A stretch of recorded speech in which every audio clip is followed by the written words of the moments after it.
Ain't that serious though.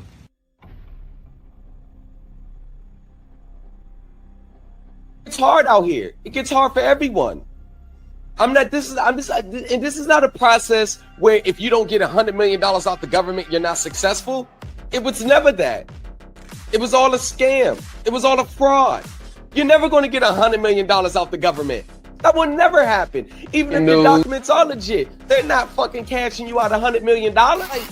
Regardless of how legitimate you think it is, just look at the reality of it. Why would the government cash you out $100 million? The thing, being modest has gone completely out the window. What do you think is going to happen when the judge sees our documents versus what you see on social media today?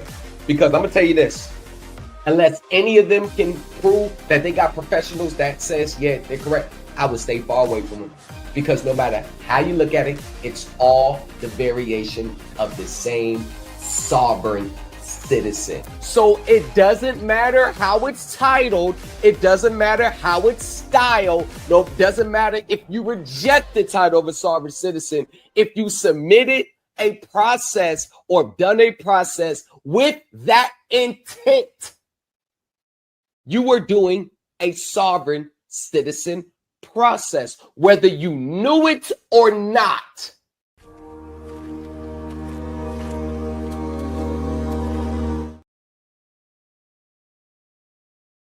This email was sent earlier today.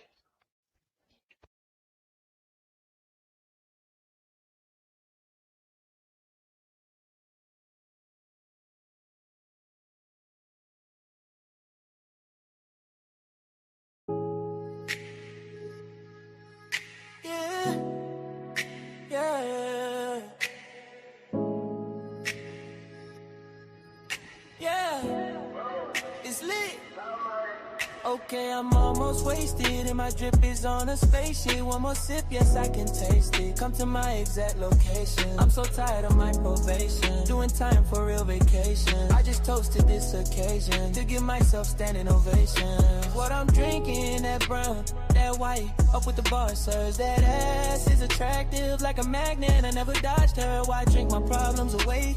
And that alcohol is my sponsor, and I will indulge it to the point of death. That's only if my heart hurts, cause relationships never last, and being faithful is a thing of the past. Everybody's only after one thing, both sexes can relate to that. Can we place the bed when I hit it from the back? Get your face in my pillow when I palm on your ass. Yeah, I graduated from the bottom of my class, now I'm sitting at the top, you see the bottom of my glass. We can keep talking, I know this won't last. The end of the university, you will know and learn how to put your own legit legal claims together. That's going to be the biggest thing. So you won't ever have, there's no better feeling than already knowing what to do. There's no better feeling than having multiple points of attack. There's no better feeling that knowing that when you send that document off to them, there's nothing they can say. There's no better feeling by taking their own words and language and using it against them. You're rocking with the best. There's no better feeling than being 100% control of your own domain. There is no better feeling.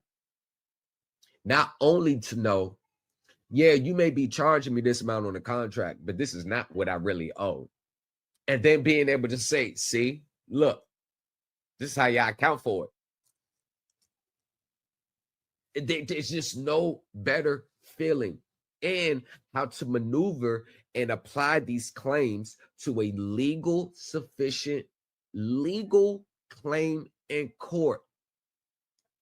Knowing how to evidence this and knowing how to maneuver in court, knowing that you can prove this in court. Blazer out of spaceship. Hey, yo, Carter, you going crazy.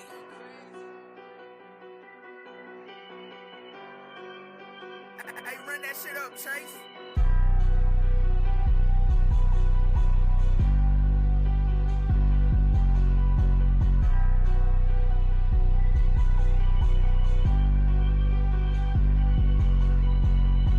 kicking the 30. This shit Jalo and gimme. Down on her knees. My pockets on sugar.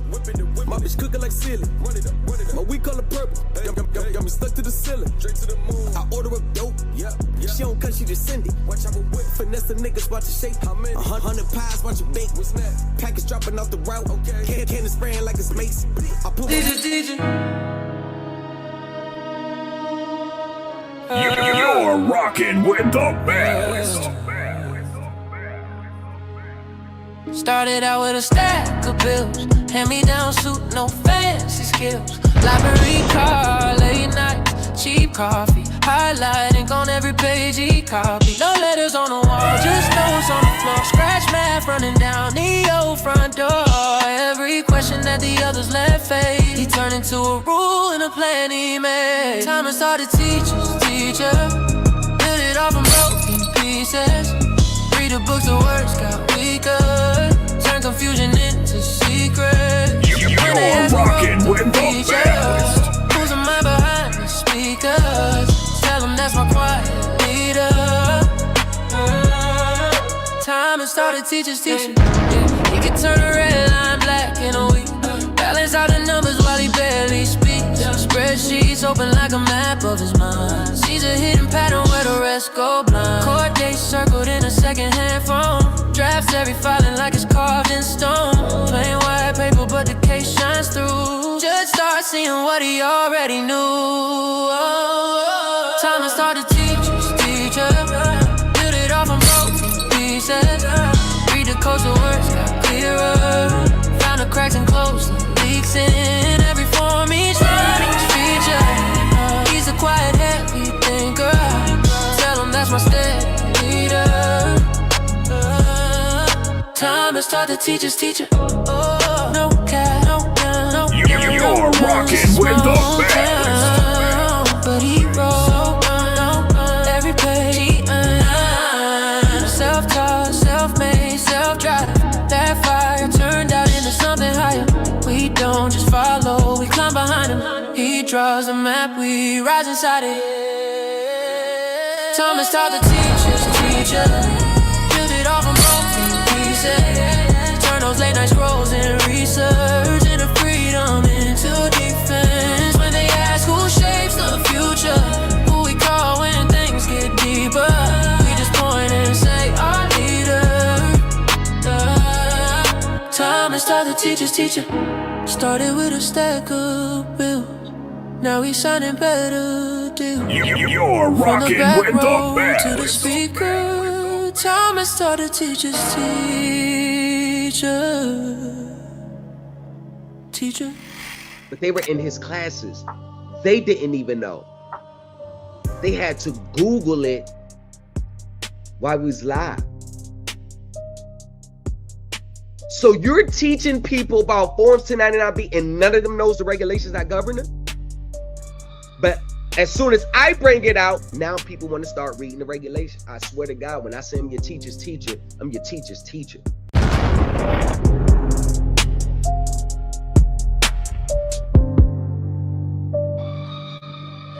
The question is, if all these gurus on social media got the sauce, why aren't they attracting professionals? Professionals in those fields where they could come back and be like, yeah, what he's saying is absolutely right. None of them got professionals behind them, so it's all a theory. It's a belief system. That's all it is. They ain't got no professional they could be like, yo, you're right. None of them. They give a damn about what, someone on TikTok and social media. It is that I want to tell the class and whoever that's listening is that if you pay attention to the things that he teaches in this class and start taking notes, do your homework. You know, he can only lead a horse to water, but he can't make it drink. You have to drink yourself. Missed 85% of the classes and stuff, but I had the core things and the core principles down, and I read whatever he put out there. I throw it on my iPad and just start scrolling and reading, scrolling. Who securitize their contracts or receivables? Don't know. Credit acceptance agrees to settle. All of Take the deal. They say you can't win. Time is read the fine print, smile. Say, watch this, then watch this. They had that paper, thought the game was over. He pulled receipts out, dropped the photo on the table. Every call, You're rocking with the best. Just looking sideways, bank looking unstable. They tried pressure, he chose pressure back. He did the homework, they just ran the same track. In that cold lobby, you could feel it turn when they whispered in the corner. You could smell that burn. Thomas beat the bank, that's fact, not fiction. Had them circle back for quiet submission. Except we settle when the truth got loud. Now the online guru got a show in now. Praise a new culture empire. Say it from the soul. Supreme elite team turning pressure into gold. Thomas beat the bank, that's frame, that's proof. Put respect on the name when you speak that truth. You're rocking with the Just best. accept your fate. He built the case up, brick by brick, no haste. Zoom screen froze when the lawyer saw the file. Emails on display, all that just in case style. He ain't flex on, just to calm, alright. When they slid papers, he said numbers not right. Walked out lighter, they walked out tight. Whole play flip in a Tuesday live. Thomas beat the bank, that's fact, not fiction. Had him circle back for quiet submission. You're rocking with the best. Got loud, now the online ghouls got a show wins now. Where's the new culture empire? Say it from the soul. Supreme elite team turning pressure into gold. Someone beat the bank, that's frame, that's proof. Put respect on the name when you speak that truth. Yeah, it's all Got my teacher teaching.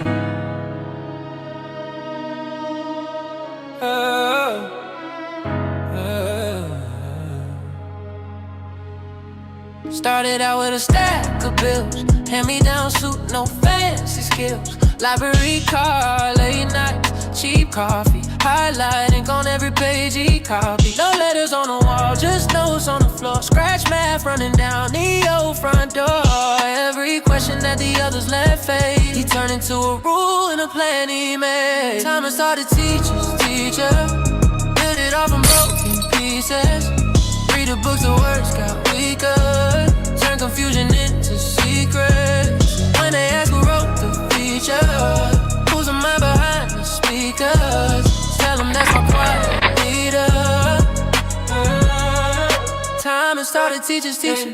Yeah, he could turn a red line black in a week. Balance out the numbers while he barely speaks. Spreadsheets open like a map of his mind. Sees a hidden pattern where the rest go blind. Court dates circled in a second-hand phone. Drafts every filing like it's carved in stone. Ain't white paper, but the case shines through. Judge starts seeing what he already knew. Time to start to teach. You're rocking with the best. Read the codes, the words got clearer.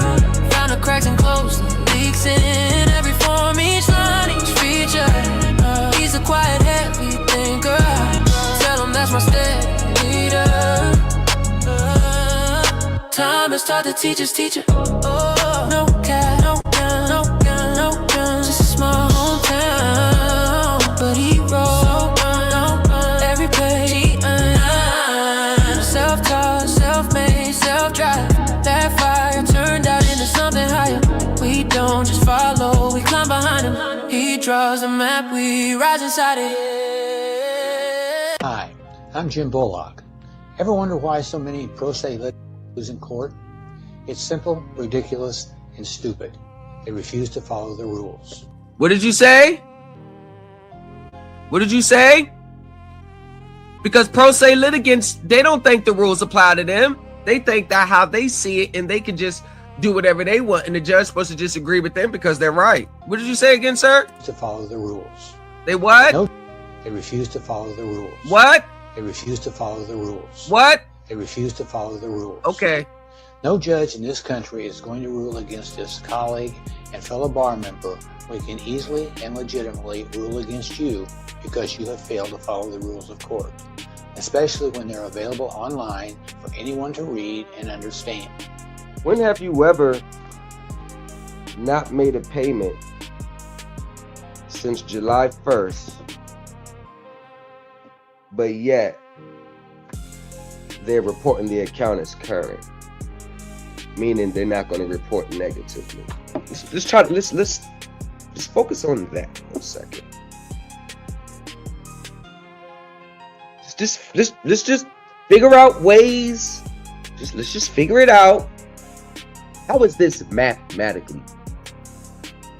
You don't gotta know what's going on. Because even the thing that's so good about using common sense is that you may not know what's going on, but the universe and Father God is going to attract you to the people that actually know instead of the people that's trying to scam you. That's what I know. The vapor money theory states that any debt based upon a loan of credit rather than legal tender is unenforceable. This was argued in Johnson versus Deutsche Bank. This theory has been consistently rejected by federal courts as frivolous and insufficient to withstand a motion to dismiss. But these are the same things that they will tell you to send to the company. This is why they don't ever want you to go to court with it. They all want to administrative claim your ass to death. This is why they stay away from courts. All the plaintiff's claims are based in whole or in part on this frivolous theory, and they are therefore subject to dismissal. The only dispute he appears to have is that a few paragraphs here, he does not agree with the fact that by virtue of defendant's default and breach, the entire balance of the account is now due, and these statements were attached, that the contract and or monthly statements are written instruments, evidence indebtedness with a specified interest rate, and that he disputes whether or not it's account. You're rocking with the best. Gotcha, bitch. Welcome to today's live stream brought to you by the New Culture Empire and the Supreme Elite Team. In this live stream, we uncover the latest development in Thomas' lawsuit against Credit Acceptance Corporation. You're rocking with the best. Got sauce in my hand. She rolling the dice, got luck in advance. Smoking that leaf, going global stand. On my wrist like a stage, they can't glance. You look like you wanna let go straight. What's up? I thought so, okay. I'm back in this symphony, stuck on a band. What's up? I thought so, okay.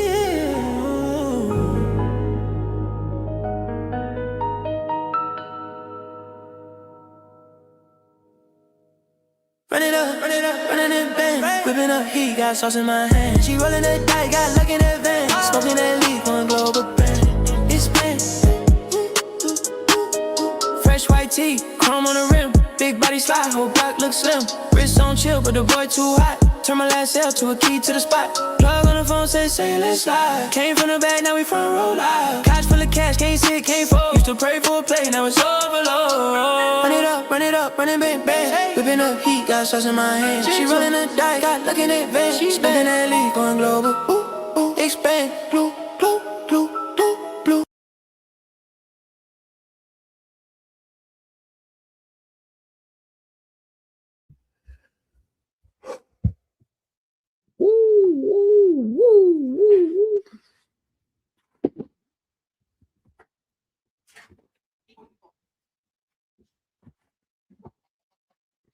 Yes, sir.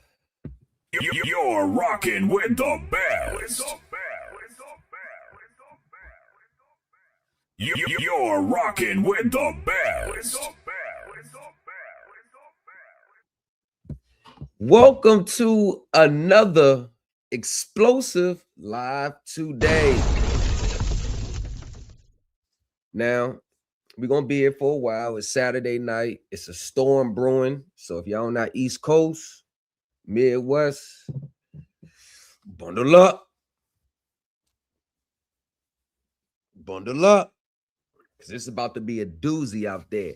But today, we have some groundbreaking news. Now, I think I said going into 2026, we was going all gas, no brakes, and we wasn't letting our foots off the gas. Well, 2026, we are starting out with a bang. We planted the seeds in 2025. Now, 2026, we are all actions. We're not online talking. I'm going to get into what happened on TikTok last night. But, you know, as we navigate through these spaces, what did I say to y'all? What did I say to all y'all? What I said was 2026 is going to begin the same way they ended 2025. All talking, posting everything they do every 5 seconds. Every document they put together, they posting it. And they just keep posting it. And I noticed one thing. Why do these gurus always post documents that they just filed? Now, like, I can see if you're going over it in your class and yo, this is, yeah, see how this document measure up to what we was going over. Okay. But it's like they're posting documents that they just filed. And it's like they're like, do they want somebody to come contest? Do they want somebody to see if they know what they're talking about? Because there's this person on Facebook, I won't name her name. She's taking on a client's mortgage. And she said, reading the mortgage, I found this. But when they're posting, one thing that they're never posting, they're posting from books they read, they posted from documents they found on Scrib. But one thing that they're not posting is actual court cases that are validating what they're saying. But then I noticed, there's a glare here, y'all. They're posting the documents they just filed. But then when it comes to the finality of the case, they don't ever want to tell you the case. They don't ever want to tell you the outcomes. They all say that they won. They all say that they won, but they never want to show you the order. They don't want to show you the settlement. They all say they won. Oh, I won that. Show us. If you are a teacher and you are advertising or you're leading people, it's just like any other service that people want to gain clients. You advertise. You gotta you advertise your wins. You advertise for your losses. Do you take that to your group and say, hey, we got to tighten up? But one thing that I've noticed, everybody is just posting documents they just filed. And everybody is just telling you this is how it goes. They're telling you this is how it goes. They're telling you it goes like this. They give you a statute to read. You type up the statute.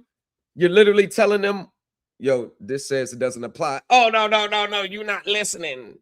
You're not. I'm literally reading the statute you just told me to look up. And it's literally not saying what you're saying. Oh, no. See, you're not paying attention. Oh, you're not listening yet. See, all those gaslighting, filibustering tactics that they use, because one thing that I'm going to tell you, when I or the Supreme Elite team comes in your lives, everyone gets defensive. When I come into your live, everyone's mode gets thrown off. Because one thing, y'all, and I want to warn the people, they're only used to everybody just agreeing to what they're saying. No questioning, no, hey, yo, dig a little more. Let me get some context. Because, you know, I'm really trying to follow you here, and you may teach me something. I'm not above learning.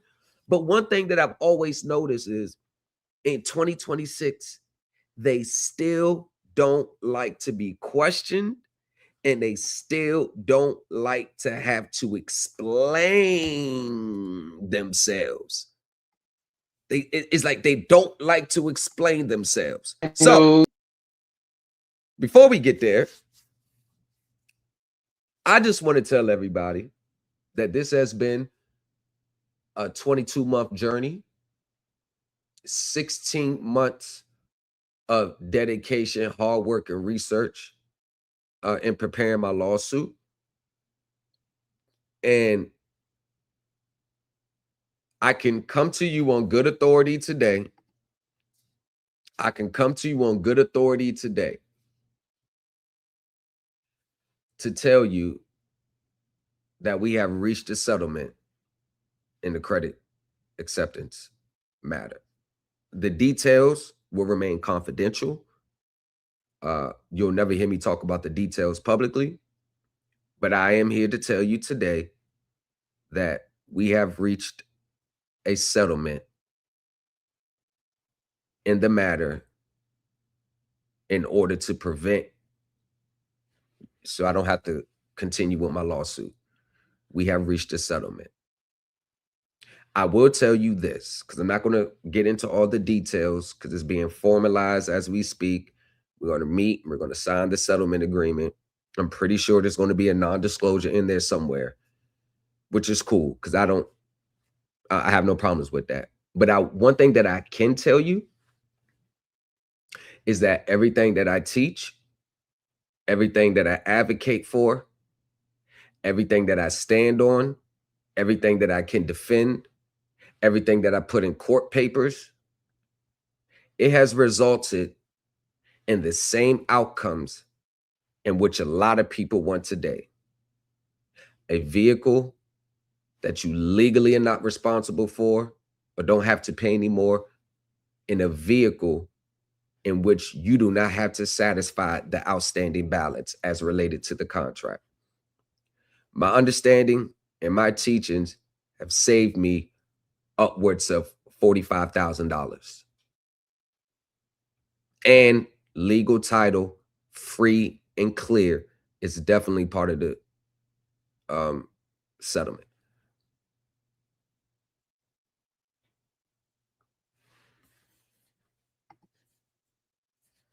So it's not about what you want out of this. It's not about which, I mean, of course, we all want some don't have to pay for. We get all that.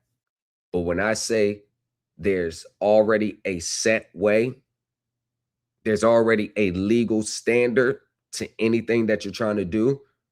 When I say it, I don't care if you don't like it. But at this point, you just have to accept that my way is the right way. The way I teach it is the right way. When you are going up against these attorneys, these companies, one thing that you got to understand, these attorneys are not stupid. Actually, the attorney that they hire is very qualified. And he is a hell of a litigator.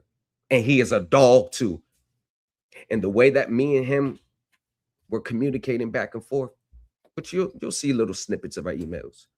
It goes to show that the preparation, the time, through the years that I put in this, I am now on the level of a top litigator when it comes to financing and lawsuits regarding that. I'm on their level. We're not even going to act like it's not. But even more important than me is that my Supreme Elite Team University, in which a lot of what I use in my credit acceptance case will be incorporated in the curriculum, is going to put everybody else on that level. So you will start to be in control of your own domain, and you won't have to worry about someone telling you what to do step after step after step. This is not where, you get fed a little bit of information, then you got to come back for more. No, because these gurus want you to remain reliant on them so you can continue to pay them. Now, you don't have to listen to me. You don't have to care what I'm saying. You don't have to like it. But what better way of leading the people than using yourself as an example? What better way to be a living example of what you teach, what you stand for, what you advocate? What better way of being a leading example in this new wave of pro se litigants than the teacher to step out there himself? And that's more the reason why. Don't miss out on this opportunity to litigate like a seasoned professional. Join the Supreme Elite Team University. Thomas in the lobby, folded thicker than a skyline. Credit acceptance on a resume with stories in the fine lines. If I would have lost or that case would have got thrown out, I can hear I can hear it. Now, we're going to get into a little snippet of my private Supreme Elite Team group that I host on Telegram, in which we go over the sauce that you will never get in any other class, teachings, space. You will not get in anywhere else besides that group, unless you are in a professional setting. That's the only way you're going to get it. If you're not in a professional setting, you're not going to find what I teach out here. Want to know why? Because a lot of information and stuff I employ comes from people that worked in the highest levels of it. So the average person is not even going to know exists. You get what I'm saying? It's a tad bit. But before we get into that, let's do a check-in.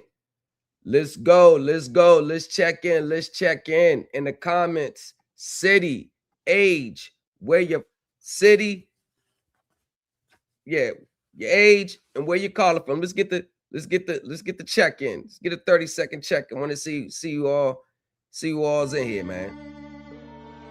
Get a little check-in. Like, share the stream. Oh.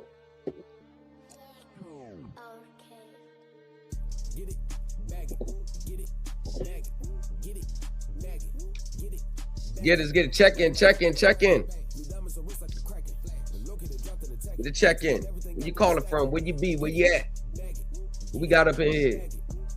Oh, we go to the top. Drama news. Here for the drama. Damn, let's get it. MCC up. Let's run it. Tony, let's get it. MCC up again. Yes, sir. One day at a time. One day at a time. Yes, sir. Ali, we are live. Damn. Back again. What's up, y'all? Famous nobodies in the building. I was blocked by a few people on IG and TikTok, all capping. Of course. He says no actual evidence, just BS paperwork. Like clockwork, Tony. Facts. He said they'll get mad when questioned. Past the freedom, prime example. Hey, shout out to Tamika for just being persistent. All I can say about that. As they should remain confidential. Yes, sir. Sir. Tapping in. All right. We just tripping right the head block. Weeds coming in a glass jar. The trappers moving like a NASCAR. Blessings coming from the trap guards. Bristles chopping like a hacksaw. Wanted the money and push.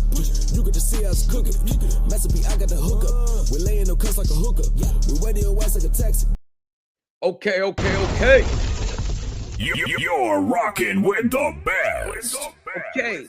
So the first part of this stream, we're going to have it a little. I'm going to take y'all a deep dive into the Supreme Elite Team, which is a private group. Yes, there is a lifetime membership fee that you have to pay to be in the group. It is what it is.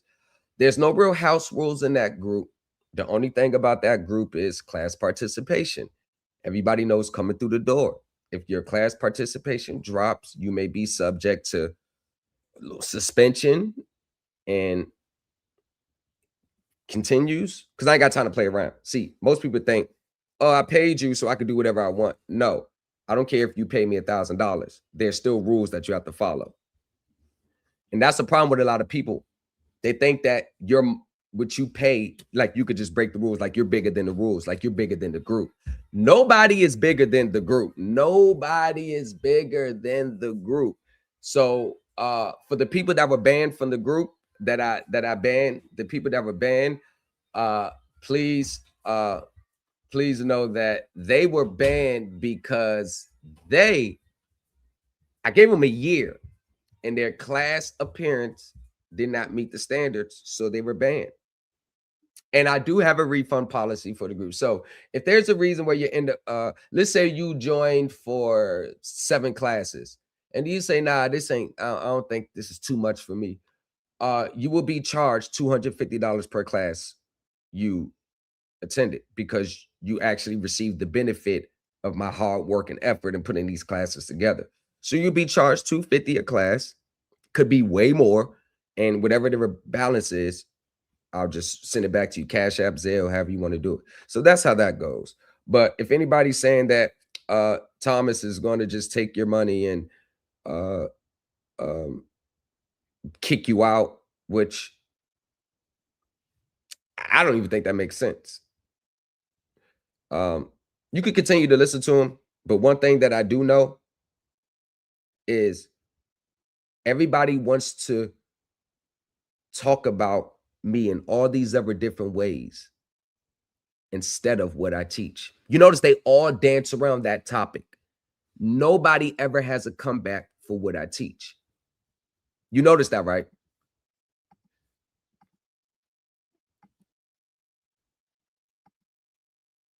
Nobody ever has a comeback for what I teach. Nobody ever has a comeback for what I teach. So without further ado, let's get it. This email was sent earlier today. 1 second, y'all. If you don't know, credit acceptance agrees to settle. Congratulations, big guy. Congratulations. Thank you, bro. Yeah, boy. Congratulations. Congrats, bro. Thanks, bro. Very proud.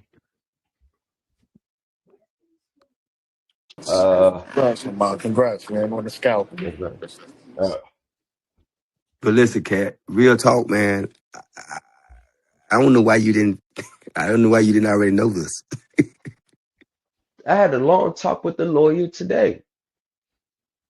I had a long earlier. That's what I'm saying. This is like 10, 11 in the morning. That's why I didn't. We was going over the hashing about, me, the notice of withdrawing the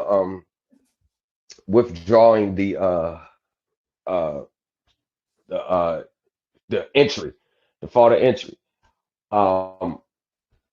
And I told him, I said, listen, man, let me just talk to you for a second. I'm not a man that kicks a dog while it's down. I'm not here to blow up the scene. I'm not here. And you know what's so crazy? I can't say it's true. I really can't say it's true or not. I don't know. I can't confirm it, but I actually think credit acceptance was like, and I told her, I said, listen, man, tell credit acceptance this. Listen, man, no one's here. I'm not the last thing I want to do is have this long drawn out in court and have a bunch of copycat filings. That's what I told him. Like, that's the last thing I want. A lot of people, when they get in this position, they can't see any beyond anything but their immediate situation. They look at, ooh, a big money grab. Ooh, I can fight for it all the way to the end. Ooh, I can do this. Ooh, I can do that. Ooh, this is an opportunity for me. And I said, I'm not that type of guy. Like, I already told you, like, where we can meet in the middle at, and it's generous and it's very reasonable. I laid it down. So I said, credit acceptance, there's that. Like, I told the lawyer, I said, listen, man, the reason why I don't want to drag this out longer, because I believe that I'm kind of the one that's actually getting in the way of their real defense.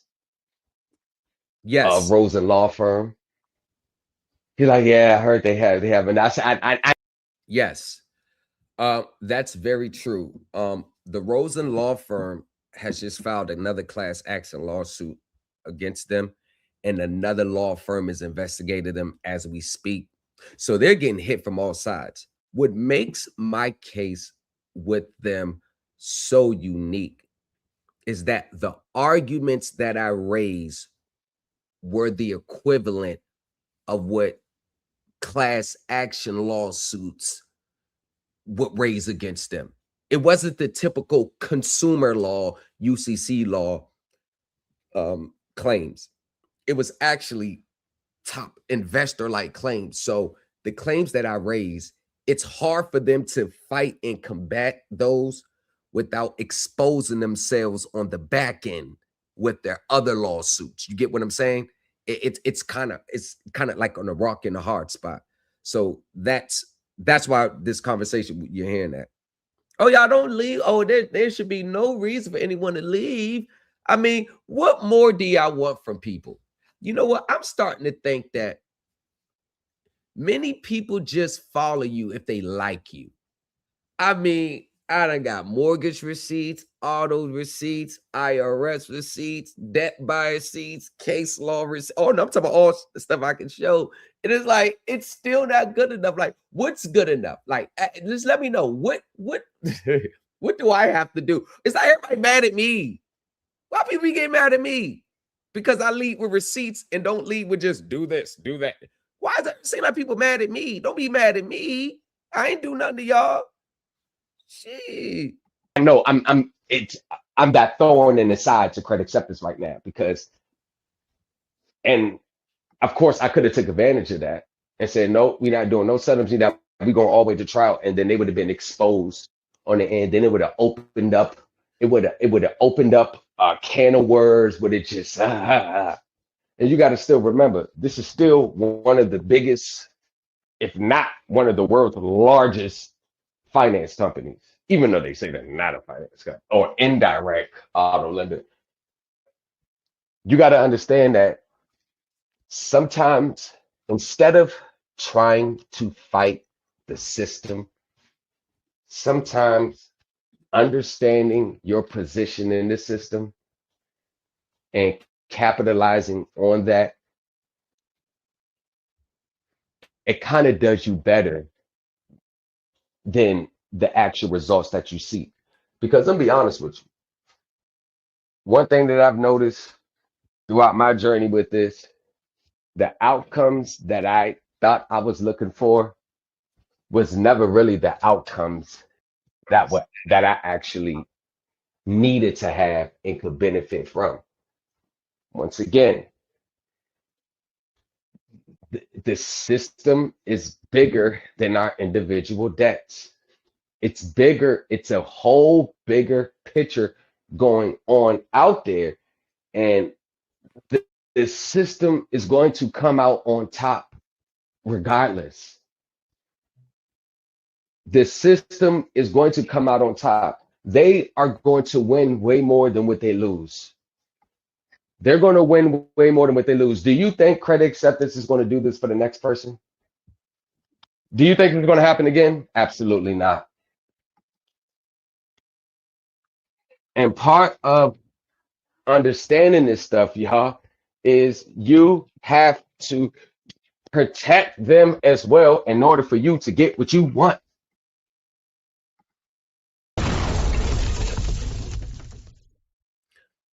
That is something that I wish a lot of pro se litigants will understand. It's not about exposing a grand scheme. No, because want to know why? When you come that hard, you're going to put the judge in a tight spot. And the judge is not going to face the backlash behind the scenes for their rulings when you fly too close to the sun.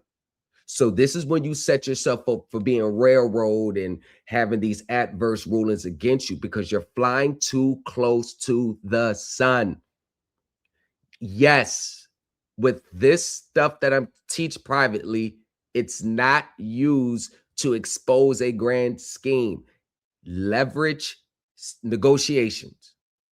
You don't want to put yourself in a position where the whole system can collapse because of your filings. They are not going, the system is going to win in the end. Banks don't loan money. It doesn't matter how they get it. It's not going to stop the way they do it.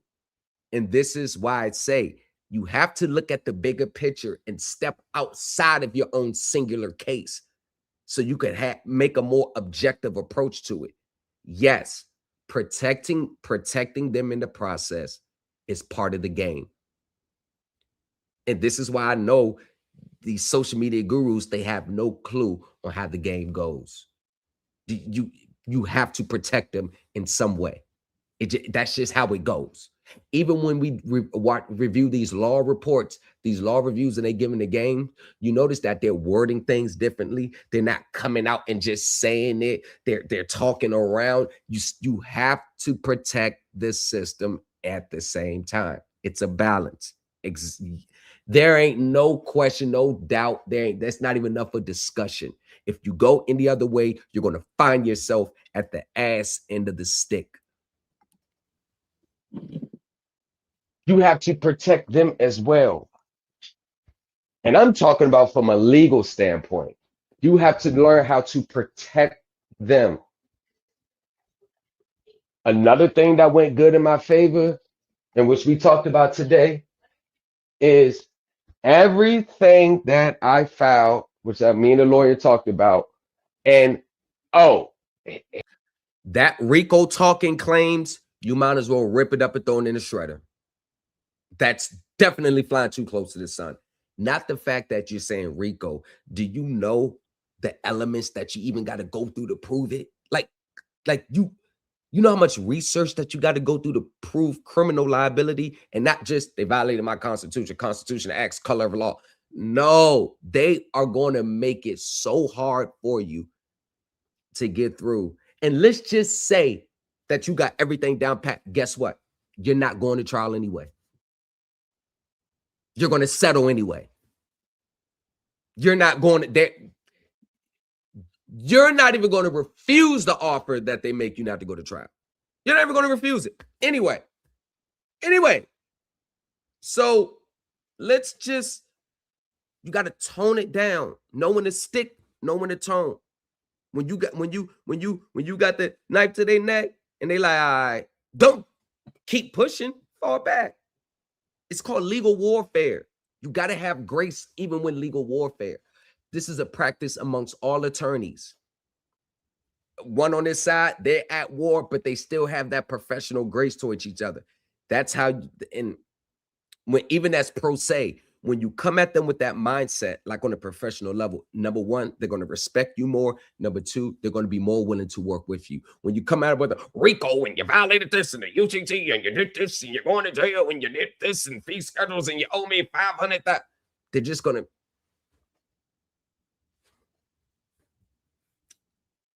He did say that's one of the strong considerations that they were considering, that I was paying on my auto contract on time, even though I already knew what all this was going on, and I was still paying. Now, this is the part where it gets a little tricky in these spaces. The way I look at it is, if you can, even if you find out they're doing BS, I would still pay during the whole process of until get to the lawsuits. I would still pay because it actually shows equity and good faith when you're in, and that actually is going to go a long way into negotiations. It's actually going to go a long way. I don't believe in the mindset, oh, I found out you frauded, so I'm not going to pay anymore. Because if you want to raise a breach of contract, like they always like to say, the ones who's bringing a breach of contract has to fulfill their obligations the whole time, regardless if the other side hasn't. So once you stop paying because you feel they breached the contract and then you stop paying, then your breach of contract argument falls in a legal court setting. That, hey, listen, everything that I'm telling you is from a legal court professional level. It's no feelings. It's not what I saw online. It's not for no private citizen American trust group. Everything I'm doing it from a court lens, court rules, court procedures, court precedents. So maybe I'm on a different page than a lot of people because I deal with practical law, no pseudo legal law, no common law, no equity. I deal with practical everyday laws that everyday attorneys use. And a lot of people say it doesn't work. It doesn't work. You don't use their statutes. You don't use their codes. Hey, you be the judge. I believe it works just fine. I believe the American justice system, civil system works just fine. Now, there may be some little holes, cracks in it, but no system is perfect. And newsflash, court is not made to be 100% fair. Court is not 100% fair. But how do I know this? Because 20 years of dealing with the court system, the in-court experience. Like most of these teachers don't even know what voir dire jury instructions are. They don't even know what they are. They don't even know how to strike a jury correctly. They don't even know how to legally object. They don't know how to lay a foundation for their line of questioning. But they're teachers. Other thing that you have to understand, bringing lawsuits while you are in default is one of the worst things that you can do in this system. We could talk about securitization. We could talk about autos. We could talk about all that stuff all you want. I can lay it down from the time you make a down payment, from the time they close and what they're doing. I can lay it all down. But the thing about that is laying it all down to what end? What is the end goal that you are looking for? If your end goal is, I want to keep this property without paying for it, the equity side of that situation, you're gonna have to, all that stuff is weighed in. All of it's weighed in. Another thing that was being weighed in. But okay, before we continue, I do want to comment on this part. So when I was talking to my class and I said that you could bring up the accounting, you could bring up securitization, to what end? Court works differently from a lot of way people think. I'm just going to tell you, court works totally different. Court is not, oh, accounting and securitization, chain of title. You want to know why those cases fall? Prime example from a court case off the top of my head. A borrower cannot use the accounting as a legal defense because the accounting for the transaction is only for financial reporting purposes. Oh, a borrower cannot use lack of chain of assignment from a securitization as a legal defense because the borrower is not a party to the securitization agreement. I mean, there's court cases all over the world. So when you come with accounting, securitization, and that's your legal defense, you're going to fail. And that is what I'm trying to say. Your legal defenses and your legal vehicles in which you bring those claims are totally separate from just saying accounting and securitization. The accounting and the securitization, as I mentioned all throughout my filings, was only used to support my legal cause of action. It wasn't my legal cause of action itself. It was used to support my legal cause of action. That is a difference that only top professional lawyers know. Hell, shoot, he knows about that. Not really hard to release him from the contract. You get what I'm saying? Like, these are things that, and so when me personally, when I was uncovering this stuff, I don't ever do this stuff for the sole purpose of, yeah, I ain't got to pay you no more. I ain't got to pay you no more. I ain't got to pay you no more. I uncover this stuff for the sole purpose just to be like, hey, come on, man. Like, I paid $10,077 on that. Come on, man. We are try to tax you as much as I can because many people lose out trying to look at situations like this as money grabs. Like you're trying to lightweight extort them. Yes. Yes. these fee schedule claims and these demands for release for $1 million, $2 million, $5 million, it's not from a legal reasonable standpoint. A lot of people base those monetary amounts because of their financial situations. I'm not getting on them for wanting $1 million. I mean, who wouldn't? But when you're in professional legal litigations, you have to, it just doesn't work like that. It doesn't work like that. It doesn't work like that. You have to be reasonable. Let them overshoot. Let them say, all right, you threw a number out there. Like me, I threw a number out there for the settlement. I threw a number out there. The number was so reasonable. If they want to overshoot, let them overshoot. But taking all facts and circumstances as in the totality of the case, I thought that was a legitimate reason. It's not hitting their pockets too. It's legit. It's perfect. If they want to overshoot, if they want to be like, nah, we'll agree to this. Let them do it. Remember, we're not talking like injuries or major stuff. I mean, we're talking contract instruments, transactions. And you also got to look at the fact that your position is always going to be stronger when you come in as the plaintiff, when you raise certain claims. The claims that I raise, you cannot raise them as a defendant.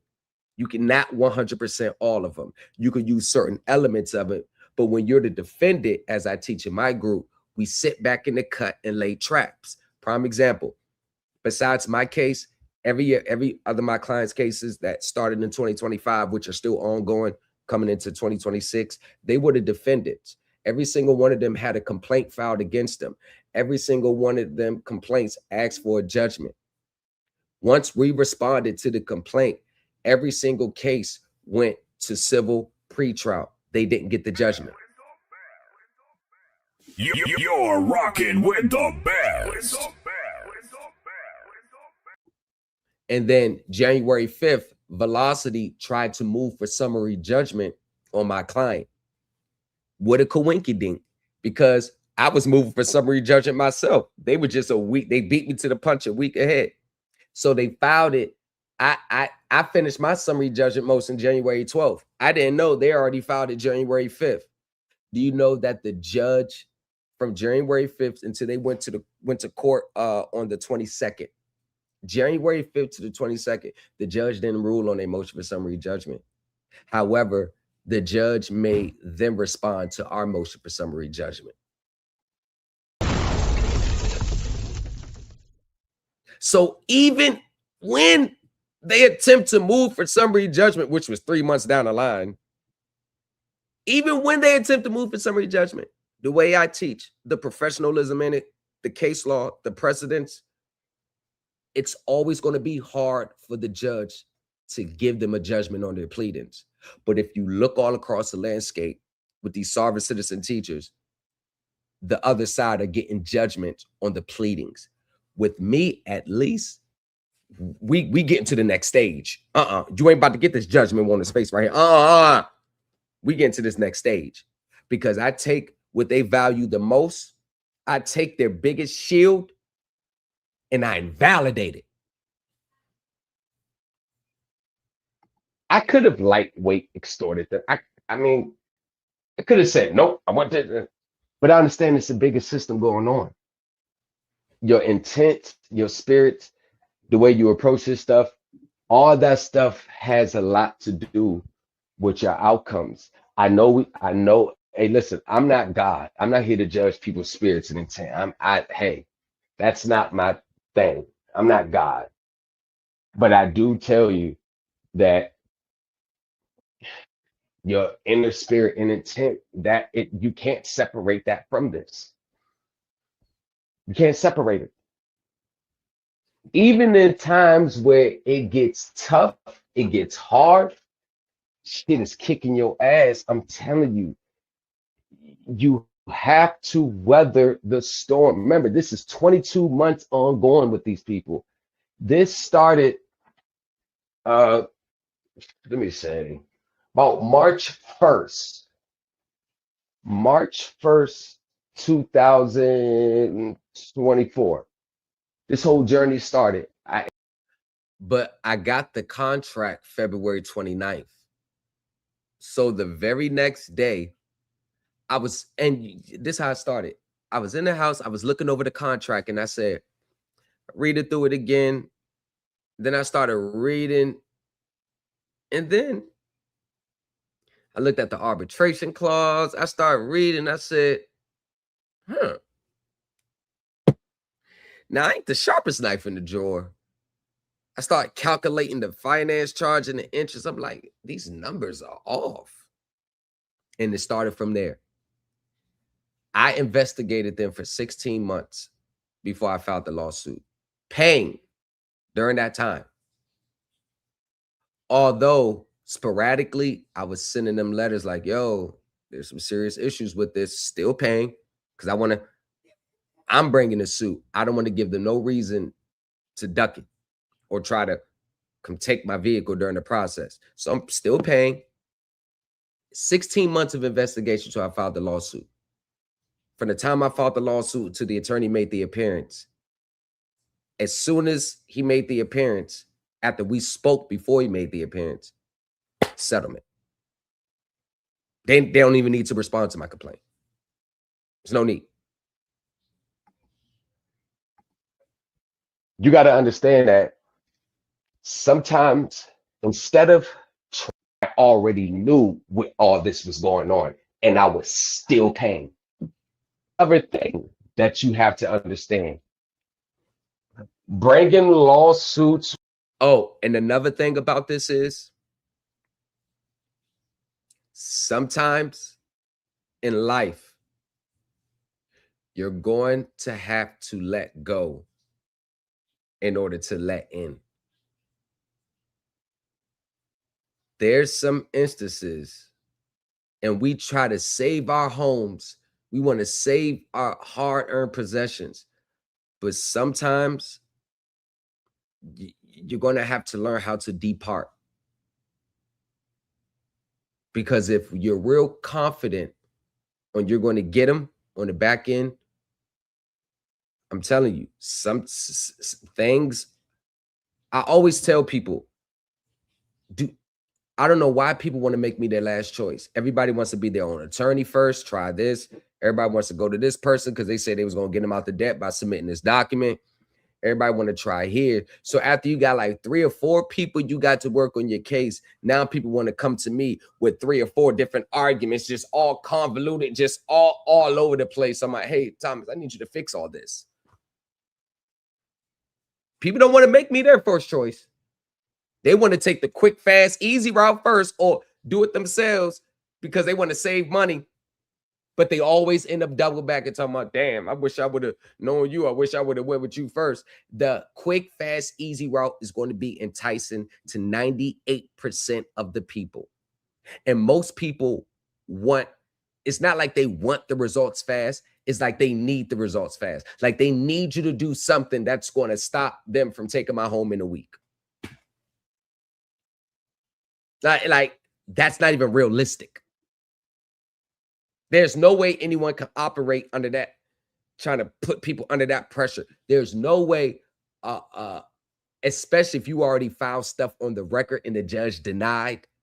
You see what I'm saying? Like you're making it harder and harder and harder for people to adequately assist you.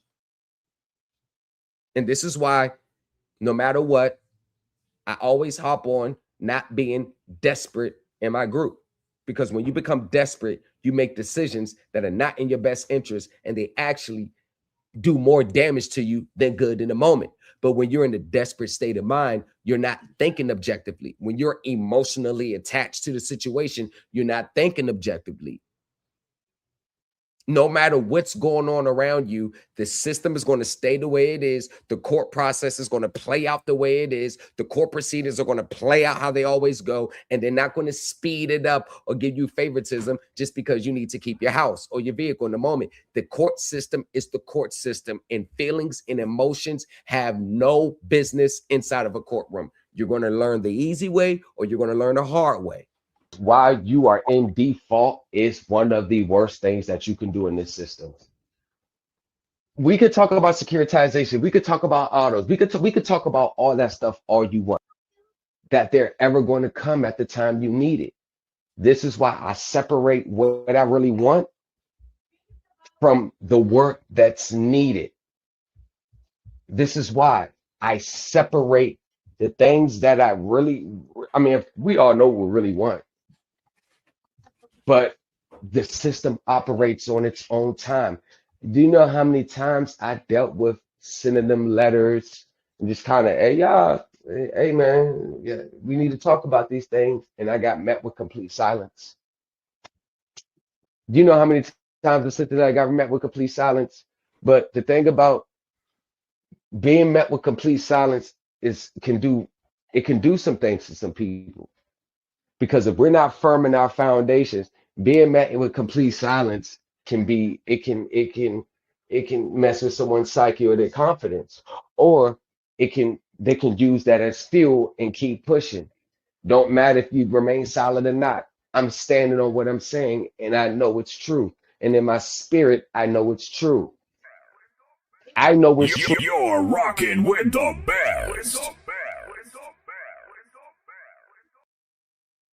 100% facts.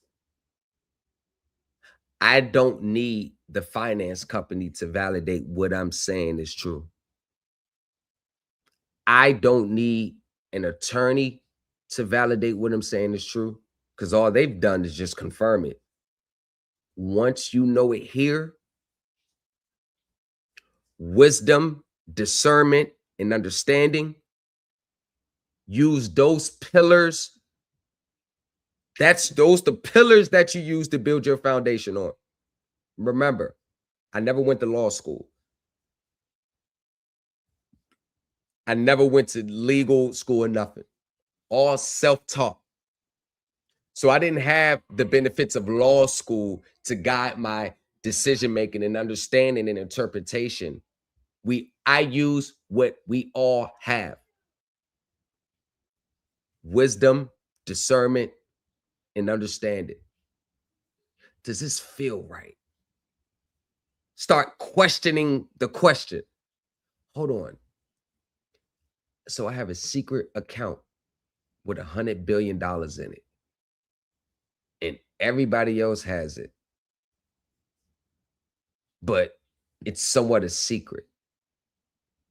But if they give one person $100 billion, they got to give everybody else $100 billion. Better yet, since the banks are in cahoots with them, why don't the banks just tap into your secret account, hit it for the principal and interest, and then just let you go with the house? Because they lose money when they got to foreclose. They got to pay expenses. They got to kick back to the investors every month you go without paying. They got to spend money on getting it sold, appraised. They lose money because the highest bidder may not even be. Remember, when they sell them, highest bidder. So if the contract, you still owe $500,000, but the highest bidder is $250,000, that's it. Contractually, they lost $250,000. It's more a headache for a bank to foreclose. So this whole talk, well, they already got the money from the treasury, but they want to make you pay again. And this is what I mean. Without no legal experience, wisdom, understanding, discernment. Hold on. Logically, that doesn't make sense. Because if I'm a bank, why would I want to deal with the headache of foreclosure on you or worry about you got to pay me back or not for the next 30 years? Why don't just tap into your account? I get the principal, I get the interest, and let you go about your way. You see, when I started asking those questions and they started to dance around that question or just go back to a belief system type answer, that's when I knew this space is shady. And you don't have to be a professional just to even think like that. Like, hold on. That don't make sense. Y'all know how the saying goes, 9 times out of 10, if it doesn't make sense, then it doesn't make sense. If it sounds too good to be true, it's good to be true. There is never one singular document that anyone can ever file that's going to get you out of your debt. That document is going to be in a series in the totality of the events taken in. It's never, there is no magical document that exists. The sooner people understand that, the sooner people will start approaching this stuff from a realistic standpoint. Your belief systems, how you think it goes, the system works totally opposite. Hey, listen, I'm telling you this from a professional standpoint, not my opinion. Listen, I have conversations. I done converse with people who reach the top levels of this stuff. This ain't an opinion. This is an absolute fact. In my spirit before any professional confirmed it. There is no process that is going to remove the thunderstorms that we're going to have to go through. I done dealt with all the stuff that some of y'all may be experiencing now. They're not answering the questions. They're not addressing the core issues. I've been there, done that. There is no system, y'all, where you submit a document and they just let you go. The only way that they're going to settle is you have to go all the way to the edge and stand on your square 100% and can't be wrong in any assertion, because that first wrong that you are really at, they're going to not take you serious and they're going to fight you tooth and nail to the end. And they're going to throw curveballs at you. That June 20th, let me tell you this. Before we get to that, yes, you have to be 100% spot on with your arguments. Every argument that you raise, you have to be 100% spot on. My original complaint was 90 pages, not counting the attachments. I couldn't have been wrong on one argument. And that's one of the things of being pro se, going up against these multi-billion-dollar corporations. You have to be 100% correct on everything. Not 50, not 70, not 80, not 90. You have to be 100% spot on every claim. That's the only way they're going to respect you. And no, they're not going to settle unless it's in their best interest to do so. In their best interest to do so, you have nothing to do with that. Your documents can influence the situation, but if they still want to fight, they're going to fight. But from a business and legal standpoint, they're weighing the pros and cons. Your job is to make sure that the cons of them fighting outweighs the pros. I sent them, and I sent and guess what? Although I was engaging in good faith, I never let them butter me up to the point where I was getting off my square, because you know what I had? My amended motion to strike the arbitration clause, in which they got a good brunt of it yesterday, that I sent the credit acceptance.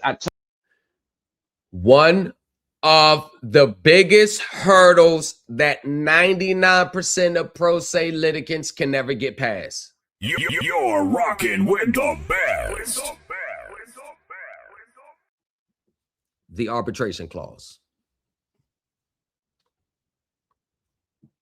And that was one of the things that we talked about on the phone. Actually, he already, in an email to me, he already said, I know you're going to fight against it.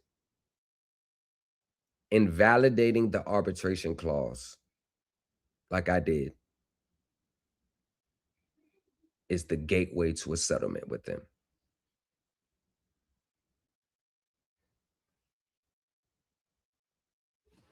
I'm not telling you anything that's wrong here. Many people do not know how to get around the arbitration clause. And then there's nuances with that. because each state law has their own different rules. Some states, you're not going to be able to get around the arbitration clause. Other states, you can get around the arbitration clause. But even in the states where you can't get around the arbitration clause, you can still get around the arbitration clause. There's always a back door. And this is the stuff I teach privately. I told them, hey, regardless of how it's going, hey, lawyer Jeffrey, I like you, man. I told them to find somebody. I like you, man. I'm gonna be honest with you. You cool. I like you, man. I like you, man. They couldn't hire. He is a very good. I like that guy. That guy is very cool. I like that guy. Like on a personal level, I like that guy. I like the attorney that they hired. I really like that guy. Like I really like. Hey, very decent man. Facts. I'm not gonna lie.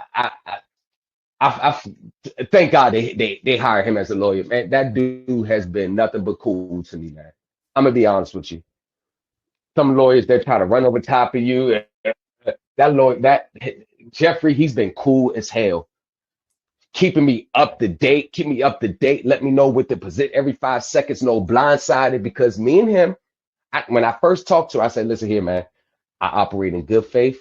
I know you on the other side, but let's operate in good faith, man. We just good faith dealers. I'm coming with clean hands. I'm not trying to, pull the curtain all the way back on them. Let's want to know my position. He said, man, I totally agree, man. Like, same here, man. Like, I appreciate you. They appreciated that I was willing to operate with them in good faith. Not for real. You talking about credit acceptance, they say they appreciate that. That's credit that they appreciate that I was willing to operate in good faith and not try to put the dagger through them. Nah, because there's no need. There's no need. I told my group like a few classes ago, I don't even feel like going to trial. If you was in that class when I said that,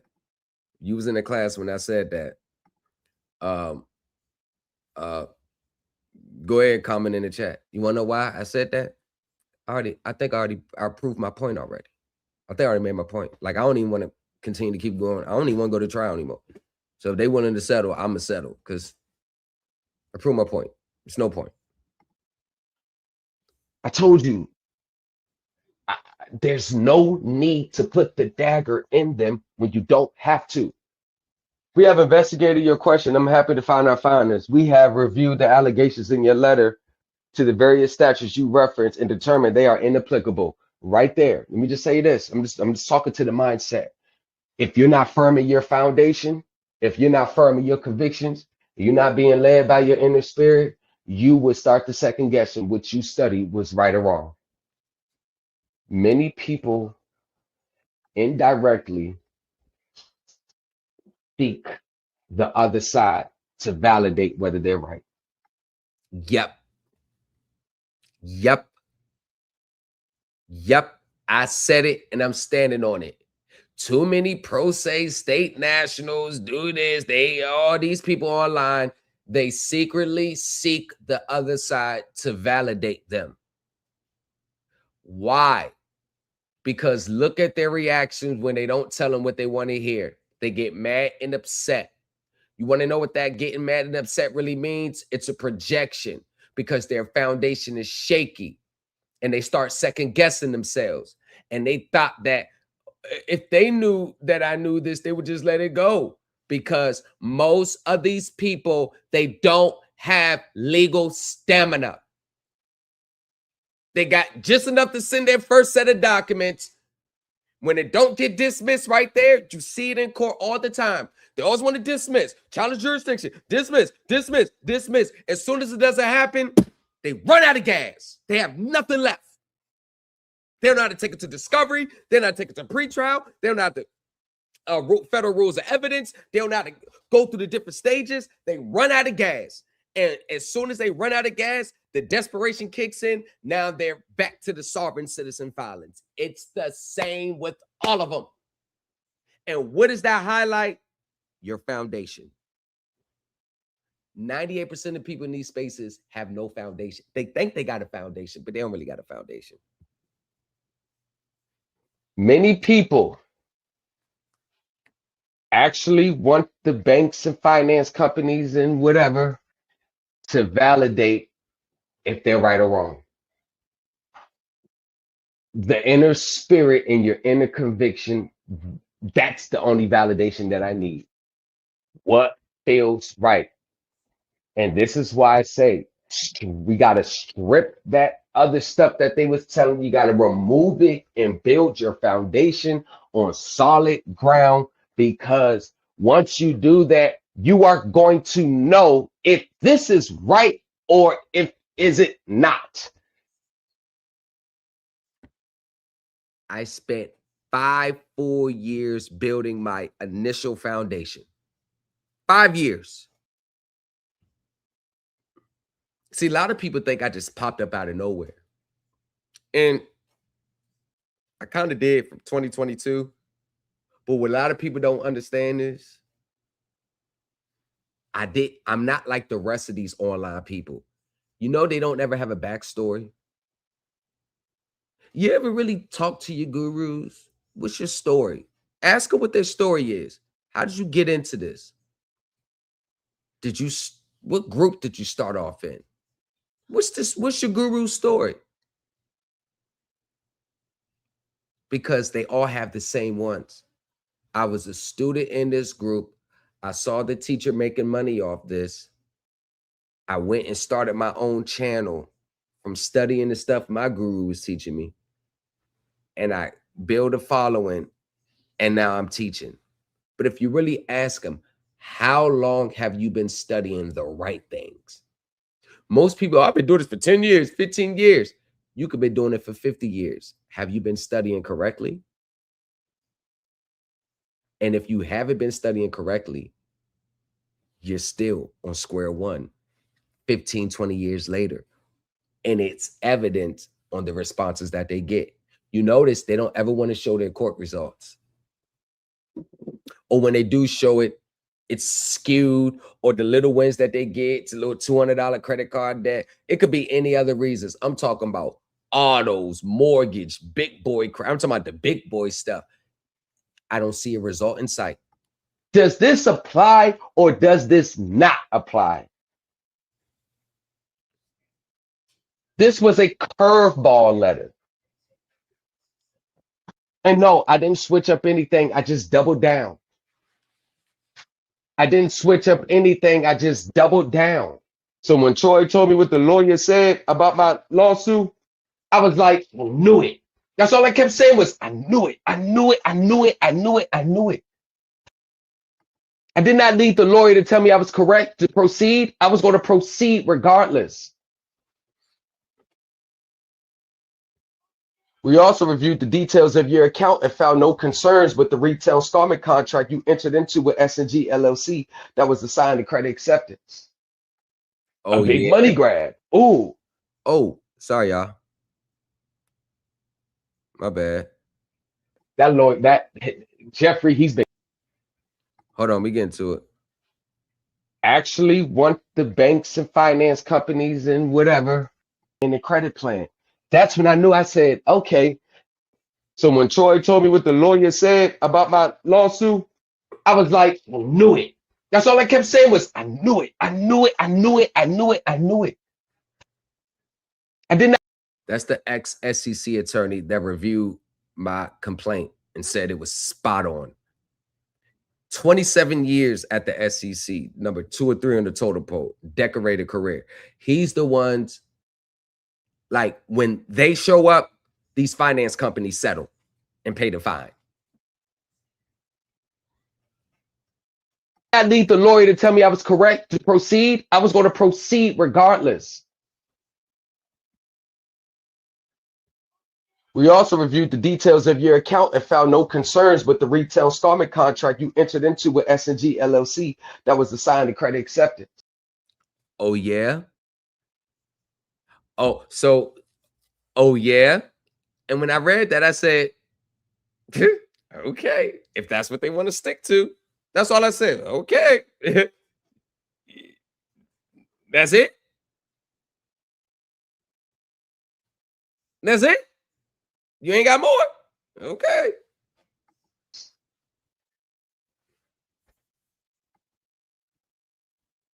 To be clear, you signed. Listen, bro. Listen, bro. He says, every guru should be giving you props for selling the case with credit acceptance to let their people know it has been done recently. Bro, let me tell you this. This is what an old head told me about these spaces. These spaces are filled with haters. All the national Moors, redemption, sovereign, state, national, all of them are haters. Because they know the arguments that they make, they've been making them for 40 years, so they know they're not getting nowhere. It's nothing worse for these people to see a person getting results that are so totally different than what they believe.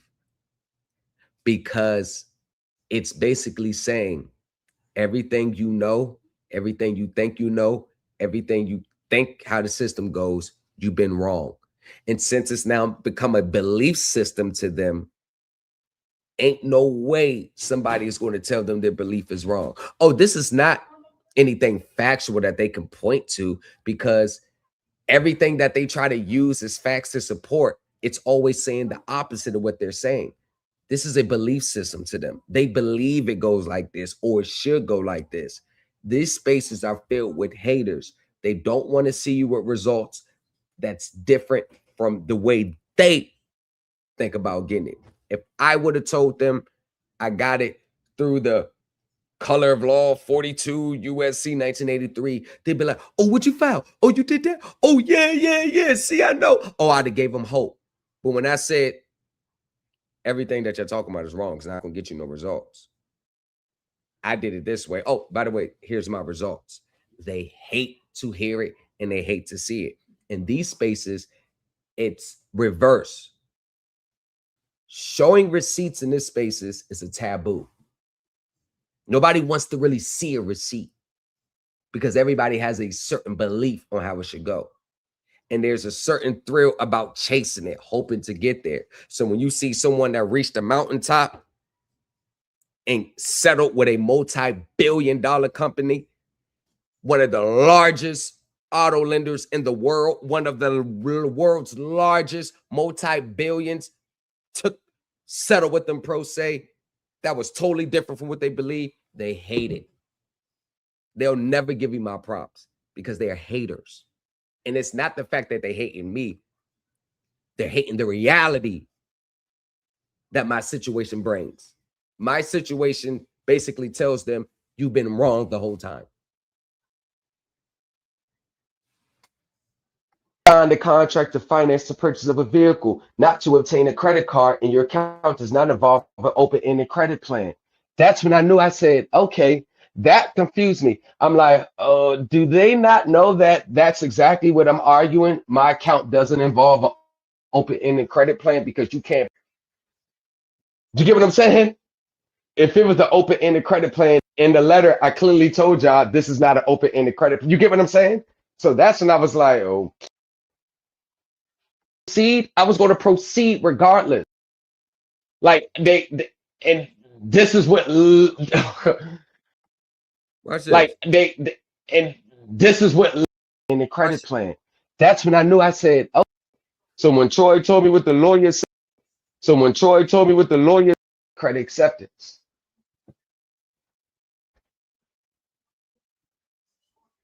To be clear, you signed a contract to finance the purchase of a vehicle, not to obtain a credit card, and your account does not involve an open-ended credit plan. I know. That's what I told y'all. So the arguments I was going to use, I said, you know, I can, by the statute, I can use this because my account doesn't involve an open-ended credit plan. Why the hell would you say that? Okay, if that's what y'all, okay. That's when I knew. I said, okay, That confused me. I'm like, do they not know that that's exactly what I'm arguing? My account doesn't involve an open-ended credit plan because you can't. Do you get what I'm saying? If it was the open-ended credit plan in the letter, I clearly told y'all this is not an open-ended credit. You get what I'm saying? So that's when I was like, okay. Do they not know they made my point? Like and this is what oh man.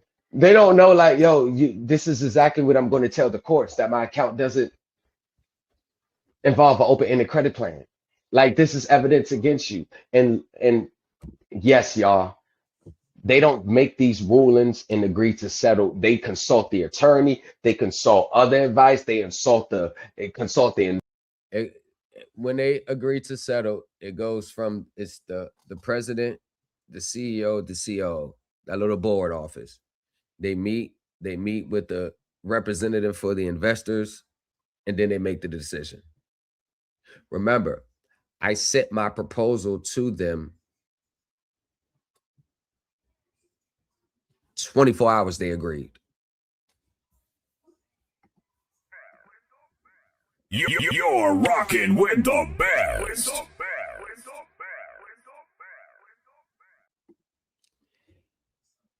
They was actually hoping I would want to settle. I sent them a proposal. What I required to make this, for me to stop pursuing, they agreed 24 hours later. investors, they consult the corporations, and then they all come to, it's not just no, all right, they're going to look at the case. They're going to look at all angles. Well, do we have him here? Yeah, we got him here. Okay, yeah, we ain't going to settle. We're going to hit him here. Oh, do we have him here? Well, how can we get around the arbitration? Well, y'all, what have you known people to get them to not even want to pursue arbitration because they know your arguments against the arbitration clause after you've already signed the contract, agreeing to the arbitration clause, and still coming back and saying, so what? And then saying, okay, let's table the arbitration now, since we're going to be settling here. Just name a guru. Just name them. This stuff should be so easy to do. Everybody should be getting settlements left and right, just so. Because the way I look at it, I'm the only one who's got a settlement. No one else has got one on this magnitude. And we're not talking about no $4,000 or $5,000 car. Talking about upwards 50, 60,000. There ain't no little piece of shit car I got either. It's a GLE 350. I actually got two now. But still, you get the point. With the settlement, what means with the Supreme Elite team, I don't know if these gurus or people watching and knowing, but it goes to show that we are the standard. The new culture empire is the standard. We're the standard. Anything less than what we do is uncivil. We're the standard. If you're not approaching these people in a way that what we do over here, you have no chance of winning. You have no chance. I'm telling you, but not from a braggadocious standpoint, from a legal standpoint. Remember, everything I'm saying now is from a legal standpoint. You have no chance of winning. I already know what they're going to do. They're going to argue the chain of title. They're going to argue securitization. They're going to argue all that shit, UCC9. They're going to argue all this. It was split title. The note was split from the more. They're going to argue. I already know what they're going to argue. They're going to argue all that. And you're still going to get your case thrown out. So that lady on Facebook that was taking on her clients for their mortgage, guess what she posted? About something she researched about the split title, the note from the title, and this and that. And the note was detached from the deed of trust and the securitization. And I said, yo, you about to walk yourself right into a trap. You want to know why? Because people don't realize they update the laws. The deed of trust, whether the note was separated from not, doesn't even matter anymore. So that's a little doctrine that the judges came up with to slow down the floodgates of these finance companies losing. See, that's the problem. The deed, and that's what she was fixated on. The deed of trust can be separated from the note. It's not really a big deal. That's what they're going to tell you in court. Want to know why? Because I've read plenty of court cases where all multiple different judges saying the same thing. See, everything I say, I can show black and white. When I'm talking an opinion, I'll give you the disclaimer. This is what I think. So, and what is everybody online? Chain of title. I'm telling you, bring up accounting and securitization as your legal defense in court. Watch what happens to you. And if you don't want to listen to me, the judge is really going to tell you. No, because the statutes that he cited, it's going to be hard for y'all to get around it. And then he brought up y'all internal operations. You know you can't deny that here because you got an open case over there. You know what I'm saying? Like all these conversations they're having behind the scenes. When credit acceptance agree, or any corporation, this is why I watch a lot of corporate movies, corporate document, any corporations that agrees to settle, it always comes from the tip of the top. Right. And I'm not gonna lie, I truly believe kind of pushing for the settlement too, because that was the only thing me and Mr. was trying to get out there. Look, let's just settle, man. Tell credit. He said, the first conversation said, all right, I think we should. Of course. I don't want to. It's not my job to expose the system, and I'm not going to expose the system on a broad scale. Want to know why? Because anytime you try to expose the system on a broad scale, it has an adverse effect in what you think it's going to do. Because many people who want to expose the system are only thinking about themselves in their own singular situation. I have foresight that I know this is bigger than me. This is bigger than my contract. This is bigger than their securitization operation. The whole world revolves around this function on how they operate with financing. Without this system, their functions on the secondary market, none of us will get access to credit.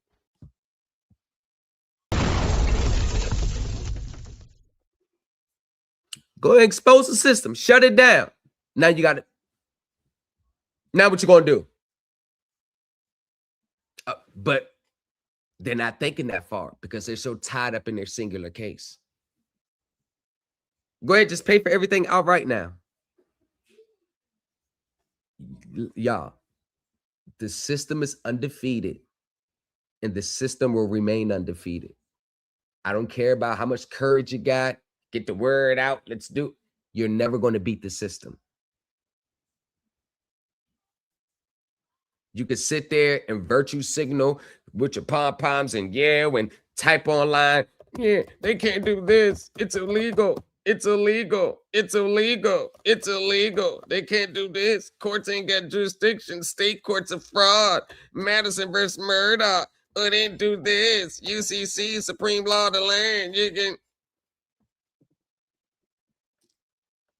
All frivolous gibberish that sounds like it belongs in a legal document. It's just words stringed together. That's all it is. It has no legal validity from a legal standpoint, not a common law equity belief system standpoint. From a, I told you, I do everything legal from the legal side of the courts, the practical law, court rules, civil procedures, case law, precedents. Case laws from the 21st century on up, not the 18th, 19th century. Not talking about driving, citing case laws, talking about for a driving situation where cars weren't even on the road at the time the case came out. Yo, the misinterpretation, the misquoting, misinterpretations, because how does everybody have the same misinterpretations? Because everybody's reading from the same script.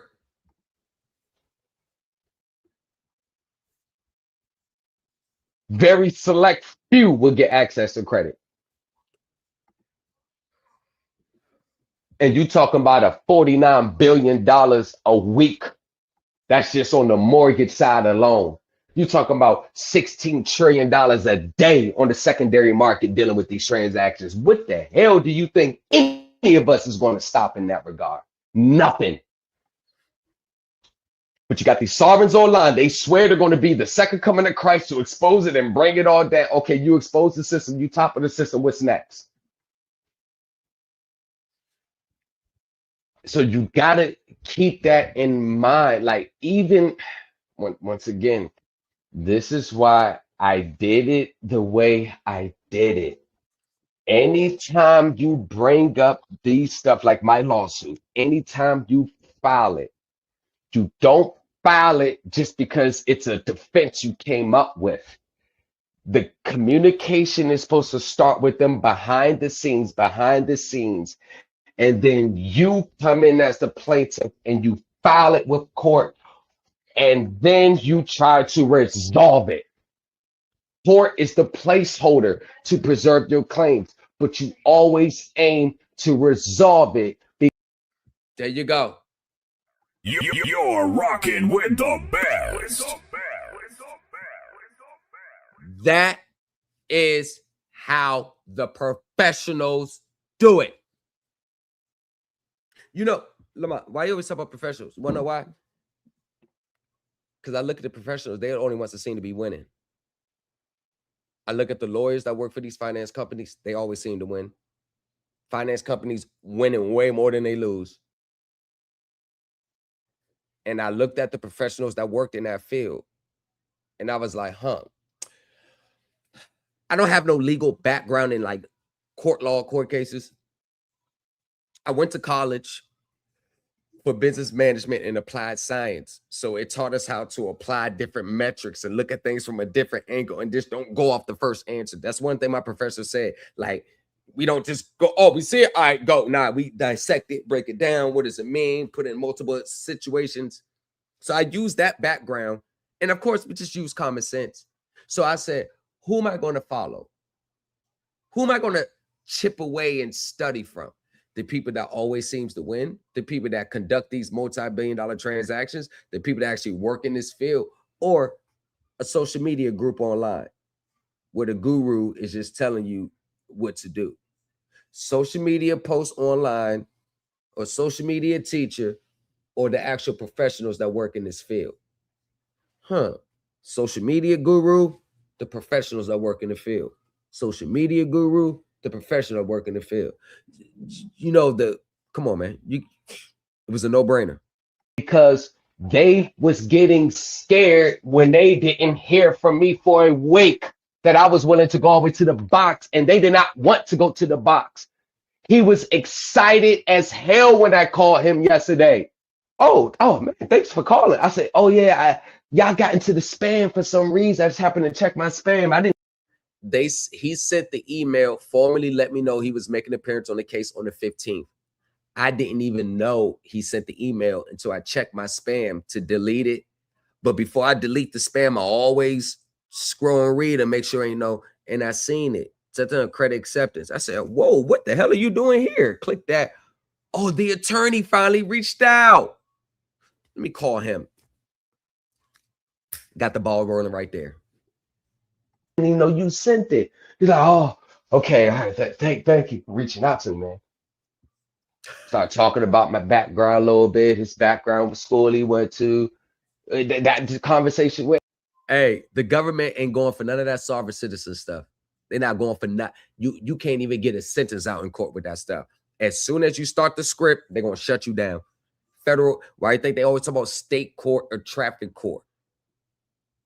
They are never. They are owing like $500,000 in federal courts with these claims, but they always want to seem to take the case to federal court, and they all get dismissed for failure to state a claim. And he's on the other side. But one thing that I noticed, yes, when you owe money from credit cards, the lawyers always try to settle. Exactly. They're, hey, you owe this, but we'll accept the reduced amount here. So we know, like, Come on now. That's part of the game. Settlement is everyone's friend. Settling is everyone's friend. Everybody benefits from settling. Especially if you're pro se, you benefit the most of settling. It saves you. Bam, you good. You ain't got to keep going. You may make a procedural mistake. They got to for them. They ain't got to spend money. They ain't got to expose. Everybody wins in the settlement. What's wrong? Why does everybody want to just be the exposer? Because it's nothing but pride and ego that's motivated through their wicked spirits. 98% of these teachers and these people in these spaces have wicked spirits. That sovereign citizen community, there's nothing positive about it. It's all a scam. It's always to get something for nothing. Parasites on the country. Frivolous violence. There's nothing. What do they teach you that's positive? Take a $1 money order, scratch it off, and put $27,000 to pay your bill. Filing frivolous tax returns. Filing nonsensical court filings. What is so positive about the sovereign citizen movement? What's so positive about it? Nothing. I typed it. I don't care if they're on the other side. I'm going to try to build a line. 1 second. Build a relationship. I have to build a relationship with him. That's the only way this works. He's the bridge. Right. He's the bridge. I know what I'm trying to settle. I'm not trying to, because I know what's going to happen if this goes all the way to term. It's not going to be good on the back end. It's about 12 emails between us two. 12 emails. We're working together on this. No, we're literally working together. And I was like, hey, listen, how should I style the... You could say what you want about me, right? But one thing that you can't say, my ability to attract and network with professionals in this field and what I teach has been unmatched. There hasn't been any other guru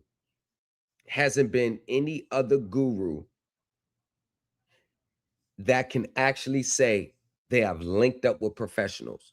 They know people that know the professionals that work, and they got access to these professionals. I started this stuff with just me. And now I have professionals that I have attracted, that I've spoken to. The recent professional is the one who processes the payments to the investors for Fannie Mae. Who processes the payments. I had a 15-minute conversation with him. He said, yo, you are absolutely right. Because I asked him a key question. I said, it's like that, ain't it? He was like, you are absolutely right. So when you default in a mortgage, guess who knows how it goes? Guess who knows how it goes? Behind the scenes. What happens before a foreclosure starts? Guess who knows? Do I work for Fannie Mae? Nope. Do I haven't been hired by them? Nope. But we attract professionals on our team. Why do we attract professionals? Because of the content of what I teach. What I teach attracts professionals, because only people with a professional mindset and a practical mindset is going to attract to me. If you are in a desperate mindset, you're looking for a quick fix, you want to get millions of dollars out the government, you're not from the United States, all that sovereign citizens repel away from me. The sovereign citizens, patriot, national, they can't stand me. Want to know why? Because when I challenge them, they only have their belief systems. But what makes it worse, they don't know enough about my lane to even challenge me, because they're closed mind. They don't study nothing outside of what they believe. If they don't believe it, they don't study it. This is why everyone in the sovereign citizen community is on a hamster wheel. Even their responses to being called a sovereign citizen is nothing but passed down literature. Do you know what they told people in the early 90s what to say when you got called a sovereign citizen? They told them to say, sovereign citizen, what? There's no such thing. Oh, sovereign citizen, that's illegal. Or sovereign citizen, that's an oxymoron. Or sovereign citizen, there's no such thing as a sovereign and a citizen. Ask a sovereign citizen today. Tell a sovereign citizen they're one. What they're going to respond. There's no such thing. It's an oxymoron. There's no such. You can't be a sovereign and a citizen, or sovereign citizen is illegal. Want to know when you're dealing with a sovereign citizen? Call them a sovereign citizen and watch how they respond. Nobody gets called a sovereign citizen unless they're saying the buzzwords that most people who admitted that they're see, this is the part that they don't understand. When I call people a sovereign citizen, the reason why I'm doing it is because I listen to you ramble for 5 minutes. Haven't made logic hasn't made one appearance. Ain't making no appearance in 5 minutes of your ramblings. Right?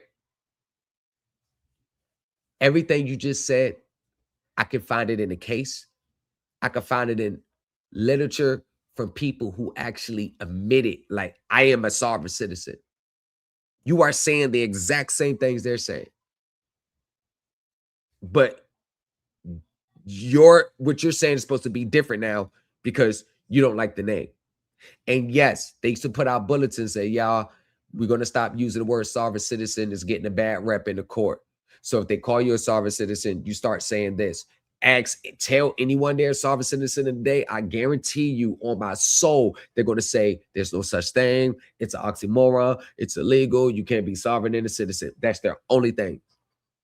But ask them, what makes you not a sovereign citizen from your documents of what you said, where the people who actually admitted to it, stood on that shit, said and filed 40 years ago. You're filing the same things and the variations of it. So what makes you not one? See, they don't even understand the ideology. I know more about their sovereign citizen origins than them because I studied these people. The Southern Poverty, the Southern Law Review studied them. Colleges studied them. They are a case study.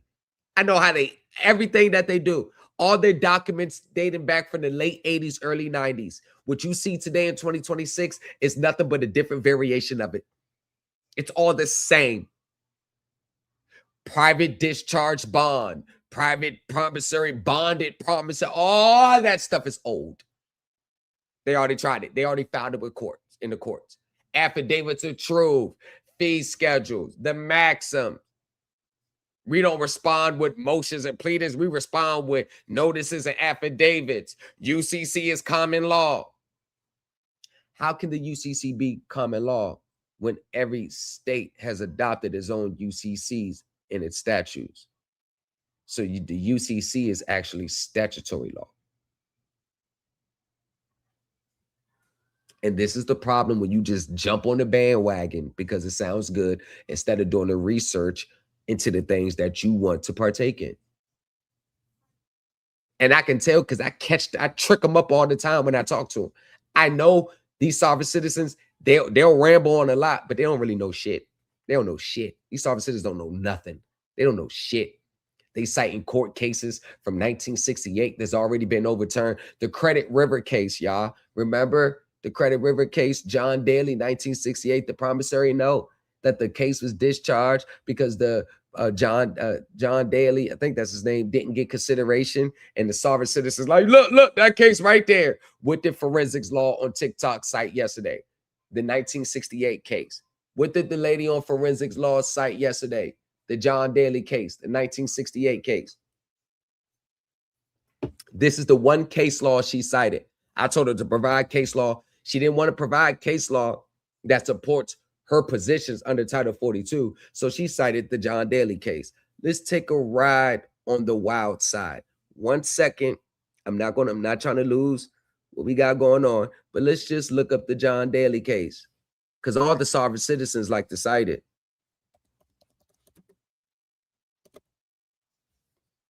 It's the Credit River decision. And it has the links. Right. Look, y'all. Scribd. Look, Scribd. And yes, 98% of these gurus go on Scrib, download those documents, and then come back and post it like they just came up with it. They get the documents, they reverse it, they revamp it, they come post it. Scrib is 98% of these gurus. That's where they go get their learnings and teachings from. Scrib. Scrib is a sovereign citizen haven. The 1968 Credit River decision, First National Bank of Montgomery versus Jerome Daly, okay, I had his name wrong, was a Minnesota Justice Court case where the judge, Martin Mahoney, ruled that a bank's creation of money through bookkeeping entries, fractional reserve banking, did not constitute lawful consideration for a mortgage, rendering it void. And that is why the sovereign citizens want to use that case, because that ruling, it fits their whole profile, right? Now, key details. Jerome Daly defended against a foreclosure by First National Bank of Montgomery by arguing the bank created the loan money out of the thin air via credit entries rather than lawful money. This is 1968, y'all. And they're still saying the same thing today. The ruling, Justice Mahoney agreed, holding that the mortgage was null and void because no lawful money or consideration was provided. Significance and controversy. The ruling challenged the Federal Reserve System's legitimacy.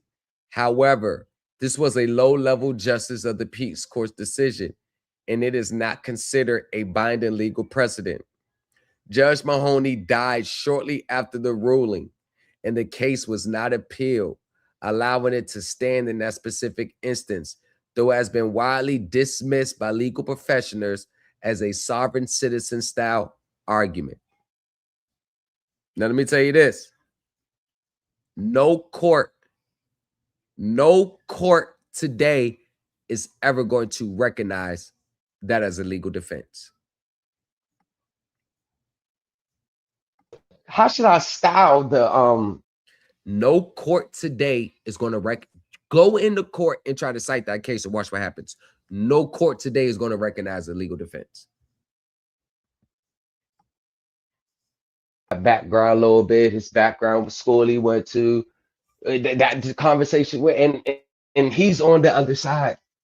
But one thing that I noticed, what I typed, I don't care if they're on the other side, I'm going to try to build a line of build a relationship. I have to build a relationship.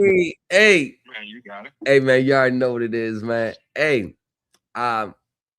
your what was it, Fannie Mae or Guinea Mae, Freddie Mac friend? I forgot his name. Whatever he worked for. I want to see, if you can, beloved, if you can line us up for 15 minutes where I want to see if he can just come in and give about 10-15 minutes of insight. When I start the Supreme Elite Team University. No more than like 10 minutes, no more than like 10-15 minutes. If not, we can just, me and him can meet privately. But I want to have him just as a special guest to see if that's possible. All right, I'll reach out to him and see. Just see what's the parameters, what I need to do, what he don't want, was anything that'll make him comfortable. Right, most definitely. I gave you his number, didn't I? Oh, you gave me his number? Yeah. Nigga. He told me to give you his number. Let me make sure I did. Oh, hold on. If you hold on. Yeah. He told you. Oh, he did say give me. Oh, yeah. Yeah, I sent it to you. Yes, sir. I see it right now. He did say give you my number and his bet. Yeah. Oh man. Well, still, man. Still reach out to him. Tell him I'll do this. Yeah, most definitely do that. Yeah, reach out to him first, and then afterwards we'll reach out together, because I want to bring you in too, because you know your expertise as well. You get what I'm saying? Like, so reach out to him still first. I got you. Right. Yeah, I got you. Yeah, at first I was like, damn, I thought I sent the number over. I appreciate it, but I still feel, Yeah, Yeah, you talk to him. I don't want to talk to him off the break with that. You talk to him first, and then we can implement, we can merge together and reconvene again. Yeah, that's Perfect. Hey, I will have that. It's not a manifesto, but about the mortgage and the stuff that we talked about. Yeah. I have some put together. I'm going to send it to you. You keep a copy and forward the other copy to him, and let me know what he thinks. all right, bet. Bet. I appreciate you, broski. Yeah, you already know. All right.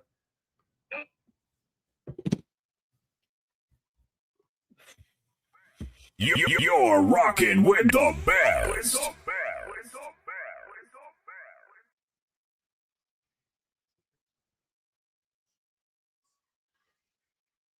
IT works for Fannie Mae. Works with the mortgage-backed security side of it. Oh, he did. He did say, "Tell him, give him my number." Hey, yo, Supreme Elite Team, new culture empire. You're rocking with the best. Got another lawyer, 10 years law experience out of Georgetown. Got another lawyer. Because I told you, I'm networking with all professionals. Because these people work in this stuff. I'm going to soak up any information that they have, any knowledge, and I feel confident for me and my students that any information that I bring to you, my research skills is impeccable. So I'm already going to know a lot of this stuff. But if I can get insight from people that work like this, he works in a power position. He knows how all the little intricate insights that you got to be on. See, prime example, hooking up with people who works on the inside. See, he has inside stuff that I wouldn't know because I don't work for them. So we conversing on how the payments go, what happens in defaults from the internal side, not the study of law, UCCs, the internal. I mean, we process these payment side. You're rocking with the best.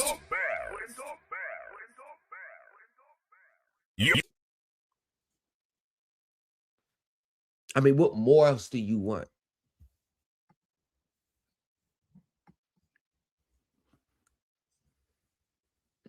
That's the other one. That's the SEC one. That's the SEC Connect. That's the other one. This one works for Fannie Mae. Work like they the one that processes the payments on the back end to the investors and collects the payments from the borrowers and this and what they do in case of default, how it goes, boom, like the internal side of it. Not just the reading the books, study online, which is good, but actually people that work on the inside. That's what we was talking about him there. I forgot he told me to give him his number.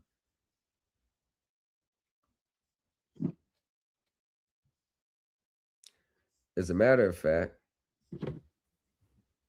watch this. Watch this. Watch this. I'm going to give him a ring.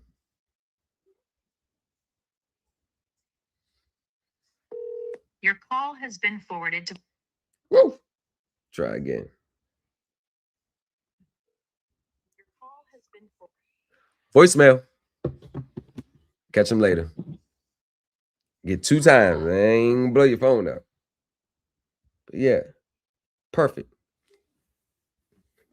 And we had such a brilliant, we went over oh man. And I let him talk for a good 8 minutes. He broke it down to me exactly what happens at the time of default, exactly how the payment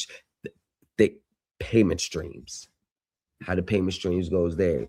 And then he confirmed what I said, because I was like, thank you for giving me the back end insight on it, because I knew it kind of went this way, but thank you for confirming it. So now I got my research studies angle, and then I got the ones who actually works for him angle. Put that together. Can you imagine what type of lawsuit? If I have to bring a lawsuit, it's more like, and that's the thing, even with credit acceptance, I knew a lot of their inside internal stuff. I didn't file with the lawsuit. I sent it to them. I know how the internal models work.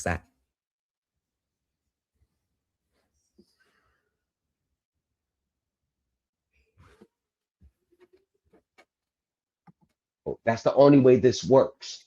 He's the bridge. Right. He's the bridge. I know what I'm trying to settle. I'm not trying to, because I know what's going to happen if this goes all the way to term. It's not going to be good on the back end. It's about 12 emails between us two.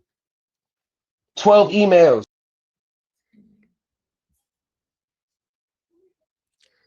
Now, let's take 15, 30 seconds. And let's see if everybody can share the screen. Share the stream. Let's see if everybody can share the stream.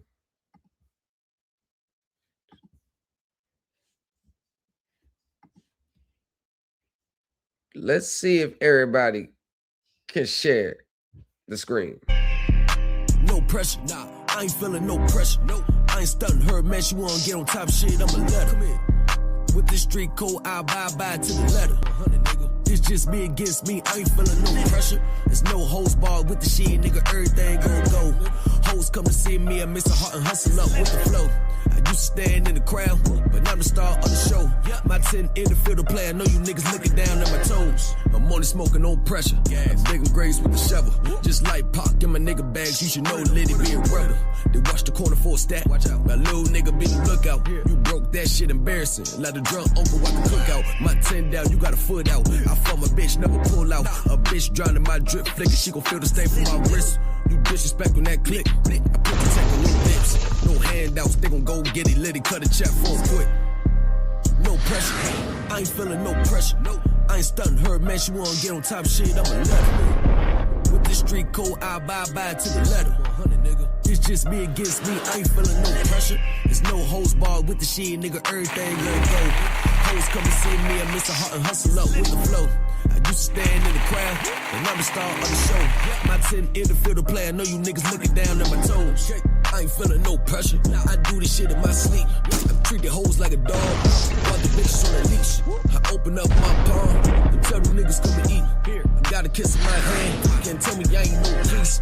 Let it counting his blessings, know he put me up on this level. You're rocking with the best. You're rocking with the best.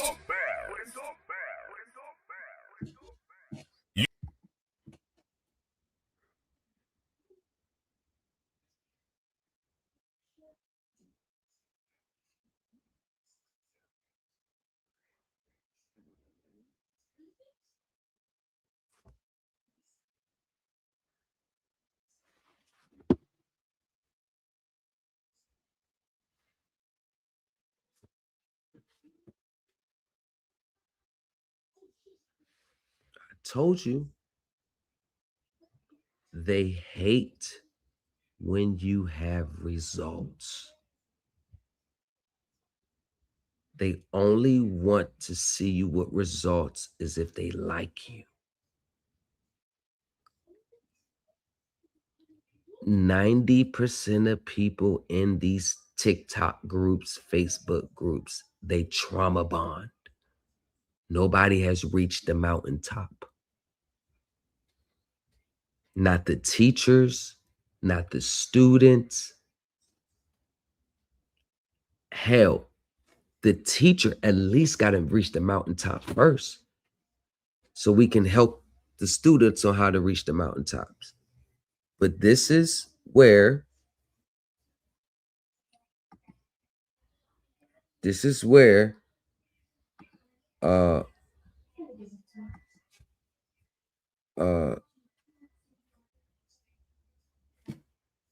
look, I told you, your results don't mean nothing to these people unless it's in a way in which the sovereign citizens. Now, the analytics says I had quite a few people in here because I got people from external browsers, the cloud watchers. And one thing I've noticed, as soon as this email came, many people just leave.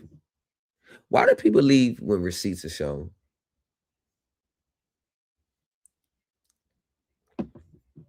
I thought people would be happy. I mean, I put all this time in, I put this work in. I'm able to keep a Mercedes-Benz. Don't have to pay the rest of the 40, 50,000 on it. About to get the title lien removed, the title. No admission of guilt on both sides, because that was part of my stipulations. No admission of guilt. Got a confidential monetary settlement. It's coming on next week that I won't disclose. Actually, I won't disclose none of the terms of the settlement once it's in writing. Went toe-to-toe with a multi-billion-dollar finance company, pro se by myself. The mountaintop is where a lot of these gurus want to get to. They post every day online trying to keep people engaged. Like they'll make a post talking about the next steps, talking about a class coming up. They'll make a post talking about what you should do. I'll make a post just dropping shit like this. And then like everybody scatters like roaches. I didn't know for most people this was a trauma bond section where everybody getting railroad, everybody in for everybody going through something. So it's like we are trauma bonding together. But when someone rises up from amongst the people and says, I'm going to take on these people by myself and I'm going to take on them in a professional way on their playing field, and I'm going to come out on top, that doesn't even get respected. That doesn't get respected. It doesn't even get respected, y'all. We're working together on this. No, we're literally working together. And I was like, hey, listen, how should I style the notice of withdrawal? Like, how should I style it? Let me know. I want your thoughts. Cause I'm like, motion as a notice, like what's up with the rules? So he reached out to his colleagues and then they came back with the style for me. The opposing side, we was working together the whole time to get this resolved. Ooh, wait. Sovereign citizens run with receipts are shown because they think it's a bill. Oh, man. Stop it. It was nice speaking to you this morning. Thank you for your agreement to a waiver of service. We will file the attached waiver document either today or tomorrow. I spoke with my Virginia colleague who advised that a withdrawal of the plaintiff's request for entry of default is likely the appropriate document to file with the court to withdraw. If you could file that with the court, that would be great.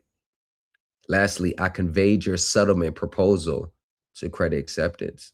I hope to have a response to you on that soon. Okay. Hey, yo, style it like this. I looked at, I researched, I said, oh, yeah, that's cool. So you'll see in the section entitled Truth and Lender Disclosures, you finance 22 72846 at 23.99%. I'm like, and they funny as hell. Man, they giving you but that's the thing though. Yeah, that's my whole point. You're just giving me more ammo, and this is more the reason why I didn't take it serious.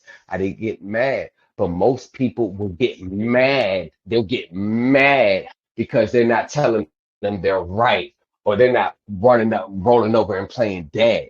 Most people would have been, all right, do you know that most people's response letter would have been so threatening, and you did this, or you violate this, or you violate this, or RICO. And now do you see why these people online don't ever get to these type of settlements? Look what they're doing. They're threatening RICO. They're you're violating this and the Constitution and RICO. They're too aggressive.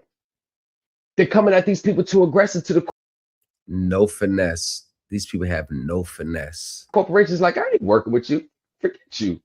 That you aggressive. Everything is a Title 18 criminal charges.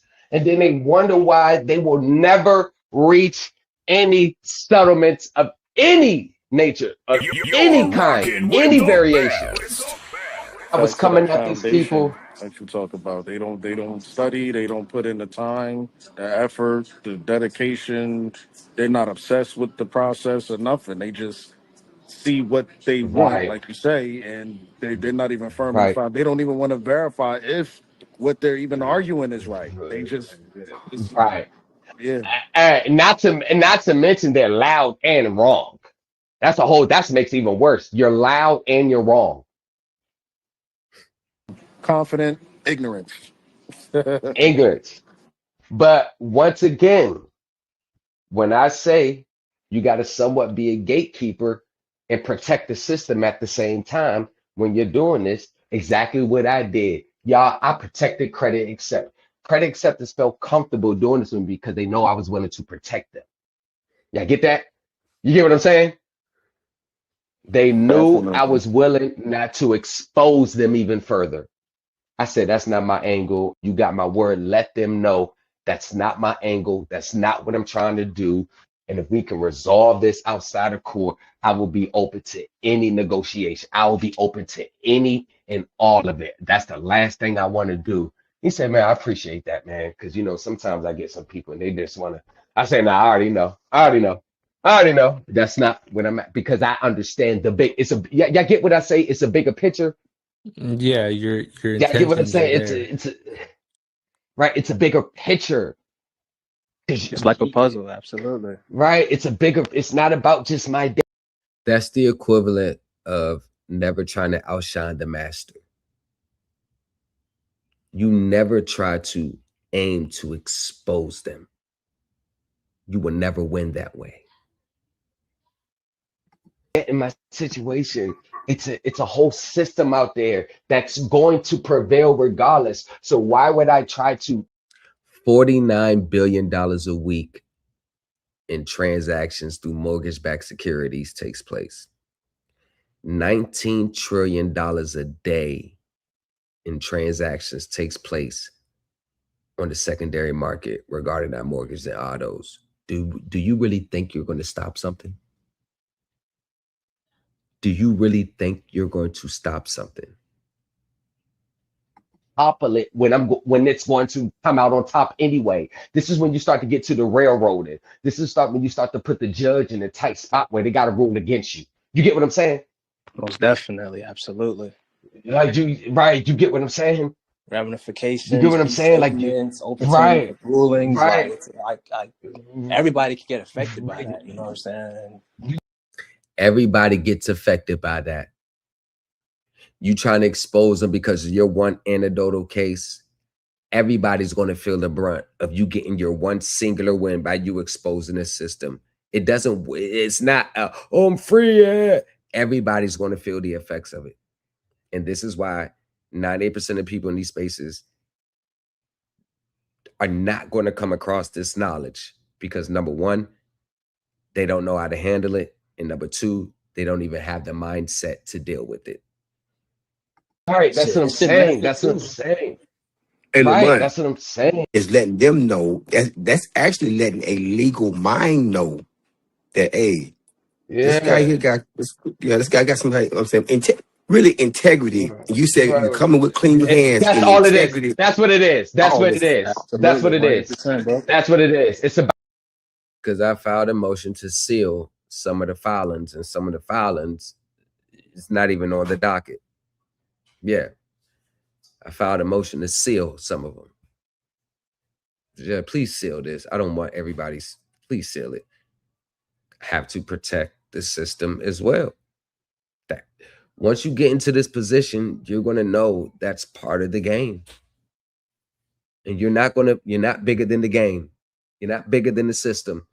I know you sovereign citizens want to think that you're going to be the one to triumph, but y'all can't even get past the first stages in a lawsuit.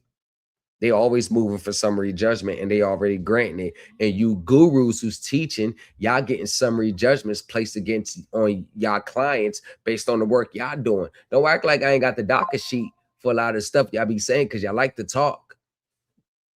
Y'all like to talk. Be checking the docket sheet. It be getting dismissed. I be going back to their page. Yeah, we won that. I be like, yo, they blatantly lying to people. You didn't win that. And as soon as I post the order dismissing their case, I'm blocked. I said, oh man. Just post right in the comment on their page. I'd be like, oh, you won this case? Well, why did the judge throw it out then?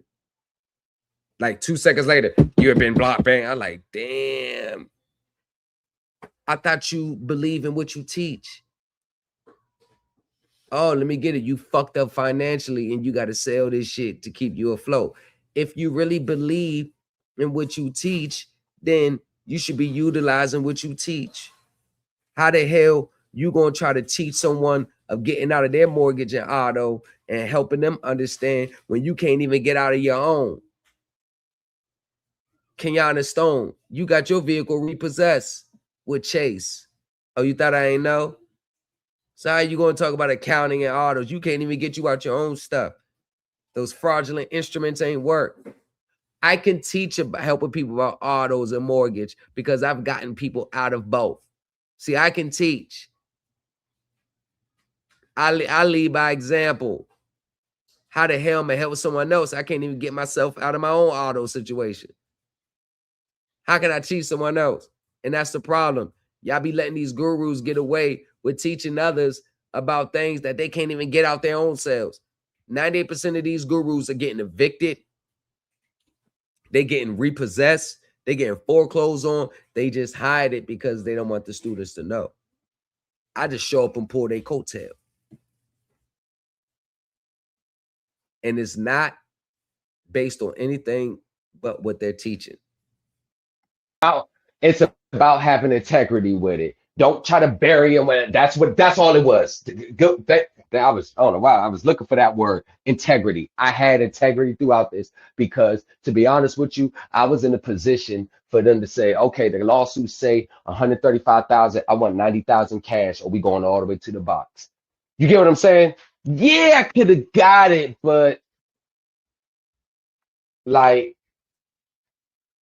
you get what I'm saying? Like, There's no I reason know to go I that was far. like, yo, it's no reason to go that day. It's no reason to go that far, y'all.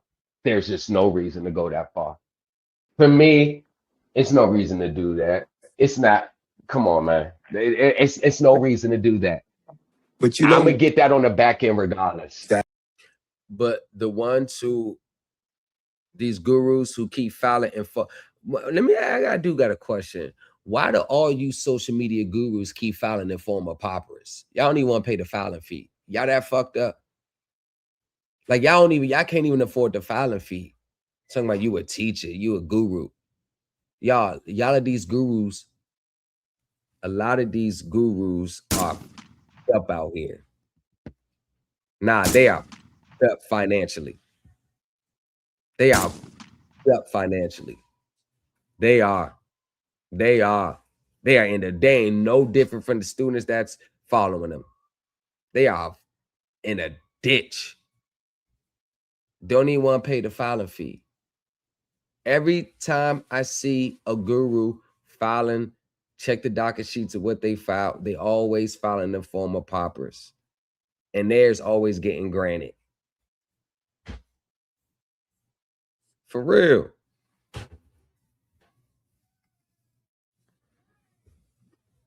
If you criminalize N-word, they're going to have to defend themselves, not to give into your threats or other demands. Hell nah, they ain't going for that. The prince with Machiavelli never outshined the master. No, you don't ever try to no. The judge is going to say, take it to the Supreme Court. I'm not dealing with this. That's a fact. That's all they're going to do. No, you putting everybody in a tight spot trying to expose the scheme.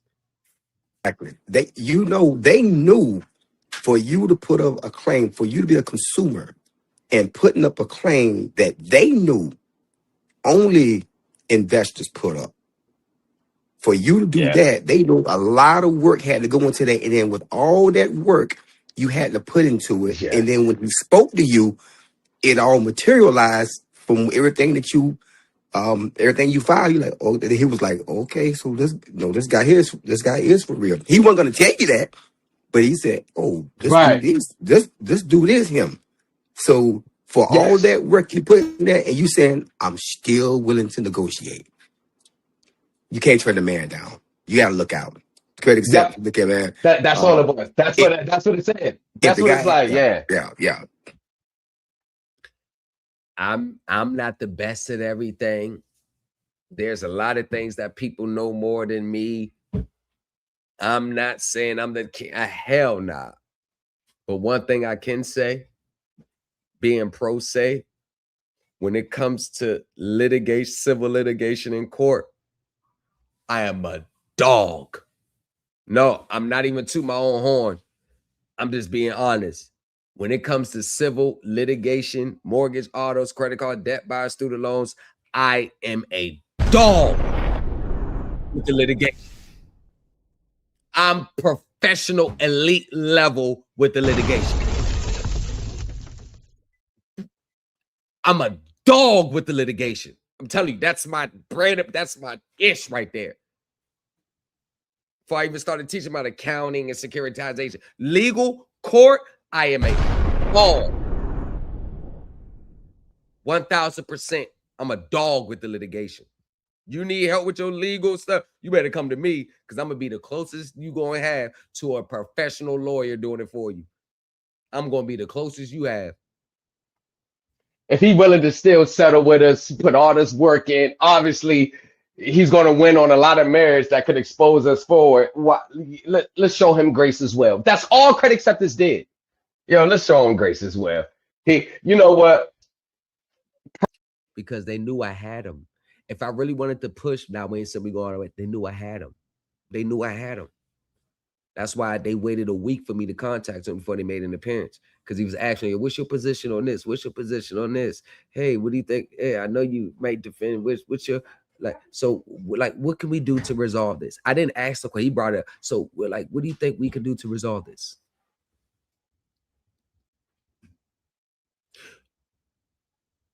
Do you think the lawyer actually came up with that on his own? Or when he first met with them, he asked them, what's your position in this case? Do you think the conversation may be like, well, if he wants to settle, we'll settle. Well, if he wants to settle, we'll settle. Hey, so what do you think it looks like we can, resolve the issue? He posed the question first. I said, oh, hey, perfect. Man, sir, I'm trying to resolve it as well. Tell them I'm willing to work with them. Anything, I'll put the proposal in writing. It's going to be gracious. It's not going to be astronaut, not going to be crazy. He's like, oh, okay, nah, I ain't going to be all that. It's going to be fair. I'm going to be very fair. But if they want to resolve it, hey, I have no problem with it. Please make sure you let them know. I have no problem with it. I have no issues with it at all. Why, Lamont? Why? Because I've already proved my point. Already proved my point. Remember, credit acceptance wasn't even on the real hit list. They're not even on it. It was just, I just saw you right there. I'm gonna get you right now. But they wasn't even on the hit list. I got a comeback 2020. It's going on 2 years. I got someone on the hit list. I haven't told nobody the name. I've been investigating for 2 years. I got one on the hit list. They were just available in them. They were just right there in the line of fire. That's just what it is. So that, I try to, I'm always going to be fair. I'm not going to kick a, what you call it, kick a horse while it's down. I'm always going to be fair. And one thing, the best way to get what you want out of these people is when they like, all right, you got us. You don't overstep. because you still got to recognize where you at. Recognize where you at now. Recognize where you at. Don't say we actually admire that, man. Like we actually respect it. Like Pro say, yeah, we ain't got no problem settle with him. But them investors, shit, yeah, y'all know what y'all signed up for. Oh, you know they about to lawyer up in Rosen Law Firm tooth and nail. Y'all know that. Y'all know that. Y'all know that. But this is one of the benefits. I'm still a little fish, y'all. No, I know. You up there with the big. No, I'm a little fish in that world. And even though I know I'm not a little fish per se with my ability to communicate this stuff to them, but I still play the role as a little fish. You get what I'm saying? Because them got to come out their pockets just a little bit to a little fish. Man, that ain't shit to them. But them having to come out the pocket 15, 20, 30 million to invest. You get what I'm saying? You get what I'm saying? Like, I ain't coming after y'all for that. I'm the little fish. Get me out y'all way. And one of the things that I know how to do is I know how to negotiate and broker a deal. I've been brokering deals for a long time since I was a kid. I know how to broker a deal, which is one of the reasons why. Don't miss out on this opportunity to litigate like a seasoned professional. Join the Supreme Elite Team University. Thomas in the lobby. Folder thicker than a skyline. Credit acceptance on a resume with stories in the fine lines.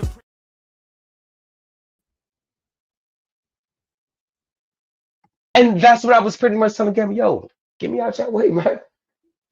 Tell them I'm open. We ain't got to do this. We ain't got to go back and forth with court, spending all that money. And that's one of the things that he said he appreciated that me recognizing was having a lengthy drawn out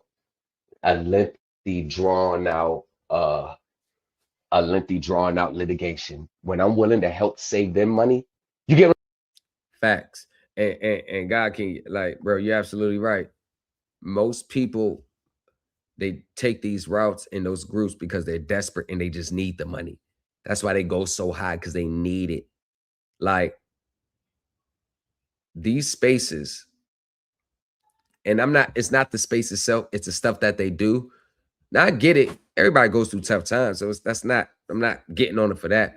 But I think their belief systems and the things that they do has more to do with their financial situation versus what they really believe.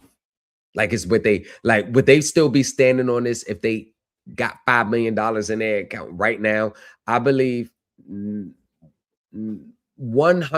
of the people that's in these online groups and spaces, if $5 million hit their account, they would drop their claims, their documents, their filings at the drop of a dime, pay off their bills, and go about their lives.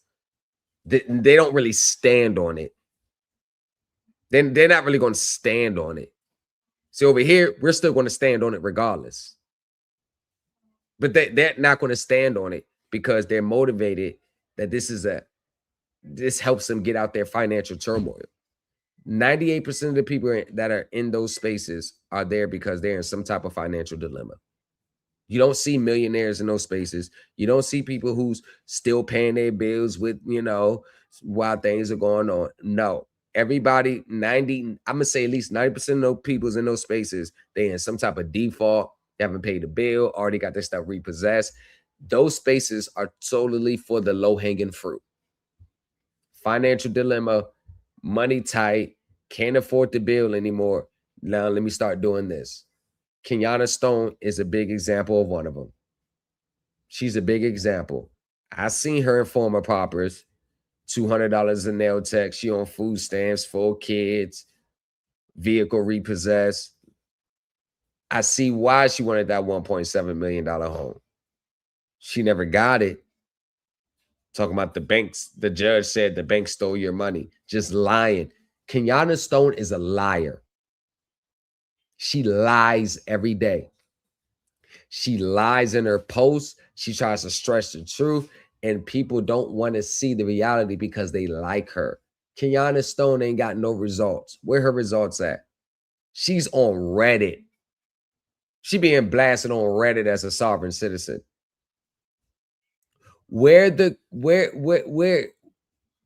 Okay, she taught Kiana Stone taught a master class on accounting, securitization, talking about the ASC. She did that about 2 months ago. At minimum, Kiana, why don't you come back with your own results that you were successful in? Why don't you get your vehicle back? Where your lawsuit at against the vehicle? Because everything I taught in my master netting class, I utilize with, in my situation. So at minimum, Kiana, where's your results at from what you taught? Where are your results at from what you taught? She has no results. People pay her to keep her nose above water. That's the number one thing for her. Notice when people start to challenge her, she makes posts and gets combative. She gets mad. She wants to block you. She's just like the rest. Kiana Stone is a sovereign citizen. Mentally, she's going to deny that she is. She already said there ain't nothing wrong being a sovereign citizen because you are one. Kiana Stone is a sovereign citizen through and through. Months later, she has not shut me up because she ain't got no results.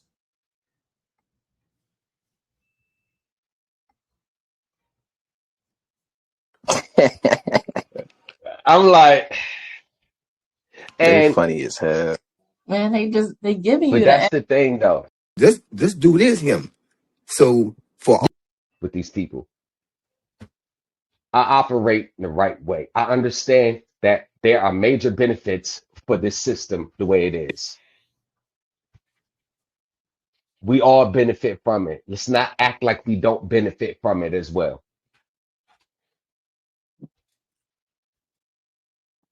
Lines of credit, that's a benefit. You get your credit up front, you pay back over time. You leave the dealership with a vehicle, you pay back over time. You get a whole goddamn house up front, you pay back over time. Okay, without this system, the way that is, you got to buy all that shit outright. So for the people that want to expose the system, that's what's going to end up happening. You got to buy it out right now. But you want to expose the system. They don't even have the mindset. Of course, she's going to release a University of Today. Why would she not copy? Why would she not copy your teacher's teacher? Of course, she's going to release bills coming up. She need them bills paid. You're rocking with the best. She need them bills paid. Of course, Kiana Stone going to come out with a university. It ain't going to be the Supreme Elite Team University. That shit going to be another shit she teaching and no results. Where the results at from her master netting, her master class, securitization class? Where even her own results? Where she at with her clients in their court cases? You know that girl don't know about court. You seen the shit she filed in her own case? Fraudulent UCC ones. She don't know accounting. Why she use accounting to get her vehicle back? It's like I use accounting to keep my vehicle without paying for it. Come on, Kiana Stone, you gotta show me something. You can't let me shine. You gonna let me do you like that, Kiana Stone?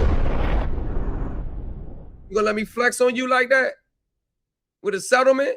You ain't got no settlement either.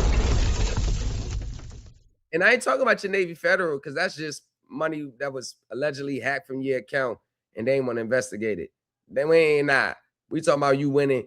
Where your lawsuit against Chase when they repossess your vehicle? They repossess your vehicle. Why don't you get it back? Why don't you get a monetary judgment? Why don't you get a set off? Why don't you produce your claims to court, file a lawsuit, and have them settle with you? Where they give you the vehicle back or the monetary equivalent? Huh? Where that at, Kiana? Kiana. You gotta show the people something now. Your little Facebook posts, all you doing is just posting on Facebook. That's all you doing. You ain't posting no results, no wins. You just posting shit, just talking. I know for you social media gurus, that shit get frustrating because like you want to show receipts so bad because there would be no better way for you to let people know you know what you talk about by posting receipts. Y'all so mad, y'all ain't got no receipts to post, so you just got to keep posting just regular on Facebook. You got to keep posting the regular shit. Won't you post a settlement? Won't you post a win? Kenyatta, I'm waiting for you. Matter of fact, y'all, let's wait for Kenyatta Stone to post a win. This thing. Do you think Kenyatta Stone will post a win? Do you think she can post one within the next 30 days? I'm going to take a poll. And I never lose sight of that. One of the benefits is you get access to the goods and services. Upfront, of course, you probably got to make a down payment. But it ain't to the point where you got to buy it all outright. If the system changed the way most of these people wanted it to change, all of us, unless we got a credit score of 830, all of us have to pay for it outright. Now you understand? Like, come on now. Come on, let's be honest. We rely on this system. Why try to crumple a system that you know you rely on? Because all these sovereign citizens, they got all this shit to say. You notice that they ran their happy asses down to get into that contract. They signed that damn application. They entered into the agreement. They put a down payment down. You know, they ran their happy asses down to the finance company. They didn't go buy it outright.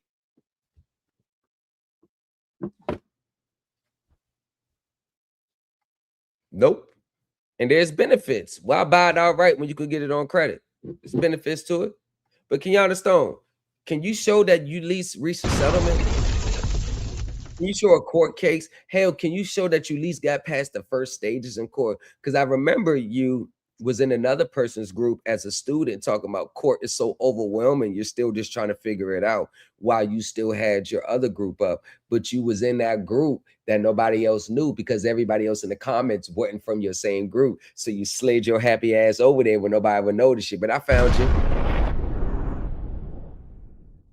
Remember when you lied, said that you won your Navy federal case in that group on that guy's post that was then taken down?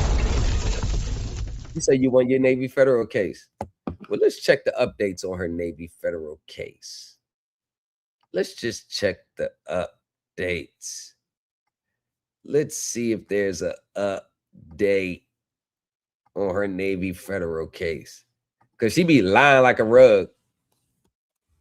Kenyatta be on there. She posting a case the other day.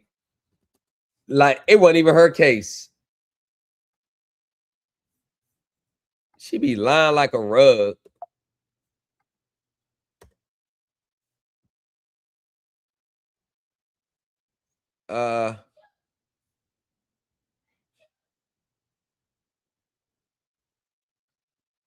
Nope.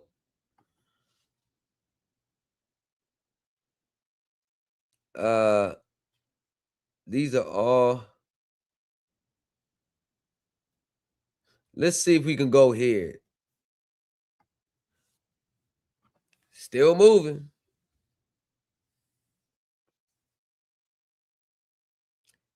It's still open. Hey, Ali, Kenyatta Stone versus Navy Federal Credit Union, case number 1.2.25-CV-01827. Because she never liked to talk about. She never liked to talk about what happens in that case. Defendant, Navy Federal is represented by Christian Small and Thomas Cuss. Uh-oh.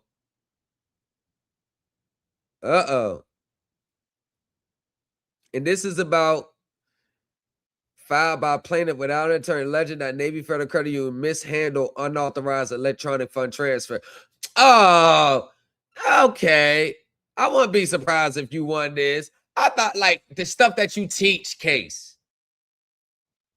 Why aren't you going with your client, taking cases for your clients? At least yourself. I mean, I get it. How much was it? $1,163. You need that? I can loan that to you right now, Kenyana. You need that? Because God, Lord knows you need it. Lord, no, Kenyana, Lord knows you need it. Hey, broski Ali, look that up, man. Deal with any of this. Why don't you go into your Social Security trust fund and go buy the shit outright then? If you don't want to deal with financing. Anybody that want to deal with financing, they buy it outright. So why didn't you go buy it outright then?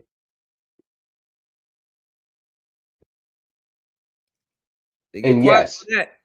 you have to be. They get quiet on that. Why don't you tap into your Social Security trust and just buy it outright? They say they get quiet on that. They'll be so, well, you can only use it to discharge debt. Then why your ass still getting your shit repossessed then?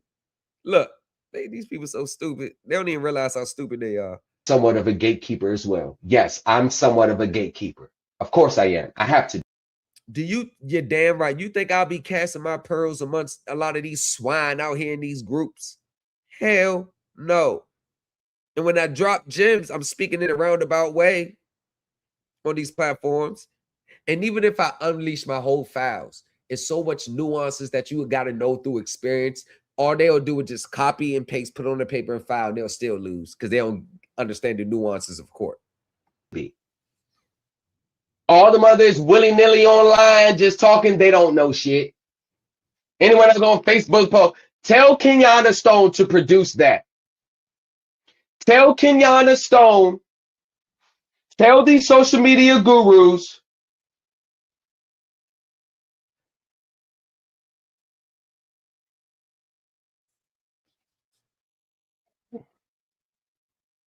tell them to produce this or the equivalent. And you know what's another act of good faith on their behalf? Wanna know why? Hey y'all, listen, let me just keep it 100.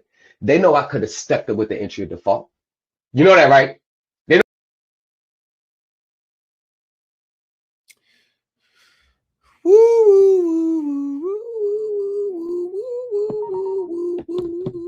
Go ahead and read it.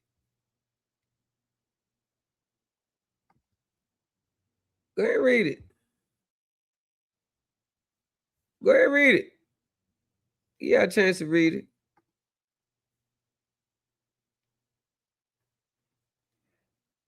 I will give y'all a chance. Go ahead and read it.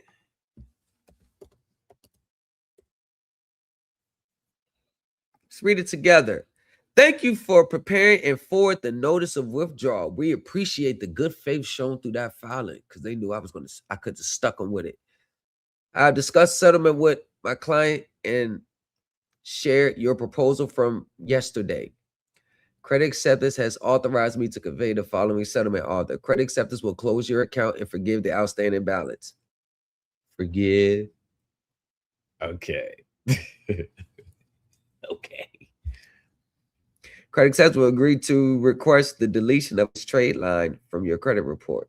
The parties will dismiss the lawsuit with prejudice. The parties will agree to mutual release of claims. The parties will enter into a confidential settlement agreement.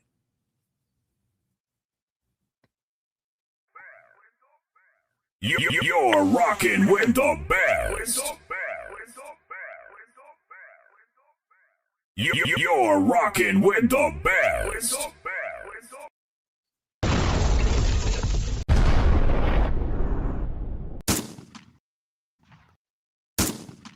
Kenyana. Kenyana. Kenyana. Kenyana Stone. I am hopeful that these terms are satisfactory and that we can move forward with preparing the settlement. Of course we can. Of course. My job is done. Your job is done. Of course. Kenyana, when your group members get a whiff of this, they're not gonna say nothing to you, but they're gonna be like, all right, girls, we trying to see something now. Like, all right, we keep taking these classes. Bet. We keep taking these classes. She should just tap into her estate that she's the creditor beneficiary of. And that's what I'm saying. She's still talking beneficiary and stuff.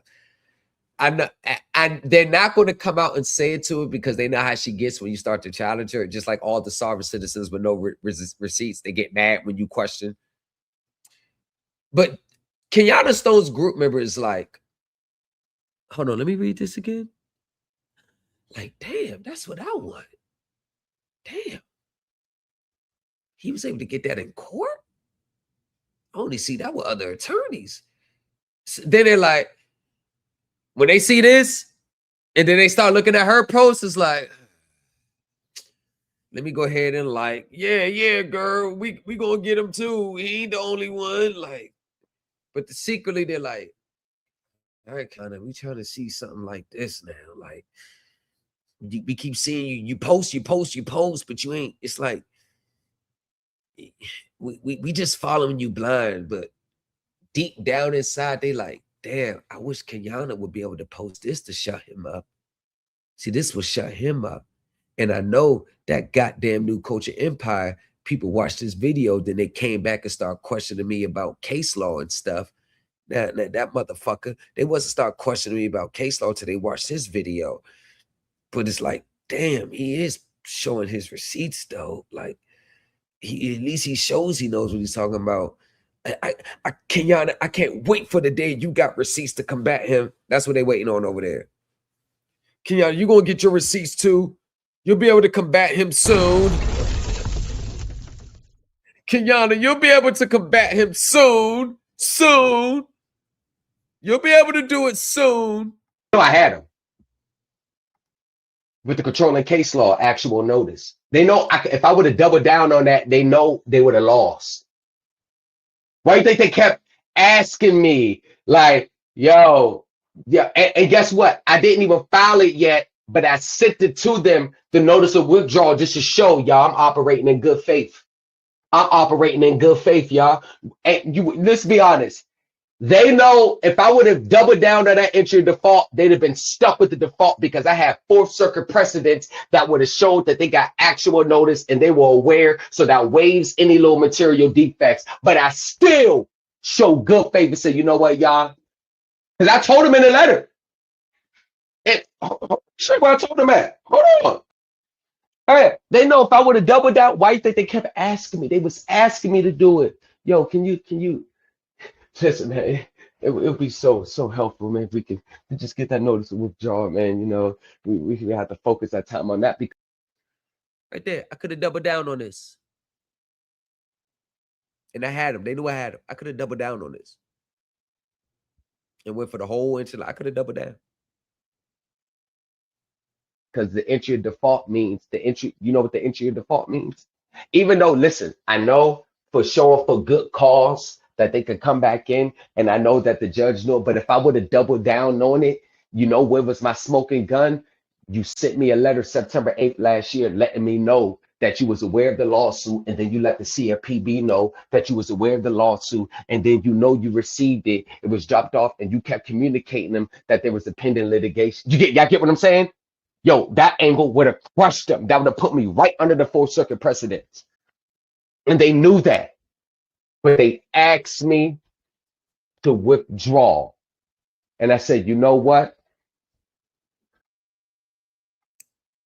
Because Kenyatta, we know damn well you need that. You need to come up with that university soon. We know damn well you need to come up with that university.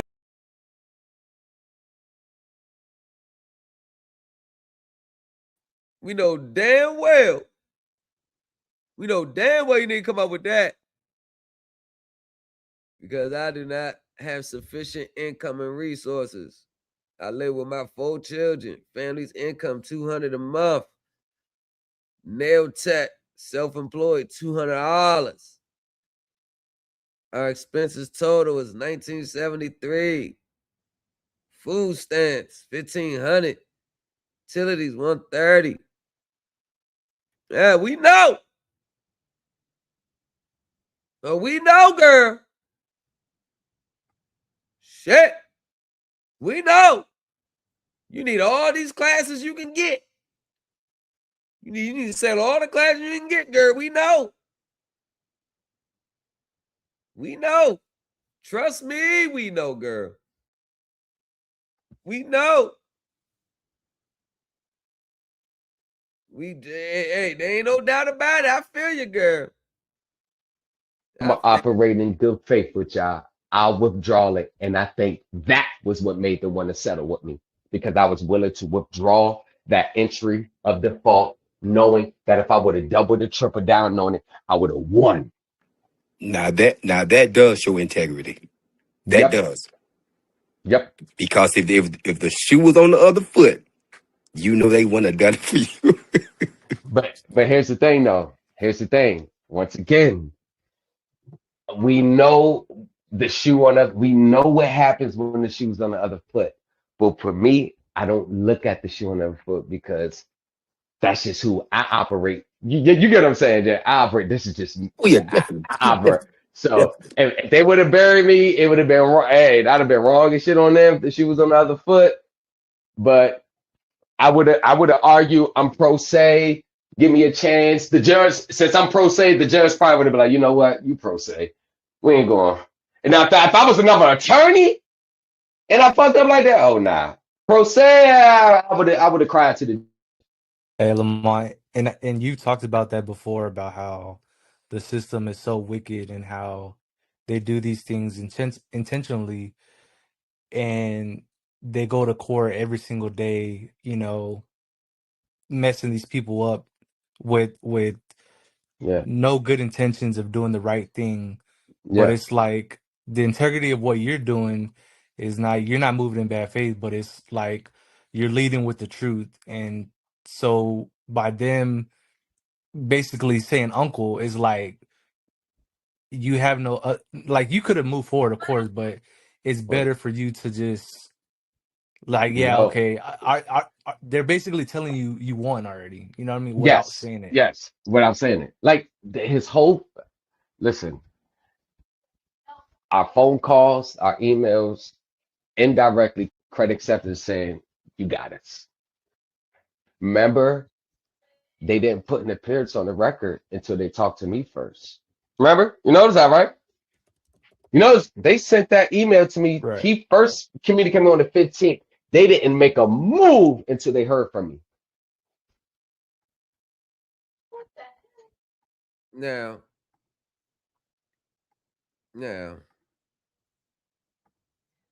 you know it's bad. You know it's bad. Kiana Stone as an individual has been associated with sovereign citizen ideologies, primarily through recent federal litigation and public filings. Legal action against Navy. September 12, 2025, Kiana Nicole Stone filed a federal complaint against Navy Federal. While specific details of the complaint are often sealed or limited in public previews, the case is frequently cited in social media groups and legal forums that track sovereign citizen litigation. Damn, girl, it's bad. Even fucking Google got you listed as that. Sovereign Citizen Association. Her name has surfaced in online discussion in groups such as Facebook and Reddit dedicated to monitoring sovereign citizen activities or nonsense, where participants often analyze legal filings that use non-traditional legal terminologies like lawful law or specific jurisdiction claims. Damn, you on the sovereign citizen watch hit list. She has been linked to Indianapolis, Indiana through social media business profiles. Note, sovereign citizens generally believe they're not subject to federal or state laws unless they consent to them, often citing specialized interpretation of common law, maritime law, or the UCC. Courts in the United States consistently reject these arguments as having no basis in law. What are your thoughts? Hold on her teachings?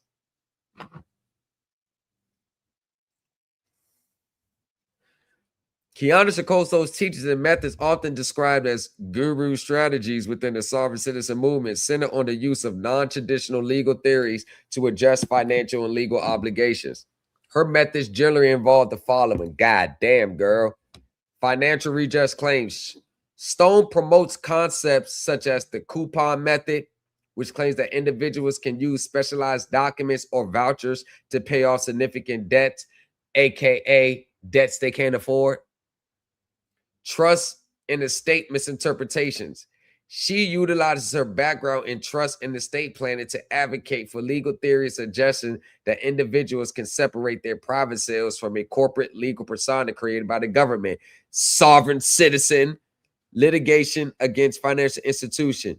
She has applied her teachings in practice, most notably in a 2029 federal lawsuit against credit union, where she accused the institution of mishandling electronic funds transfer.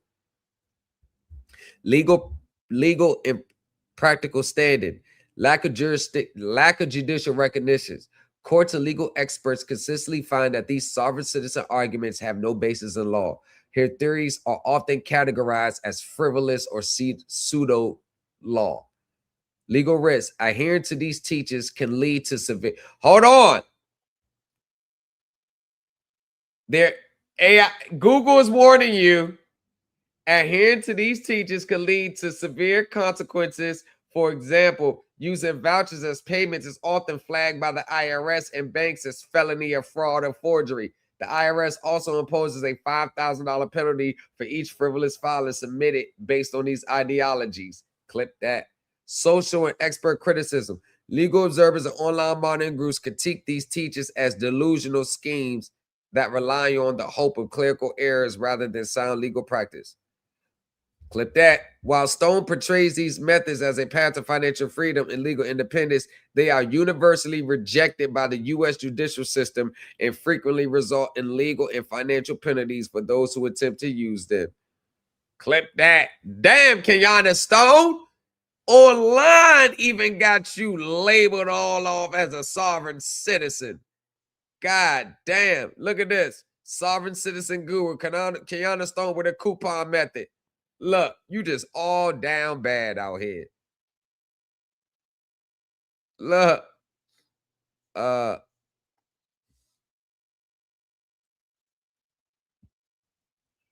Hey, bro, get that to me as soon as you can. Kenyatta Stone, accountant. Accountant.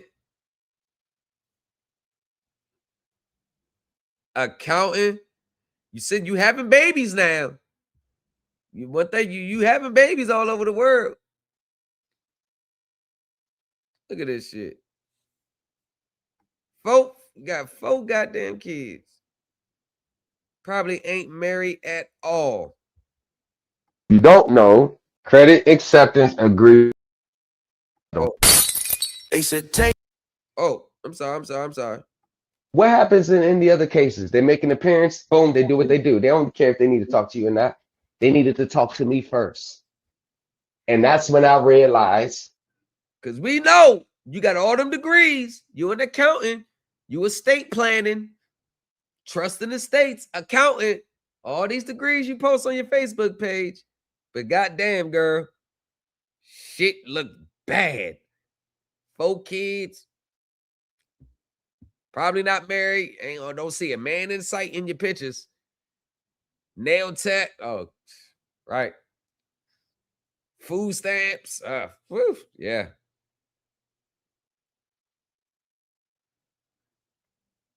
And this is why she needs to come out with a university. Them kids whooping her ass. Damn, Kiana. That I had the leverage. I hold the cards. So when you follow the teachings that I teach, you and I'm talking about foundation. When you follow all the law reviews that we go over. Hold on, these motherfuckers is crazy. Yo, what the fuck, man? Like, for real. Like, this shit all makes sense. Like, everything this shit make, hold on, move all this shit out the way.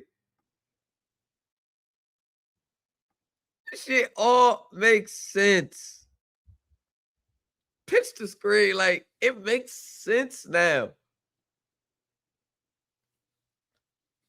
It makes sense. We ain't got to get into your case. We know you lost it. But this shit makes sense now. Like, damn. Fuck no. All these sovereign citizen gurus don't ever want to pay the filing fee, boy. Like, Kiana, you couldn't even get this. Like, you couldn't even get this. But we know one thing that you did try before. Hey, yo, everybody thought they was about to be billionaires off this fraudulent document. One thing that we do know is you'll never get this. Thank you for your recent communication. This is me with Midland. We have reviewed our records and are writing to provide the following update. We have closed your account and ceased collections. You have no further obligation regarding this account. Please call customer service if you have any additional questions. Like, God damn, boy, I just keep, God damn, man. Shit just keeps, like, damn. Shit just keeps, like, what the fuck? That's me. That ain't Kenyana. Kenyana, can you at least get a letter like that? I mean, that's a credit card. It shouldn't be that hard. You should be able to at least get something like that. We know damn well you ain't getting shit like that. Now, that's a mortgage. That's a mortgage. You out your league. You know damn well you ain't getting shit like that. You know damn well you'll never get your clients no shit like that. That's the mortgage. That's a mortgage set off. You know damn well you ain't getting that. Hey, Kenyana, don't even attempt, because when it boils down to it, I am your teacher's teacher. Kenyana copies me or tries to. Yusavell's been copying me. A lot of them copy me. I am your teacher's teacher. I like that background. We're going to put that back up there. 4 cases we go over. When we go over the spiritual side of this, when we go over, take the whole thing into account, and you present yourself in good faith, standing on your square. Yeah, you're operating in good faith, but I'm fully prepared to, and I told them, operate good, but I am fully prepared to litigate this matter. I told them, I don't get twisted now. I'm cool as a fan, but this scalpel is still in my back pocket, and I will not hesitate to bring it out if I have to. You cool? I'm cool.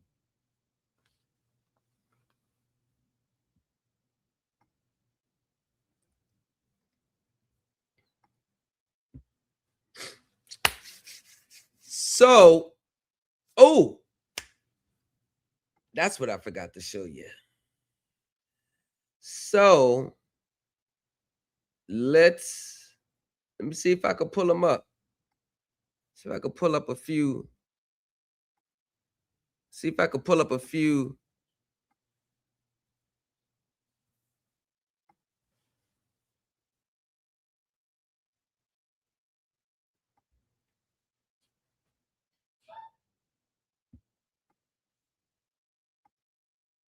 I got like 12 emails, but I wasn't going to post. I wasn't going to post all of them. I wasn't going to post all of them because it's still, private, ongoing. But right, even that one right there, that's enough. Now y'all run back to your gurus and ask them, can they, we got to do something to match Thomas. That's all you go. Nah, for real. Just go back and say, yo, he got a settlement based on his stuff. We was watching his videos. He started documenting it last July, and so everything he must have been saying from the start to begin is true, because it ended in a settlement in his favor. He don't got to pay for the vehicle no more. That's almost like 50, 60,000. He don't got to pay. He's about to get legal title to it. He hasn't made a payment since July 1st, so he already saved 6-7 months of payments. Now he has a vehicle and don't have to be responsible for, based on what he knows and what he taught up here. Isn't that the social media dream? Isn't that the social media dream right there? Isn't that the social media dream? Isn't that the social media dream? Isn't that what you want your gurus to get you? I'm just saying. But we did things the right way. And that's the difference between us and them.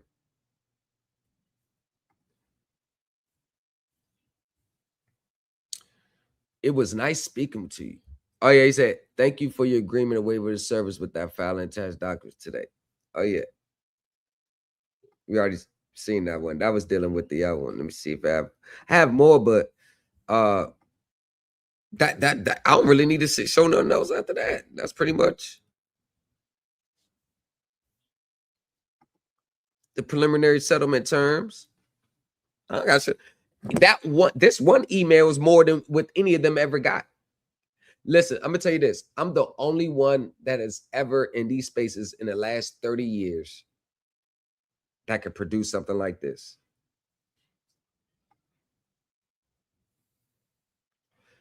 Credit acceptance will close your account and forgive the outstanding debt. Credit acceptance will agree to request the deletion of its trade line from your credit report. The parties will dismiss the lawsuit with prejudice. The parties will agree to mutual release of claims. The party will enter into a confidential settlement agreement. None of your gurus will ever get that. None of them. None of them. I am your teacher's teacher. Listen, gurus, if y'all really want to learn how to teach your students correctly, y'all sign up for my university. Don't go to their university. They ain't on shit. If having a university means you at least got to show that you've been successful with verified, we can all track it because I've been tracking it for months, that you know what you talk about. And this is why they don't like me, because my reality shuts down all of their dreams. Remember this, y'all? According to your conversation with your friend, the attorney, what we go over in group is right in line with the legal standards and the professionalism on how it has to look and what you need to know when you attack these people. The words that he used was, you're going about it standard operating procedures. And that's what the SEC attorney said. I'm going to buy standard operating procedures.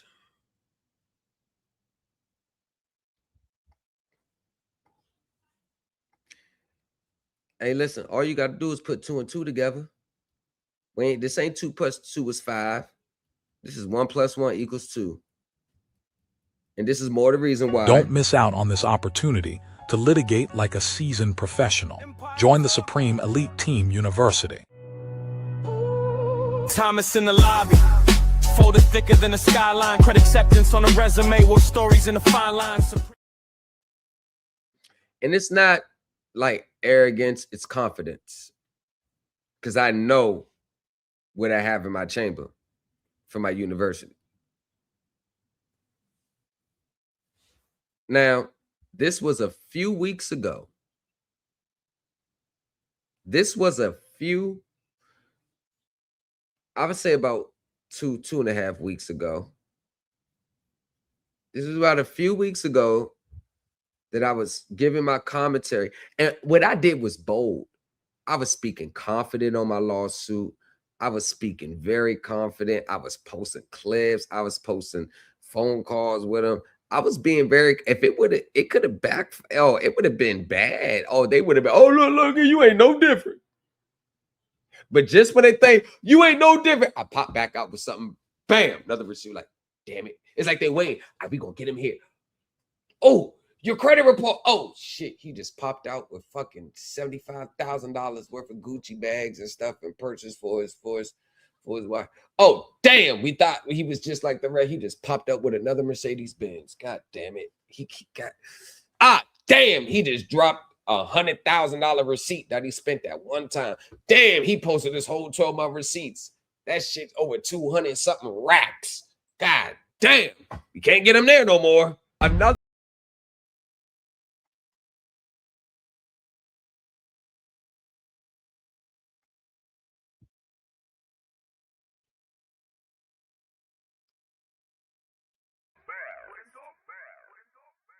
You're rocking with the best.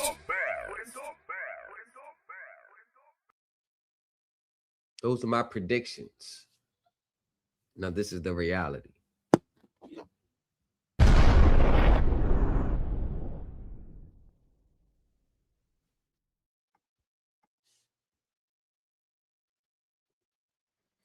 And anyone that says I don't know what I'm talking about, they're just lying. The writings was on the wall. Writings were on the wall. The writings were on the wall. All right. It was. Darren, it was. I went back and reviewed those. I was like, damn, I need to do some follow-ups. Yo, it was ahead of its time. The No Student Left Behind series. Anybody that took that No Student Left Behind series, I guarantee you, that was like 2 years ago, their foundation would have, it would have killed all that noise. They'd have been on the right track right now. That No Student Left Behinds is one of the most underrated series I ever put out. The No Student Left Behinds. This started back in the No Student Left Behind. Yep. That's when you started to see the cosmic shift. And I started to take off. Yep. Because everybody got to find your niche. You got to find your position. You got to find what works. You got to, yeah. But one thing, what I don't do, what everybody else do, I just don't throw mud stuff at the wall, hoping something sticks. When I throw at the wall, I'm like this. Okay. Next one.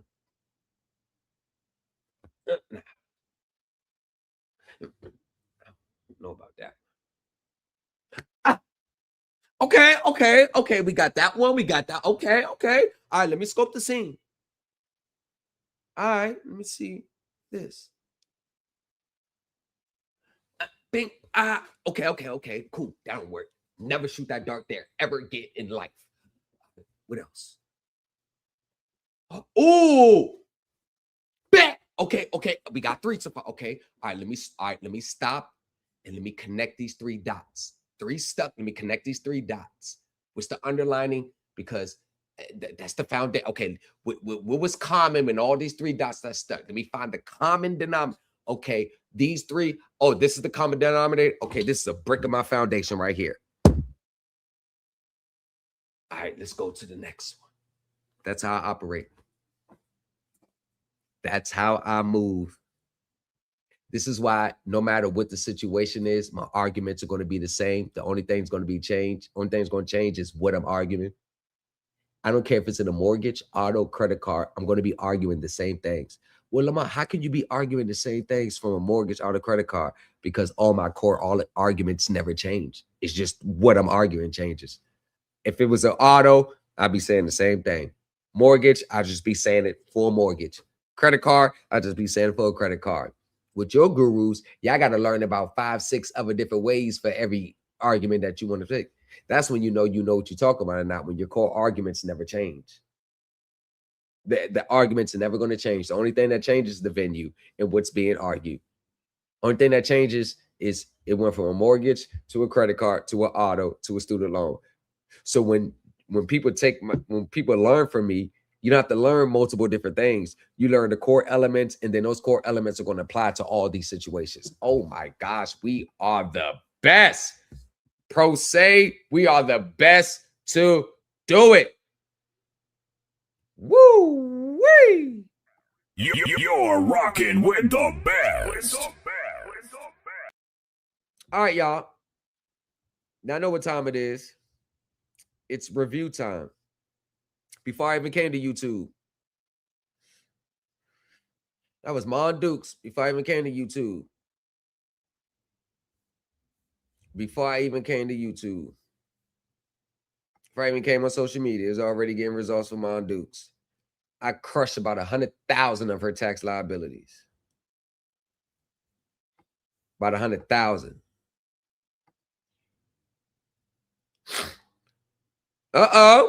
No student left behind. Help me get my first wins. Yo, how many times I gotta tell y'all, when y'all get wins based on what I taught, y'all gotta let me know. You know I like to rub mud in these gurus' faces. Y'all gotta let me know. Y'all, I be talking to them like, oh yeah. So yeah, man, I did that thing that you said, yeah, that shit worked. And then I'm like, damn, you don't want to tell me? Yeah, I found out, yeah, that shit worked too. Yeah. I was able to get that done. Bro, why you want to tell me? I ain't know about this insurance. There you go, right there, y'all. We all seeing for the first time. Do you know people have reached out to me on the email? They're not part of the group. They just watch me. They've been watching me for 6 months. Do you know people reached out to me like, yo, I've been studying what you're saying online for 6 months, and I was able. Okay, my fault, then, bro. That's probably you 100% probably right. Do you know that they'll reach out to me and be like, yo, I want to thank you. I'm like, yo, thank you for what? Now you helped me get rid of this. I was watching your videos, what you were saying. I caught your gems. I went back, studying, applied it. I was able to do this. I was able to do it. I said, for real? Damn, you ain't even in my group. You just watch what I put out on YouTube. I can imagine if he was in the group. Yo, this shit speaks for itself. And when you know you don't have to sit in front of a camera and lie to people for 3-4 hours, that's the best feeling when you know you don't have to lie to people. You back up all your stuff with receipts. You back up. It's the best feeling where most of these gurus, they'll sit in front of y'all face and lie to y'all for about 3-4 hours. I don't have to lie to you because everything is black and white. And guess what? I'm going to make it regardless. I'm going to get mine regardless. I don't have to lie to you. I'm going to get mine regardless. I'm going to get back on track and I'm going to get mine regardless. I got a family, you know, kids, beautiful wife, beautiful wife. We good. We good. We got two Benz trucks in the car. We good. We good. About to moving on up, bigger and better.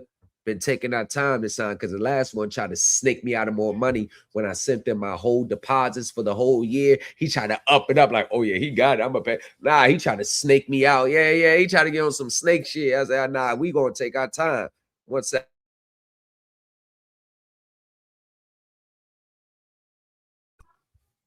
I'm one of the pillars in my family. When there's family meetings with all the elders, I get sent the link. I'm the only child of the ones from, my cousins, my age, and I'm the only one there amongst all those elders listening to my input. I'm the executor over my mom and dad's estate. Everything has been left to me. Their beautiful $1 million home has been left to me. Everything has been out of 6 kids. Everything was left to me. I'm managing it all. Like, come on, man. I do millionaires' taxes. Like, come on, man. Like, I am not only a pillar online, I'm a pillar in my family and I'm a pillar in my community.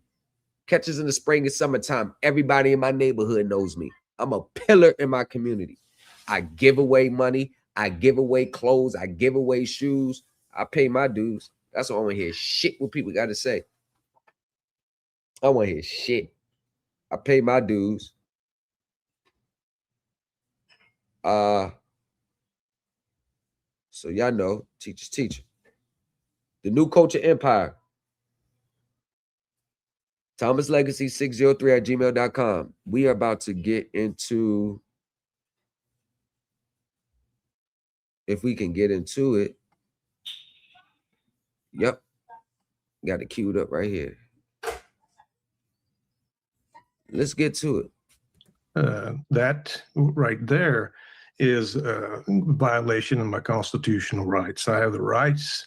That's the same thing forensic law was saying last night. Constitutional rights, constitutional rights. Your constitutional rights have nothing to do with your mortgage in a simple mortgage auto credit card case. We got to stop looking at these banks and these corporations as U.S. officials or government officials. Title 42, 1983 does not apply to a fucking lender. They're not officers of the government. To see that the UCC does not pertain to any of your rules or your regulations or any of that. All right, this is the District Court of Comanche County, Kansas, case number 25 CV1. Case is entitled American Ag Credit PCA versus Timothy Peterson, individually and as trustee of the Timothy Charles Peterson Trust, and Shelley Peterson, individually as trustee of the Shelley Peterson Trust et al. We are set today for hearing on the plaintiff's motion for summary judgment. Plaintiff is appearing through its attorney, Nicholas Grillo. And I believe we have for CNH Industrial, is it Quan Nguyen? Is that right? Yes. Your Honor, we need to make a correction to the record before we get started. Just finish introducing the case and then we'll take up any issues. You bet. And then also appearing, we have Timothy Peterson and Shelley Peterson appearing pro se. All right. So as I stated, we're set for hearing on the motion. This, just because you appear pro se does not mean you are not required to know the court rules and procedure. And that's the number one problem. People are appearing pro se. They have, you want to know why they appear pro se and fire their lawyers? So they can submit their fucking sovereign citizen documents, because the lawyers won't do it because the lawyers are getting in trouble. That should tell you something right there. Court operates off rules and procedure, not your UCC sovereign citizen beliefs. As you know, with my settlement, you know what? It feels so good to say, yo, we done reached the settlement. All that hard work done paid off, man. Hard work pays off, ladies and gentlemen. If you listen to what I say, don't listen to nobody else. If you listen to what I say, I take you to the promised land. If you listen to what I say, don't listen to nobody else online but me. I'm going to take you to the promised land. Motion. So Mr. Peterson, you believe there's some issues we need to address first? Yeah, I've got a couple three, Your Honor. Before we begin with my introduction, are we in a constitutional court of record? Once again, you don't. The judge does not answer. The judge is not there to answer your sovereign citizen questions. Ladies and gentlemen, don't ever go into court asking the judge, is this a common law court? Is this a statutory court? Is this a constitutional court? Don't ask them. You're going to put yourself behind the 8 ball. You're going to be at a deficit. They're automatically going to assume you're a sovereign citizen. Want to know why they're going to assume you're a sovereign citizen, even though you don't think you're a sovereign citizen? Because the ones who were sovereign citizens asked those sovereign citizen questions 40 years ago. I'm not sure I know what you mean. Are we in the public record? Yes. Okay. So therefore, this court is a constitutional court of record then. Would you agree?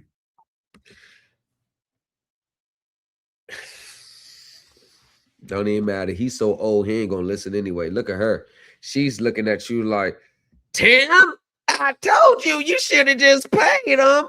No, we're going to exercise our rights. I don't know about this. Well, we're going to do what we got to do. These are all constitutional rights. Tim, why did you just pay them? Oh, no, God damn it. We're not going to pay them, Shelley. Well, look at Shelley. Either she's asleep in a stupor or is like, why am I here? Got the sovereign citizen flag in the background. They all ready to go. It exists under the Constitution of the state of Kansas, so I suppose that's correct. Okay. Okay. Before we finish, I ain't gonna keep stopping. I just want to say this part. The 10th Amendment of the Constitution says any powers not specifically delegated in this Constitution are reserved for the people or the states. When they said people, it didn't mean us individually people. They were meaning some states go by the state of this versus this, or the people of. They're talking about the state governments. So basically, there's a separation of powers. The government can't just go and force their will on individual states. This is why you see with ICE, the states are bucking ICE in certain states.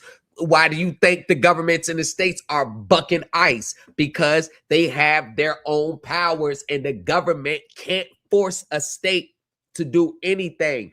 They can sanction them, probably sue them, or use the government's jurisdiction just to go do it. In the states, that's why they're clashing right now, because there's a separation of powers. So that meaning Whatever that wasn't specifically listed in the Constitution that falls under the jurisdiction of the government will reserve to the state governments. This is why you don't see driving in the Constitution. You don't see driver's license in the Constitution. You don't see insurance and all that in the Constitution. That means the 10th Amendment allows the states to set up their own courts, which are inferior to the Supreme Court, meaning no court in the United States of America can rule on a case differently from what the Supreme Court says. So if the Supreme Court says this statute goes like this, every state in America, federal, state, local, has to rule in that same manner. That's why they're inferior courts.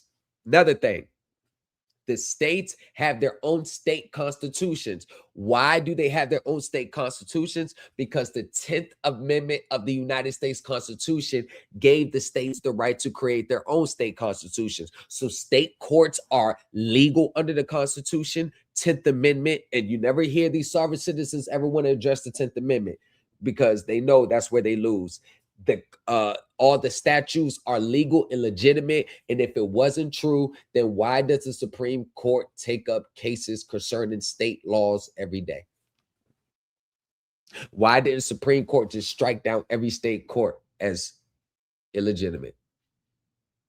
And this is just logical. So when they say state courts are illegal, but yet the Supreme Courts in which you rely on to say the state courts are illegal, they're still hearing cases out of the state. See, they don't even realize how ridiculous they sound. See, at least with me, you can come back to reality. Nah, for real. At least you can come back. All right, this is just what it is. Let me maneuver. Let me navigate through it then. At least you won't be in La La Land like everybody. At least with me, you'll be in reality. You'll come back to planet Earth, at least. All right. Thank you, Your Honor. And we are here sui juris, not pro se. And then underneath the UCC. I'm sorry. It doesn't mean no difference. It just means you're representing yourself. Whether you say sui juris or pro se, doesn't mean no difference. 1-308, we reserve our rights under common law without prejudice. And no, Your Honor, we are not the defendants listed upon this court case. We are living souls and living bodies as living people upon the land. And as the sole executors and beneficiaries to the trust listed as the defendants in this case before the court, we are non-corporate citizens. We are U.S. nationals here in peace and non-combative in this constitutional court of record. Ladies and gentlemen, at least with me, you won't have to do all that babbling. Like, look at Triple down on it. I would have won. Look at this. Nah, Look at this. Just look how it flows, the wording. Just look. Plaintiff by time proceeding pro se respectfully submits this notice to withdraw his previously filed request for default judgment, federal to Federal Rule Civil Procedure 55A and Civil Rule 7F. Since the filing of that request, defendant Credit Acceptance Corporation has appeared through counsel and communicated with plaintiff regarding waiver of service in their defense of the operative complaint filed on August 25th, 2025. In addition, plaintiff and defense counsel have engaged in preliminary potential settlements of the dispute. In light of this development, in the interest of judicial efficiency and good faith cooperation, plaintiff hereby withdraws his prior request for entry of default filed with the court. Like, you see how just the tone is more, like, come on now. Y'all can't lie. Don't lie now. Don't lie. You see just the tone is perfect. You see how professional the tone is? Look at just the tone of it. Come on now. Like, come on, man. Sheesh. And we appear only as a special divine appearance to settle the business matters before the court only. And also, Your Honor, as you have addressed, this is a trust issue. The defendants listed here today. So that was one of the corrections that we needed to have made that hadn't been previously read into the record. Every single one of these attorneys, that's the judge top left. Those two attorneys right there, I will be able to go blow for blow, reach a settlement. I'll be right on their level. Talking, communication, court, I'll be right on their level. Before we begin, Your Honor. Pro se, y'all. Pro se. You don't get this type of work unless you're another professional. Pro se. I'm amongst the people. I'm still amongst the people. I'm no different from you. We're all the same to them. I'm not up here and y'all down here. We are all in the same boat. We are all in the same boat. I am no different from the average person out here every day. I'm no different. I'm amongst the people. So at least if we just know one that can rise up and defend against what's going on,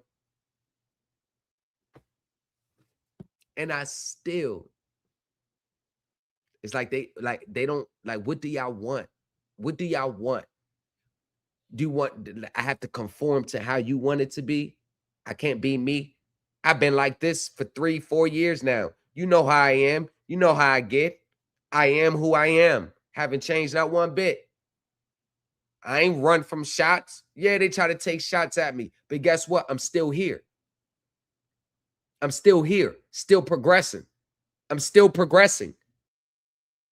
While everybody else is spinning the wheels, recircling the wagon again, we moving into, you know what? Guess what? In 2026, we moving on from this stuff here. We going deep into the other side.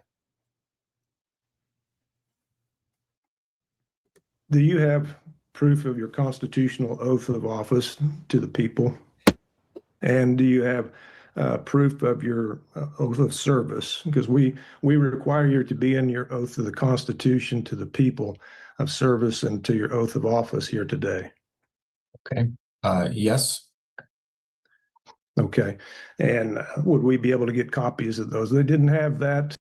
That Jonah Bay copies of what does having their oath of office, like, what does that mean for the matter in court? See, how I look at this is they're suing for non-payment of debt. So if my clients is being sued for non-payment of debt, my argument is to defend their request for judgment for the non-payment of debt. Once they sue you for non-payment of debt and they attach the agreement, do you know how much of an uphill battle that is? That's a major battle. And I still climb the hill where none of my clients get a judgment against them after we respond.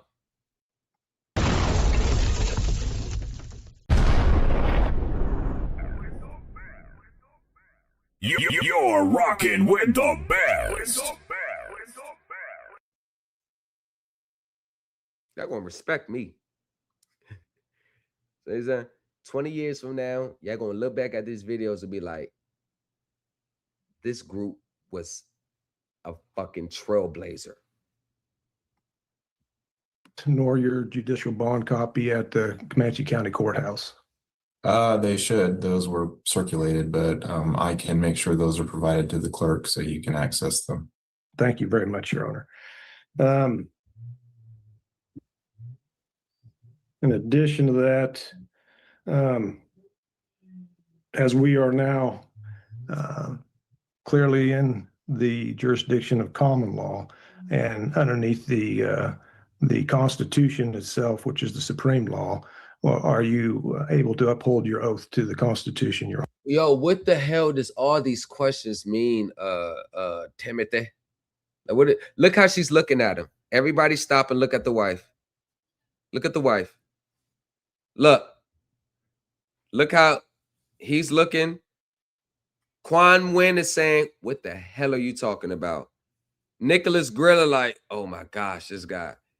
Andrew Stein is like, oh, he cannot be serious. The wife is like, oh my gosh, you're going to get our stuff taken. Stop what you're doing. Yeah, so I've executed my oath, and that's of the record, so I don't know that that's immediately needed to be addressed today. So we do need to get on with the time that the issue that we're set for, which is the motion for summary judgment. So are there any other specific issues before we proceed with that, Mr. Peterson? As this is our private, I would like to know, as these are the defendants, if you can see there, Your Honor, these are the defendants, which is our birth certificates.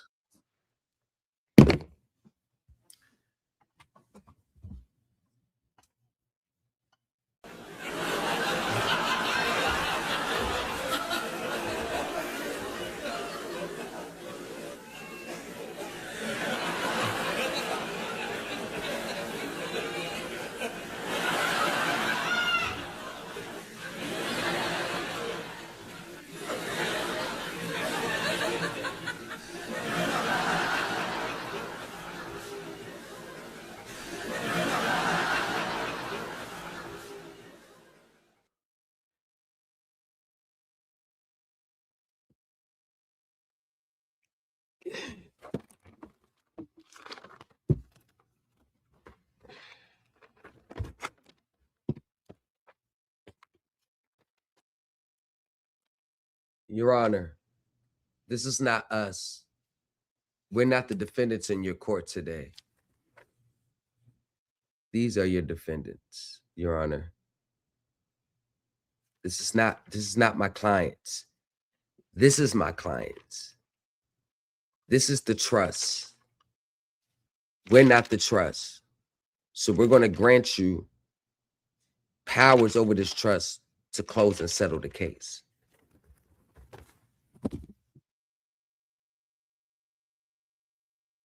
But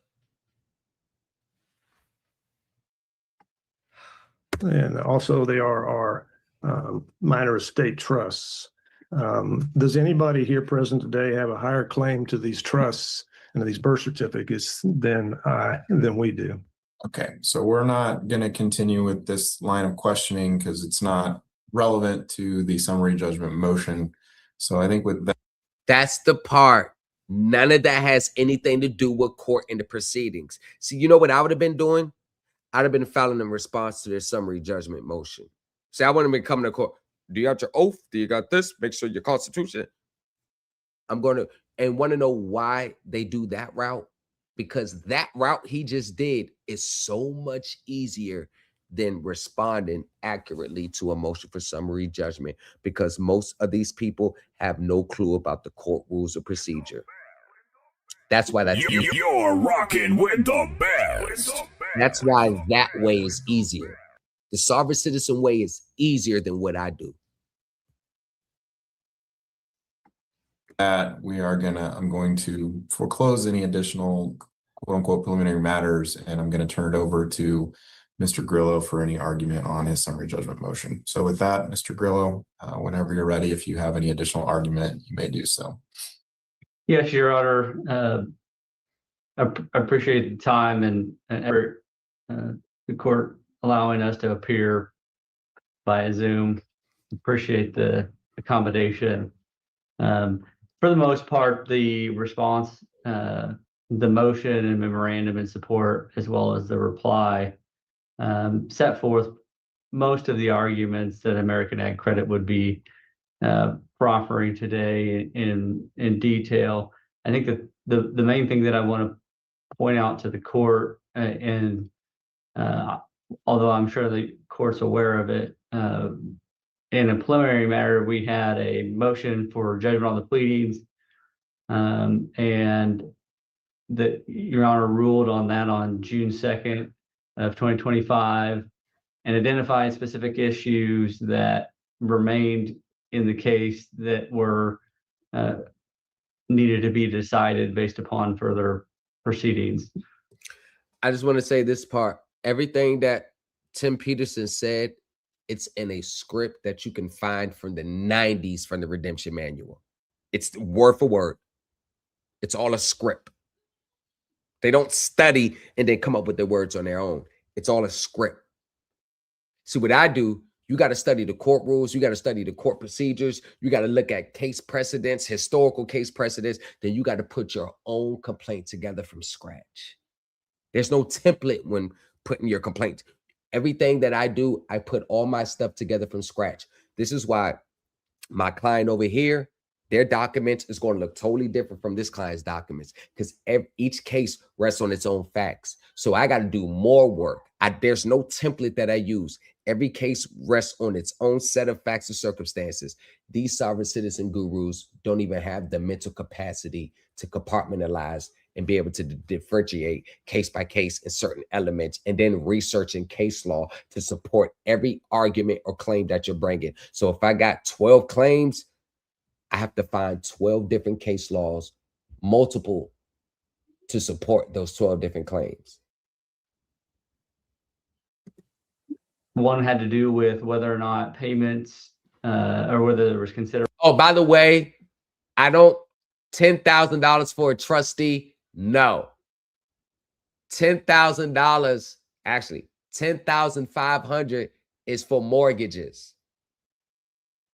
If you come to me with a mortgage issue, It's $10,500. I don't even pull out my laptop for anything else. Want to know why? Because unlike these other gurus, I can actually show you that I know what I'm talking about.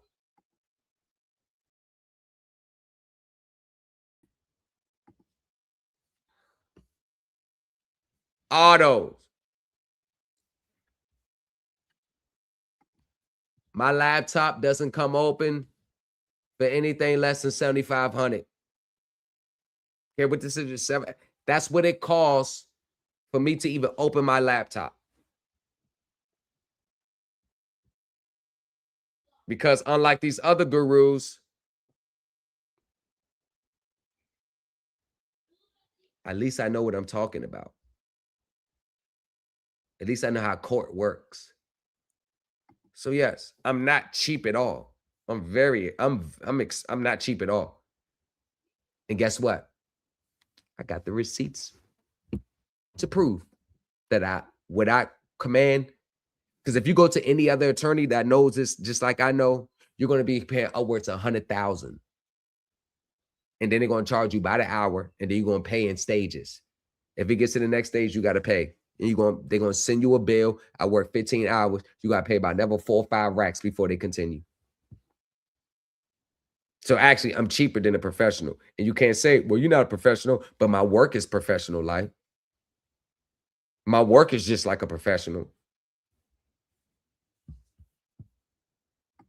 For not just the original note in August of 2019, but also the renewals that were executed by the Petersons in 2020, 2021, 2022, and 2023, as well as whether or not there was any proof that said that the Petersons have paid American Ag Credit in terms of that in terms of its note and mortgage and security agreement.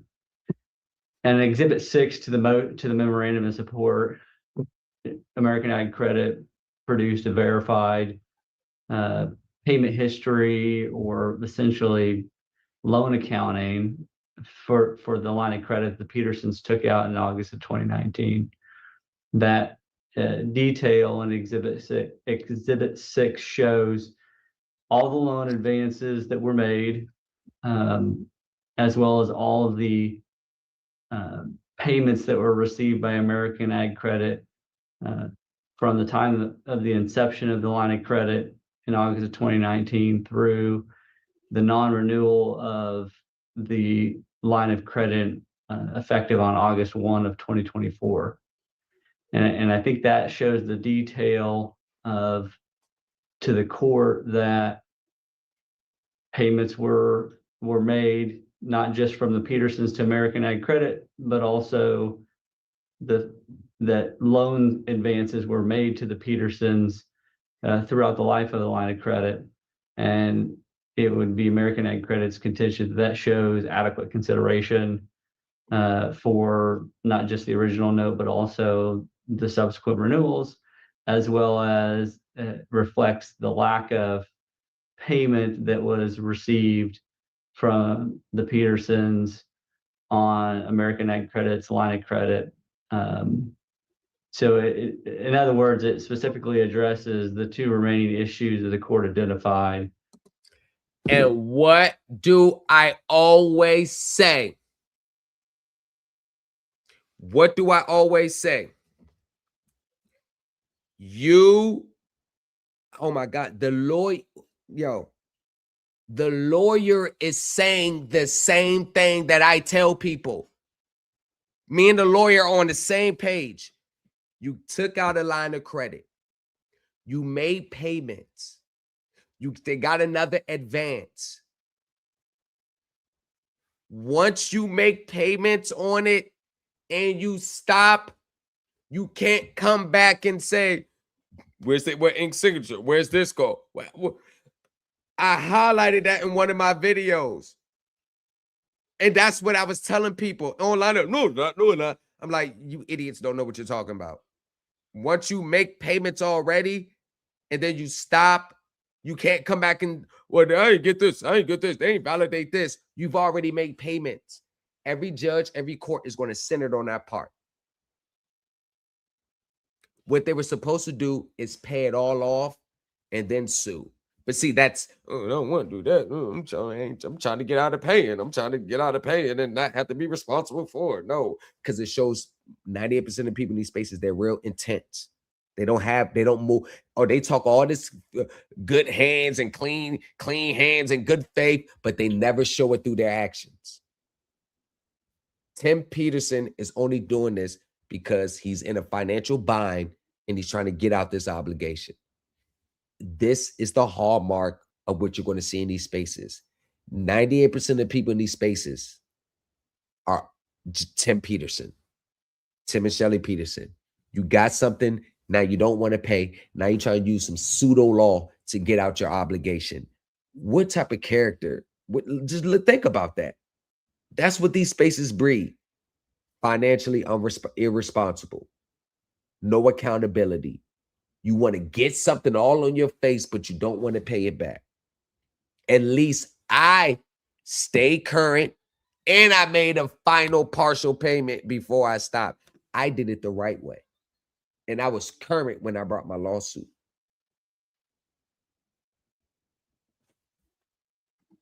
And shows that that everything was supported by consideration and the payment hasn't been made.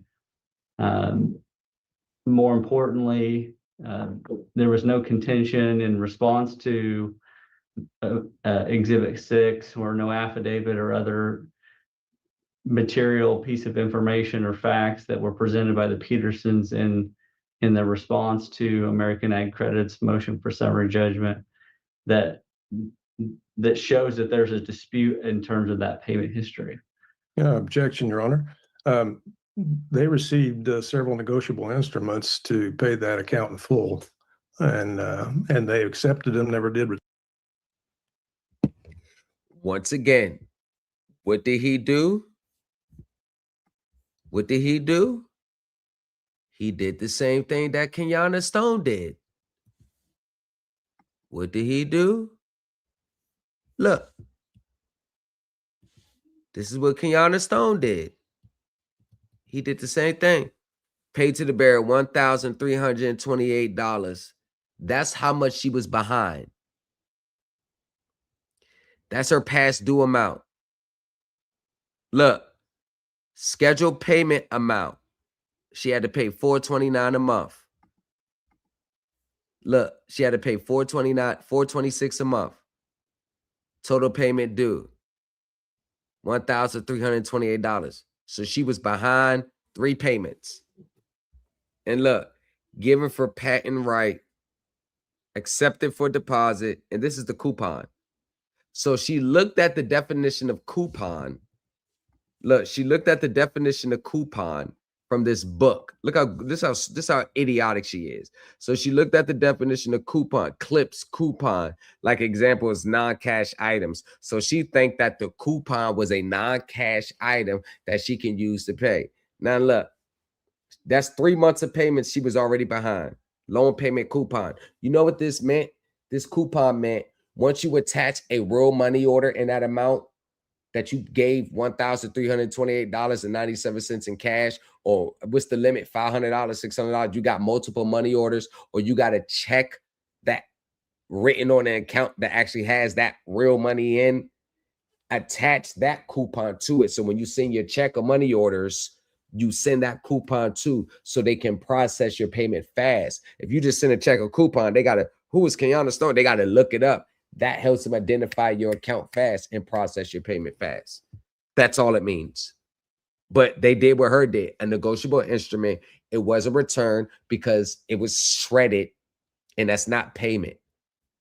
Because if they would have responded back saying this is not legitimate payment, these sovereign citizens, yes, it was. The UCC says it was. There you go. Return any of those, and by acceptance, therefore, that discharges the liability. So there you go. So basically, so they're saying that since they didn't return the negotiable instrument, since they didn't return the negotiable instrument. Matter of fact, I hate to do it, y'all, but we got to go here. Well, we got to go here. Let's go here.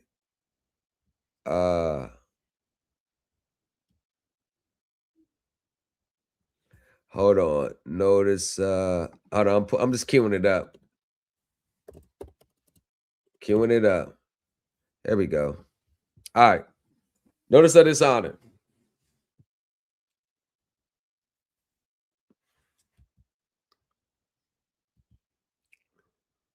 Look.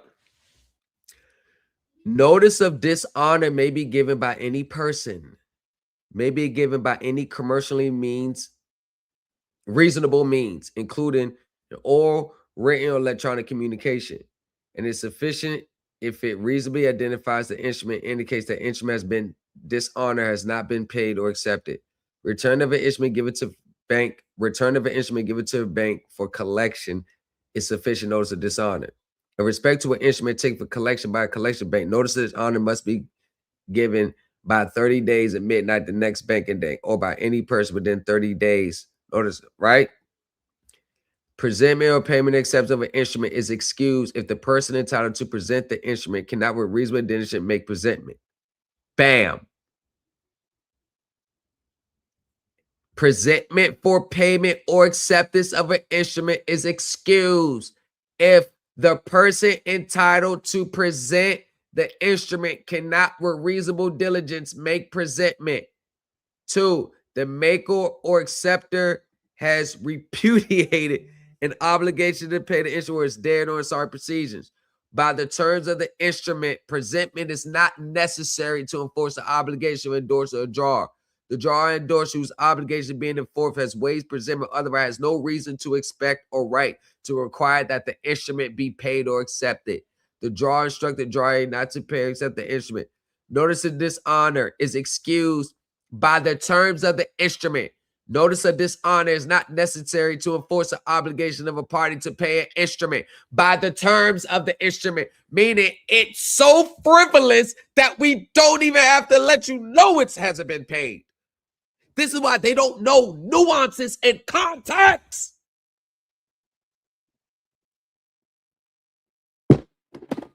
Damn it. So tired of this, it hasn't been returned, so it's no, it's not. It doesn't mean that. I mean, it's so frivolous and fraudulent, they just shred it. God damn it, I get so tired of hearing that crap.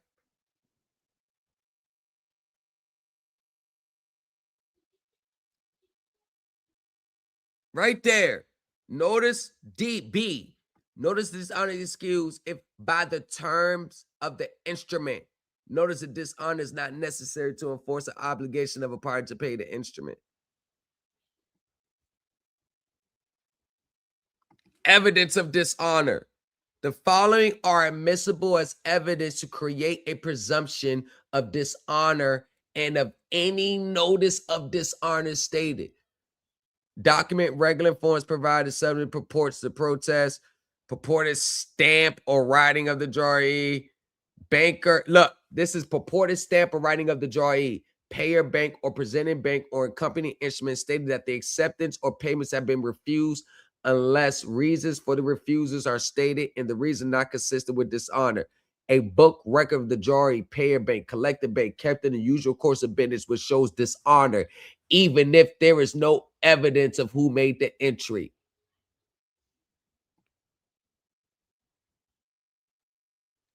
Basically, as long as they show they didn't accept it on their books, they don't have to let them know, because it's not a negotiable instrument. This statute is dealing with legal negotiable instruments, not self-created instruments like this. This is not a negotiable instrument, so it doesn't fall under this statute because this is dealing with actual instruments. This is a fraudulent one with no legal validity, so it falls outside the scope. And if I was the attorney, I would argue that just like every other attorney argued that, because this is not a negotiable instrument, so it's not governed here.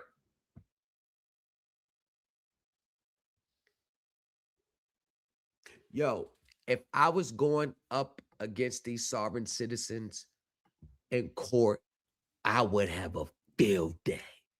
They don't know how to interpret statutes. They don't know how to interpret laws. They don't know context. They don't know how to research case law. Yo, if I was just going up against sovereign citizens in these spaces and there's gurus, I would have a field day. Oh my God, I would have a field day. I would love it. This is why they don't give you notice. In order for it to fall up under the statute, it has to be a legal, legitimate instrument. If it's not a legal, legitimate instrument, they can just shred it. And the record might find any of those, and by acceptance, and they accepted them, never did return any of those. That shows that there's a dispute in terms.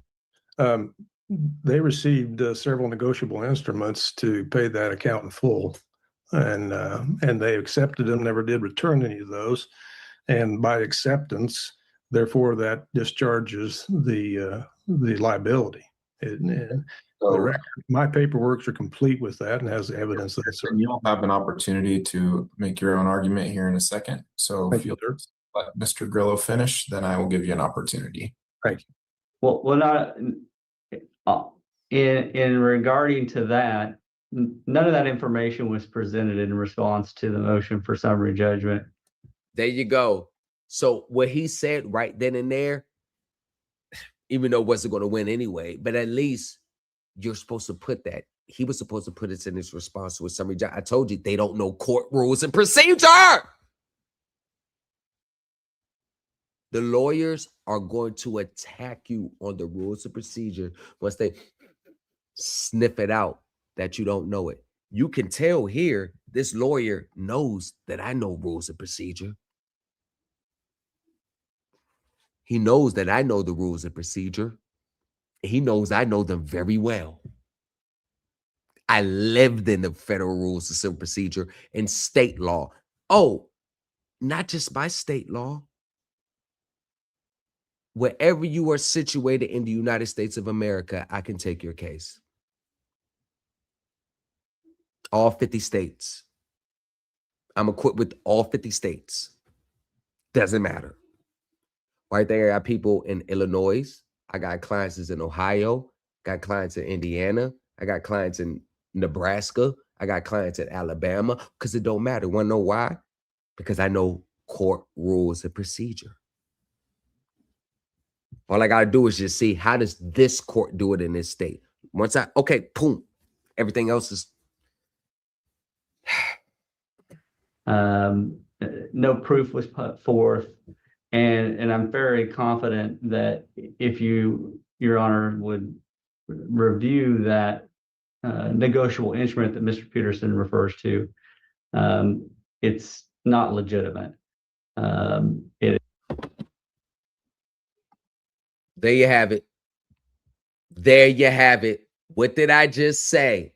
What did the lawyer just say? It's not legitimate. That statute only applies to legitimate negotiable instruments, not your self-created fraudulent instruments. So the statute itself, by definition, doesn't apply to your fraudulent document because it's not a legitimate negotiable instrument. So y'all using UCC to back up your fraudulent instruments, fraudulent claims. Damn, y'all got it.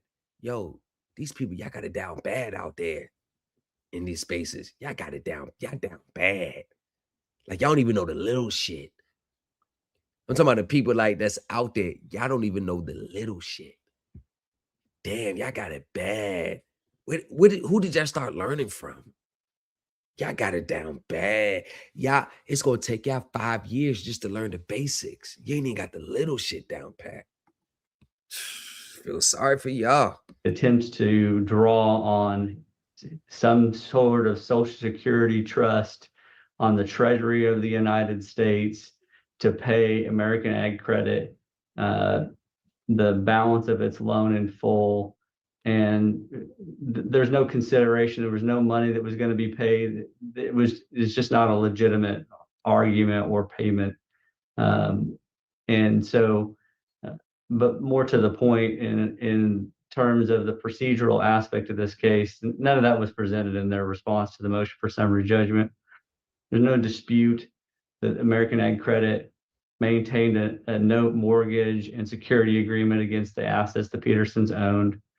There's no dispute that the loan hasn't been paid, or no proof of a legitimate dispute that loan hasn't been paid. And there you go. What the lawyer is saying, that's how the court works. That's what your responses need to be. You need to be defending against that. All that I sent them to go, none of that, throw that crap in the garbage. That's what you need to be defending against. Shit like that. Not the non-payment part. But all these sovereign citizens, they always want to just tiptoe over the fact that they ain't paid and can't tell. You want to know why they don't never get into why they didn't pay? And my lawsuit, and with them, when I sent them an email, I got into the legal reason why I didn't pay. From the accounting standpoints, from legal standpoints, with case law to back it up, I show why I legally did not pay and why I was legally not entitled to pay. I show why I was legally not entitled to pay, and I show from an accounting standpoint, Kenyatta Stone accounting, right? And I show from case law, precedent, why I did not pay. The reason why these people that think like him, they always want to sidestep the non-payment, because the reality is, if they're truthful, they'll say this: the reason why I stopped paying is because I got into this group and they said, and I learned that you didn't loan me nothing or this, so I didn't have to pay my debts anymore. So I stopped paying my debts. That is 98% of why many people in these spaces stop paying their debts. And why did they do that? It's not because they just read a piece of paper. If they got the money to pay, they were falling behind on their bills anyway. Money was tight already anyway. So that's the operating event that starts to trigger these beliefs. I can't afford it anyway, or it's kicking my ass, or I don't want to pay it anyway.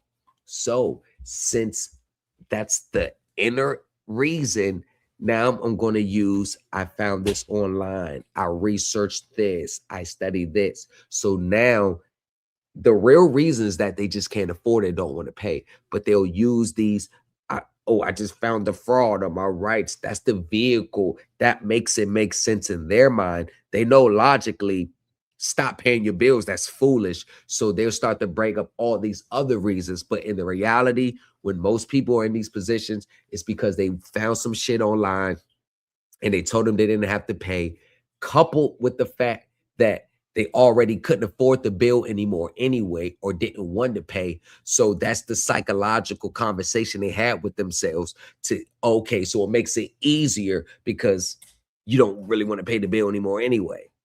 That's all it is. That's all it is. If anyone tells you different, they're lying to you. That's all it is. Want to know why? Because none of them can ever provide a legal explanation why they stop paying their bills. It's always going to be some fraud. It's always going to be some breach of contract or deception. They never loaned me anything.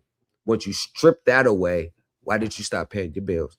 Because you already was getting tired of that bill and you couldn't afford it anymore. So you're looking for a way out of it while still keeping the property. That's all it is. American Ag Credit is entitled to a judgment foreclosing its mortgage and security interests in the Petersons' property. As a matter of fact, American Ag Credit set forth 41 statements of uncontroverted fact, and a single fact was responded to, not only in the appropriate fashion required by the Supreme Court, but in general. There was nothing in the responses the Petersons filed that shows that any of those specific facts were in dispute. But even then, it's not the court's job to ferret out those items in the record, which is why the rule is the way it has been implemented. And the Petersons were well aware of that rule because they faced the same issue in response to CNHI's motion for summary judgment. So this wasn't a new concept to them, at least in this particular case. And so, Your Honor, I don't see there's any dispute of material fact that exists. I think American Ag Credit is entitled to judgment. There are no affirmative defenses, and there are no issues as it regards to the remaining two items that the court had identified in its ruling, that American Ag Credit is entitled to judgment on those issues. All right, thank you, Mr. Grillo. All right, Mr. and Mrs. Peterson. Now, they did receive these payments that we sent them, and they were not returned, Your Honor. They are writing in their rules and regulations, evidently, that do not apply to the Uniform Commercial Code on negotiable instruments. So their payment was secured. There was no reason to go any further than that. You talking about what we just looked up? Because I just invalidated your whole argument. If I'm invalidating your whole argument, like as a pro se litigant, you already know the lawyers are going to crush that. Marbury versus Madison was Marbury versus Madison. Oh my gosh, these people don't ever stop.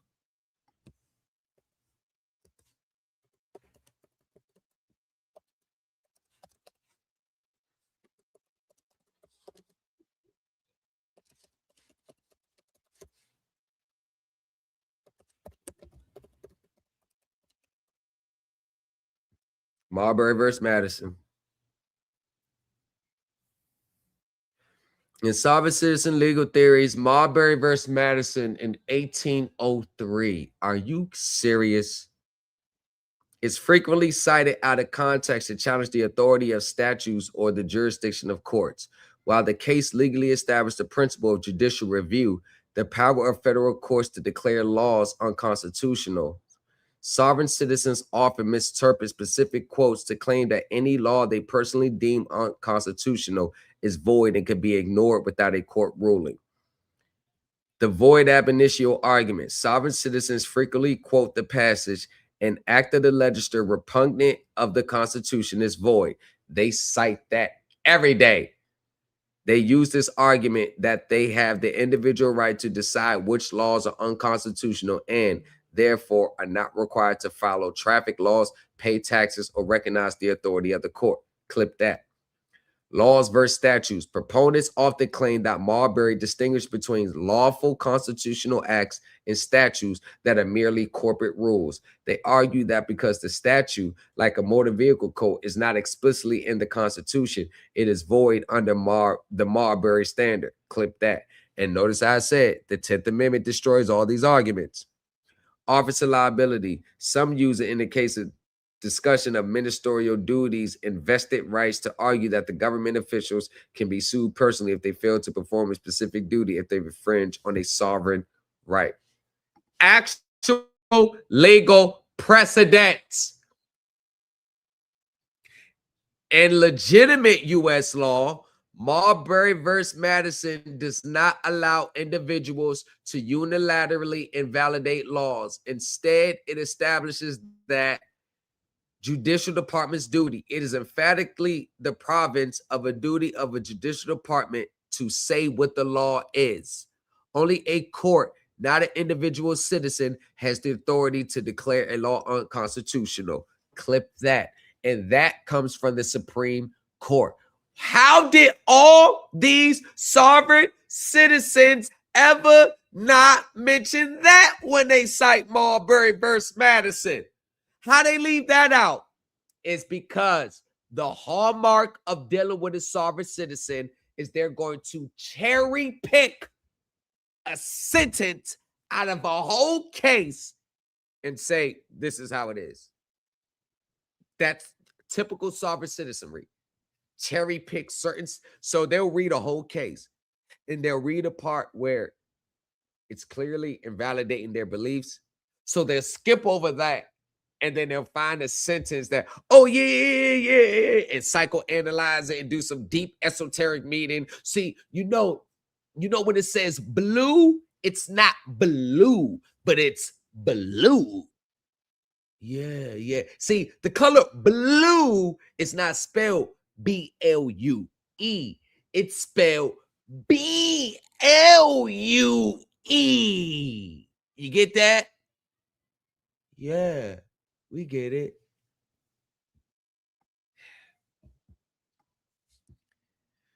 Supremacy of the Constitution. If a law and the Constitution conflict, the court must follow the Constitution, and the Supreme Court does that all the time. No direct enforcement. Courts have repeatedly rejected sovereign citizen interpretations of Marbury, often characterizing them as frivolous or meritless legal theories. A. For further reading on the legitimate legal impact of the case, visit the National Archives, milestone documents, or review Supreme Court summary. And this is Supreme Court summary of dealing with Marbury versus Madison. I guarantee you, nothing about this case, the summary, has anything to do with the frivolous sovereign citizen claims that they wish to raise today. Marbury versus Madison, I have completely invalidated your sovereign citizen beliefs on it. Now clip that. It's very clear in its decisions that rules, statutories, rulings of even yourself, Your Honor, do not apply to the people. These apply to corporations. Notice how we just read the legal breakdown of it, but yet that's their interpretation of it. Motherfuckers crazy as a road lizard.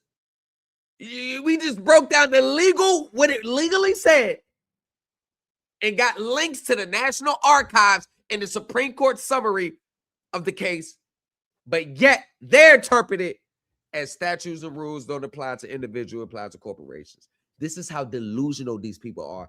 This is why they will never get nowhere near close to anything like this. Nowhere near, because of their mindsets.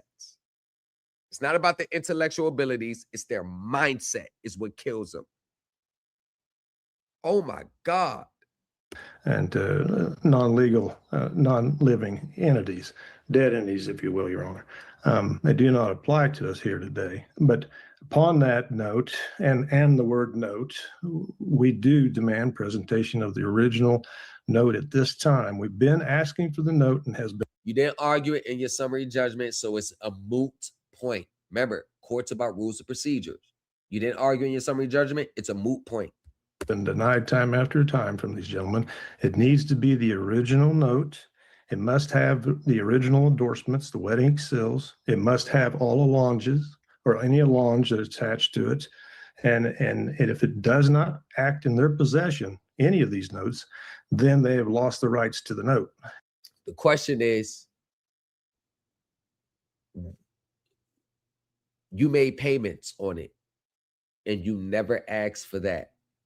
Now that you're being sued by being foreclosed on. And once again, every time I pause, look how she's looking at him.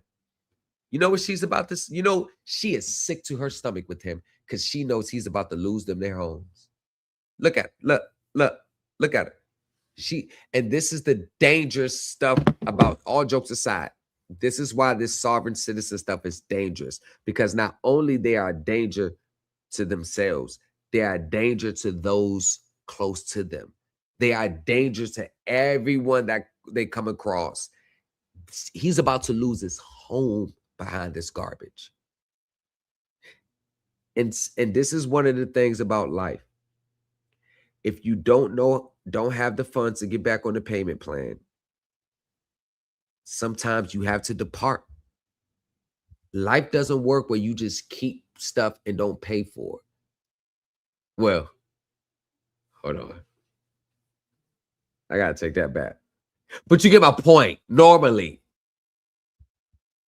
there's no way in this world where you can keep a property without well, no, I can't say that. Okay, in this world, When you get property, you have to pay. Well, no, not really. But it's hard to really finish that sentence based on the recent events. Okay, I got it. I got it. I got it. In this world, if you don't pay, they will take. Well,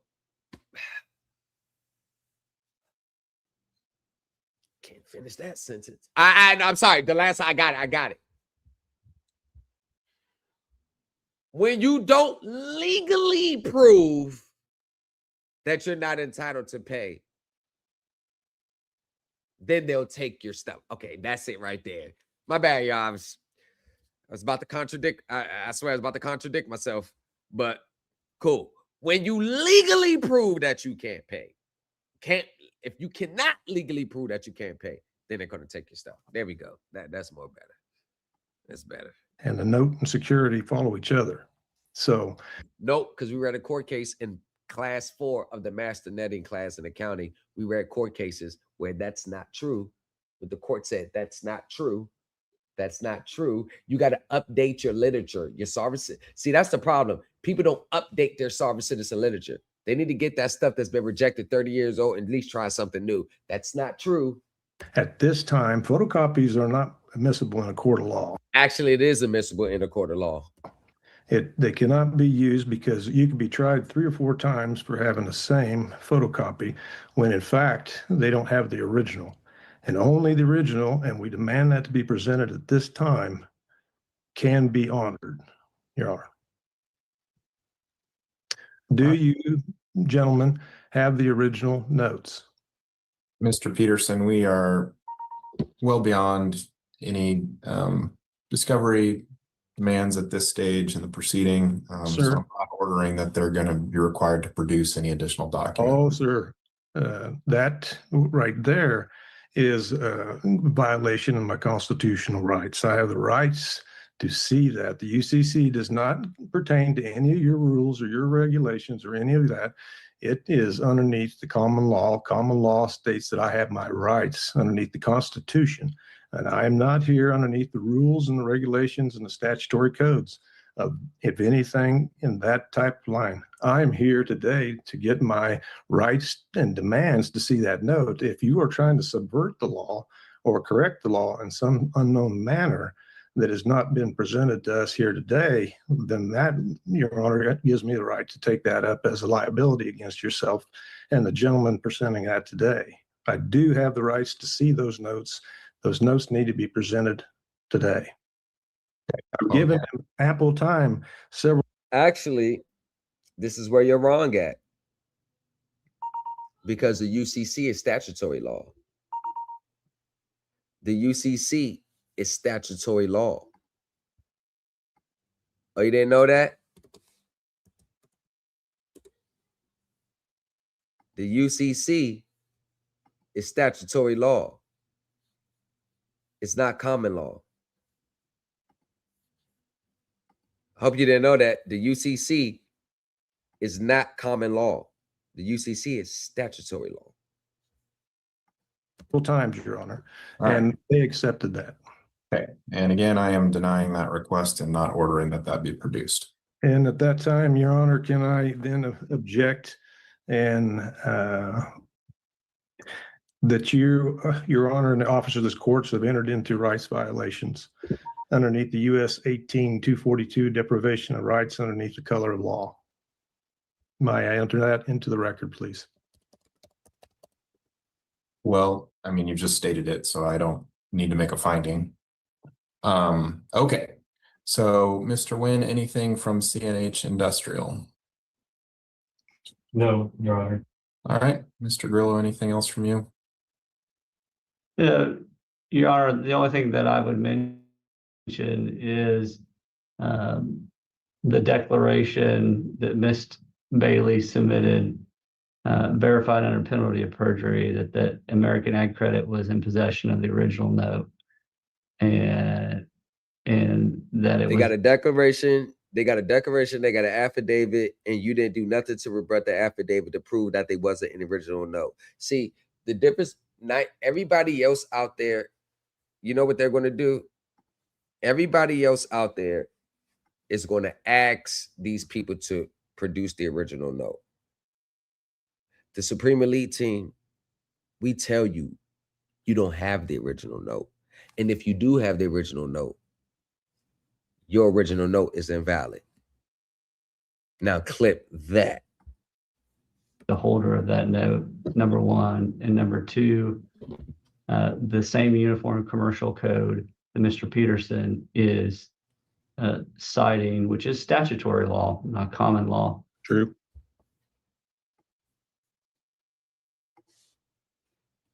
What? What? What did I just say? You're rocking with the best. The same UCC law that he cited is not common law, it's statutory law. What? Oh my gosh, the sovereign citizens are going to have a... Oh my gosh, the sovereign citizens. What's wrong with y'all out here? Sovereign citizens, y'all looking bad. You getting debunked. The Uniform Commercial Code is statutory law that's been adopted with some variations by all 50 states to govern commercial transaction. While based on model acts, it only has the force of law once enacted by state legislatures.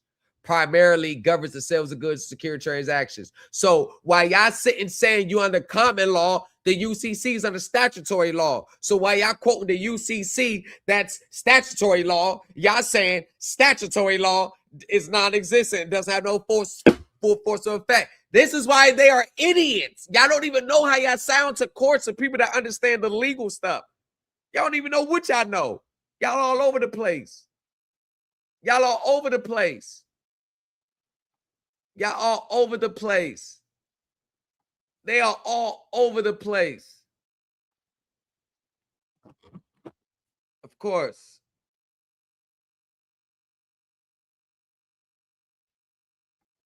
Y'all all over the place. So look at this. You cite, listen what they do. They cite the UCC, that is statutory law, and they claim that the UCC is common law, but the UCC is statutory law. So by the mere fact, whether they know it or not, by citing the UCC, they're citing statutory law, because the UCC only has full force and effect when it's adopted under each state's legislature. The general UCC DC code, that was just a guideline. That was just a template for every state to adopt.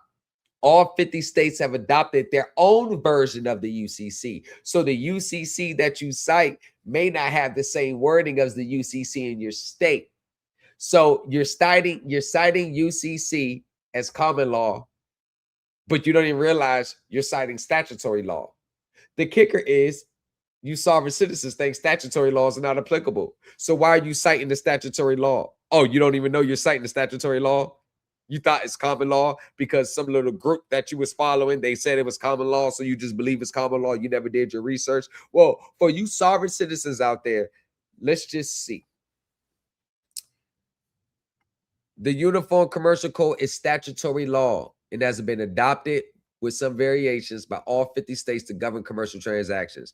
While based on model acts, it only has the force of law once enacted by state legislators. It primarily governs the sale of goods and secure transactions. So the UCC is codified in state statutes, unlike the common law, which is developed through judicial decisions. So even then, y'all think common law is like its own law. Common law, it's only based on the way judges are ruled. Judges will apply common law in certain situations to provide equity. Common law is not a court you can just walk in a common law court.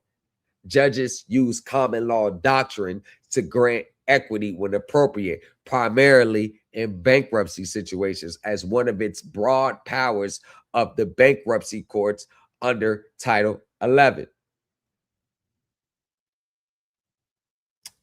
They know court. See, you see how much stuff I got to know? Do you see how much stuff I got to know? 98% of these gurus don't even have the capacity to study what I've studied. Yo, their heads are spin. Indicates that there's a presumption that unless the signature is contested, that they have signed the note and that they are bound by the terms of it. And there's been no contestation under the Uniform Commercial Code or otherwise that Mr. Peterson and Ms. Peterson didn't sign that. The note that American Ag Credit maintains, and so therefore the presumption is, as a matter of law, that American Ag Credit has the note signed by the Petersons. Right there. And this is why the sovereign citizens always want you to produce a note, because they're banking on you won't be able to produce a wet ink signature note. But the question is, when the judge asked them, did you sign the note? They all, I don't understand your question. No, they got to, no. Did you sign a mortgage note with them? Because the only people that will make those arguments is, I ain't never signed no mortgage note with y'all. That's not my signature. Let me see that note. That ain't me. Oh, it's not you? Hell nah. Oh, shit. But sovereign citizens, did you sign that note? Did you go into the finance company, the building, and fill out the application? And this is the part of being a sovereign citizen. You got to play stupid when you know the logical reason. You got to play dumb. You know you signed the note. You know you made payments on the account. You know you took out a line of credit. You know you got to pay that shit back. Why you bringing these arguments up? Oh, Bill kicking your ass, ain't it? Yeah, I know. That motherfucking kicking your ass, ain't it? I know. And so I think that forecloses any issues that Mr. Peterson raised in his comments. All right. Mr. Peterson, anything else? Yeah, that remains in the reverse of what he just said, is wide open. If there remains a note, if it has not been negotiated away by the four banks or whoever they have, then it must be presented. And statutes and codes in the Uniform Commercial Code are actually in place to protect the people from the judges and from the lawyers. Hold on, but you just said earlier that you're not under statutes, you're under common law as the living, breathing man. You just said you're not under codes. Codes don't govern you. Marbury versus Madison, codes don't govern individual, governs corporations. You see how quick they'll jump off their square? You see they don't stand on none of that shit they do? It's all a tactic to get out of a debt that they don't want to pay or they can't afford to pay. They can't stand on none of the shit that they do or say. This is why they jump from guru to guru, process to process, teacher to teacher, argument from argument. These people are like chickens with their head cut off. They have no foundation. And they think they're going to cite this stuff and win. Look online on social media. Every guru is just telling you how it goes. They're not showing no receipts. They ain't showing no results. I'm not even going to ask them to get a settlement because, to be honest with you, my level of expertise in this, like, this is actually what's kind of like, this is not surprising because I do this on a professional level. This is not surprising. And this is what separates me from the rest. I'm on a upper echelon level with this stuff. Everybody else, these gurus, they're still down here. That's the reality of the situation. And such, they are not to be applied to the people. Therefore, I can quote those. And also I can demand those of those people, such as Hinkle Law and Folston Law, as American Ag Credit, and as CNHI, to present those.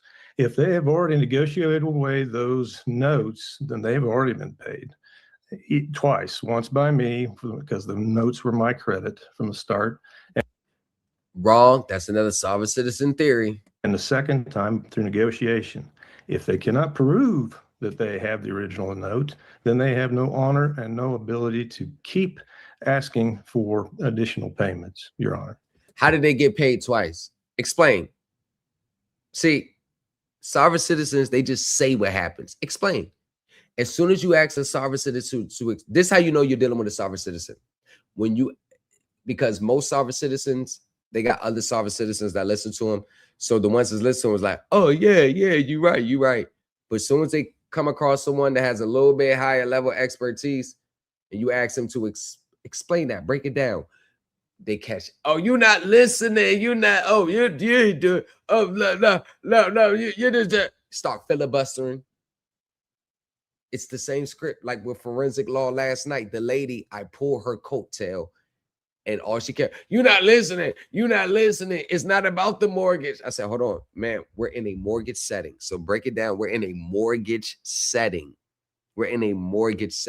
See, it's not about the, I know, but see, what you do is you show that they violated your rights in the case. So basically you saying is you got to lose to come back and file a Title 42 claim to say they violate your rights. I'm talking about why not use that as a legal defense right then and there. And then she already admitted she went to federal court 8 times in laws. Do you know how many people that go to court, federal courts multiple times with the same arguments and lose? Sovereign citizens. All right. Forensic law, that lady on TikTok, forensic law, she's a sovereign citizen. She has no receipts. She's been lying and scamming them people for a long time. Yeah, I said it, and I said it to her face yesterday, and I can stand on it. I appreciate everyone's argument today. I will take the matter under advisement and issue a written order, much as I did with the same one. So I will review everything that has been submitted of record, both in written filing and here today, and get a written order just as soon as I can. So again, I thank you all for everyone's time. Anything else we need to address before we adjourn? Your Honor, I don't want to belabor this any more than I need to, but there was at least one other matter that was set on the court's docket today, and it had to do with the Peterson's motion for jurisdictional challenge and a stay pending their attempted appeal on CNH's motion for summary judgment. And specifically, I had filed on American Ag Credit's behalf a motion for additional time to respond to that motion, which was one of the things that was on the court's docket today. The motion was filed by the Petersons on December 4th, which made under Rule 133B the deadline to file a response. December 11th, we filed a motion for additional time on the 10th, asking until December 19th to submit a response, given the gravity of that motion that the Petersons filed. We went ahead and filed our response. So we set this for hearing since there had been no order granting that extension to make sure that that extension was granted and that our response to the motion for stay and jurisdictional challenge was appropriate. All right. I have reviewed that motion, and I don't see any reason, and I think there was an objection lodged, but upon reviewing that, I don't think there was any reason that you shouldn't receive the extension. So I will expressly grant the motion for the extension and find that it was timely as filed. So I will take the merits of it into consideration. Thank you, Your Honor. And I guess it's probably appropriate, since we went ahead and had argument today, just to rule on the merits of the request for the stay, and court's going to summarily deny that and will proceed with the summary judgment motion. Your Honor, I have one more thing for the court. Tim Peterson, your motion was just denied. Just like 98% of your sovereign citizen, frivolous, nonsensical filings, they're always going to get denied. 98.9% 60% of your pro se filings are all sovereign citizen based or lack of legal understanding is going to get denied. The other 1.29% of motions who's not going to get thrown out at the beginning stage and is going to survive summary judgment and all that stuff where they don't even attempt, they just want to settle. The other 1.2%, that'll be us. You're rocking with the best. That'll be us. We're in that 1.25% of pro se litigants. That's us. That's the new culture empire and the Supreme Elite team. That's us. We're in that stratosphere is with attorneys, which is more of the reason why you need to. Don't miss out on this opportunity to litigate like a seasoned professional. Join the Supreme Elite Team University. Thomas in the lobby. Folded thicker than a skyline. Credit acceptance on a resume. With stories in the fine lines. Hey, man. At least if I'm popping my stuff, at least we got stuff to at least we got stuff to show. At least I'm not just talking, ain't showing up. At least I got evidence to prove. At least give me that credit. I mean, come on now. You can't be mad at me for everything. Okay. Timothy and Shelley are here peacefully and non-combatively to accept these charges in case CM 2025-000001 on behalf of the minor state trusts, the all capital Timothy Charles. Look at Shelley. Do you think he drug her down through this mud? None of that is going to work. You know what's so frustrating with me? Because I've seen people throughout the years, the decades, I read court cases where they're all saying the same thing. They're all saying the same thing, y'all. Y'all don't get that. I'm not saying it to discourage them. When I say, I listened to you ramble for 5 minutes, sir. I guess I shouldn't have said ramble because it's basically saying none of what you said made sense. But I say, sir, I listened to you ramble for 5 minutes and everything you said, they said it 40 years ago. I got 5 court cases I could give you. I don't want to hear no court case. There you go. This is why you'll never win. This is why you'll never win. Peterson and the all capital Shelley Renee Peterson that are listed as defendants upon case CM 2025-00101.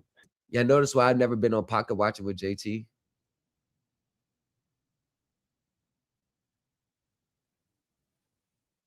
And that are unable to speak as they are legal fictions and creation only. Timothy and Shelley speak for these minor state trusts and living souls with living bodies who have accepted through fiduciary acceptance the right to speak for the defendants and accept, present, and settle all matters before the court in case CM 2025-000001 and in all matters.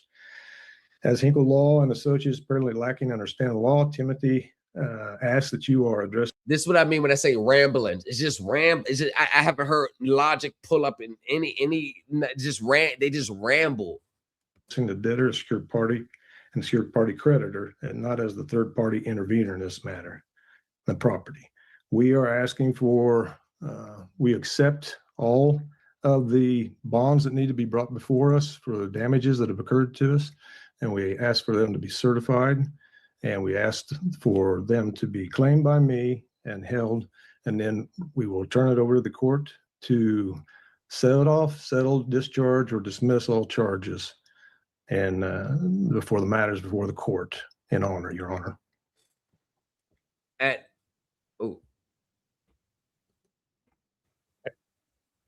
Well, at least he's been respectful.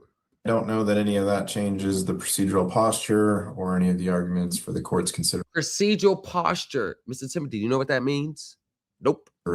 So I believe I have what I need. Mr. Grillo, just to confirm, were there any other pending motions before the court that I have failed to take up? No, Your Honor. All right. Then I will take this matter under advisement. And you already know what happened in that case. We don't even have to speculate. They lost their homes.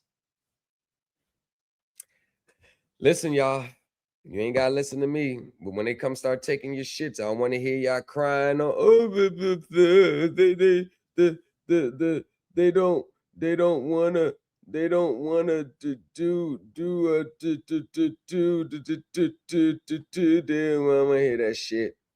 All right, y'all. Y'all know what time it is. Empire Talk. Boardroom Aura. New culture. We set order.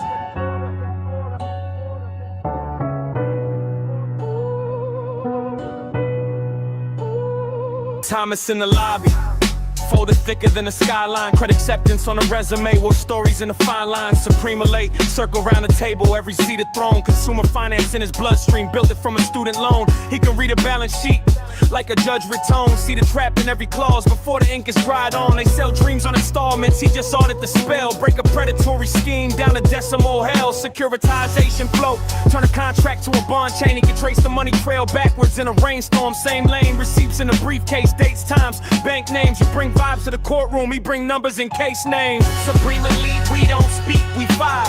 He got receipts line by line. No smile. In the dark where they hide those fees. We light up the fee sheet. Breathe with these.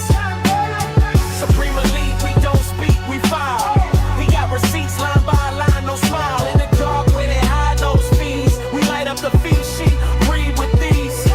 He's seen lenders flip scripts. Turn a whip to a shackle. Interest climbing every month to your paycheck battle. But he peeled back price and ink the R under the mask. See the spread versus the funding. Who's skimming off the past? He no chalk off. Roll rates, lost curves in his sleep. How they package up defaults and sell pain on Wall Street. He cross-check statements with the filings in the forecast. Find a misstep and turn one comma to a court clash. Consumer on the stand, heart racing in the cheap suit. He translate legalese the plain talk, clean truth. Litigation in his left hand, excel in his right.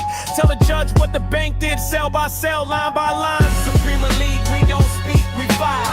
He got receipts line by line, no smile. In the dark where they hide those fees, we light up the fee sheet, breathe with ease.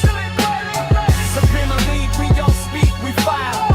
He got receipts line by line, no smile. In the dark where they hide those fees, we light up the fee sheet, breathe with ease. They move in the margins, he read in between. They hide it in footnotes, he pull it on screen. From the boroughs to the boardroom, same concrete. Thomas built a whole empire off one word, receipts. He paid vision, JD rhythm in his cadence. Double check the debits, then dismantle all the plaintiffs. Underrated models, he can see where they cheat. Assumptions too rosy on a loss rate sheet.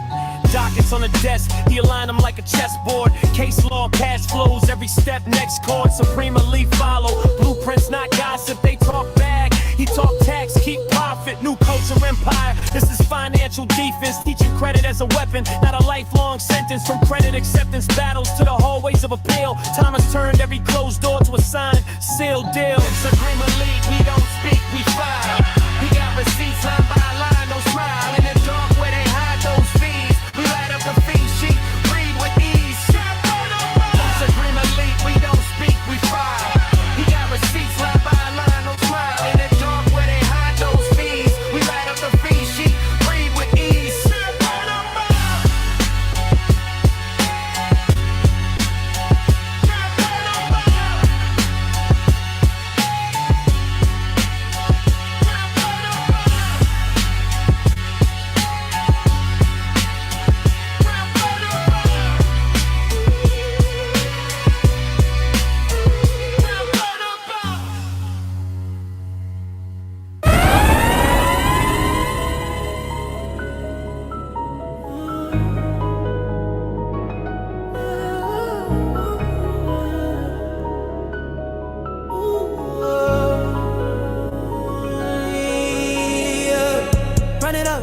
Running in bang. Whipping up heat, got sauce in my hand. She rolling the dice, got luck in that van. Smoking that leaf, going global stand. On my wrist like a stage, they can't claim. You look like you wanna let go of stress. What's up? I thought so, okay. I'm back in this symphony, stuck on the band. What's up? I thought so, okay, yeah.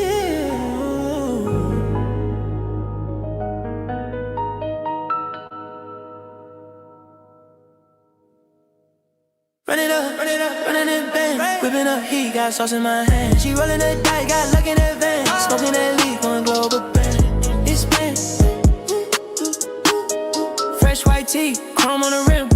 body slide, whole block look slim.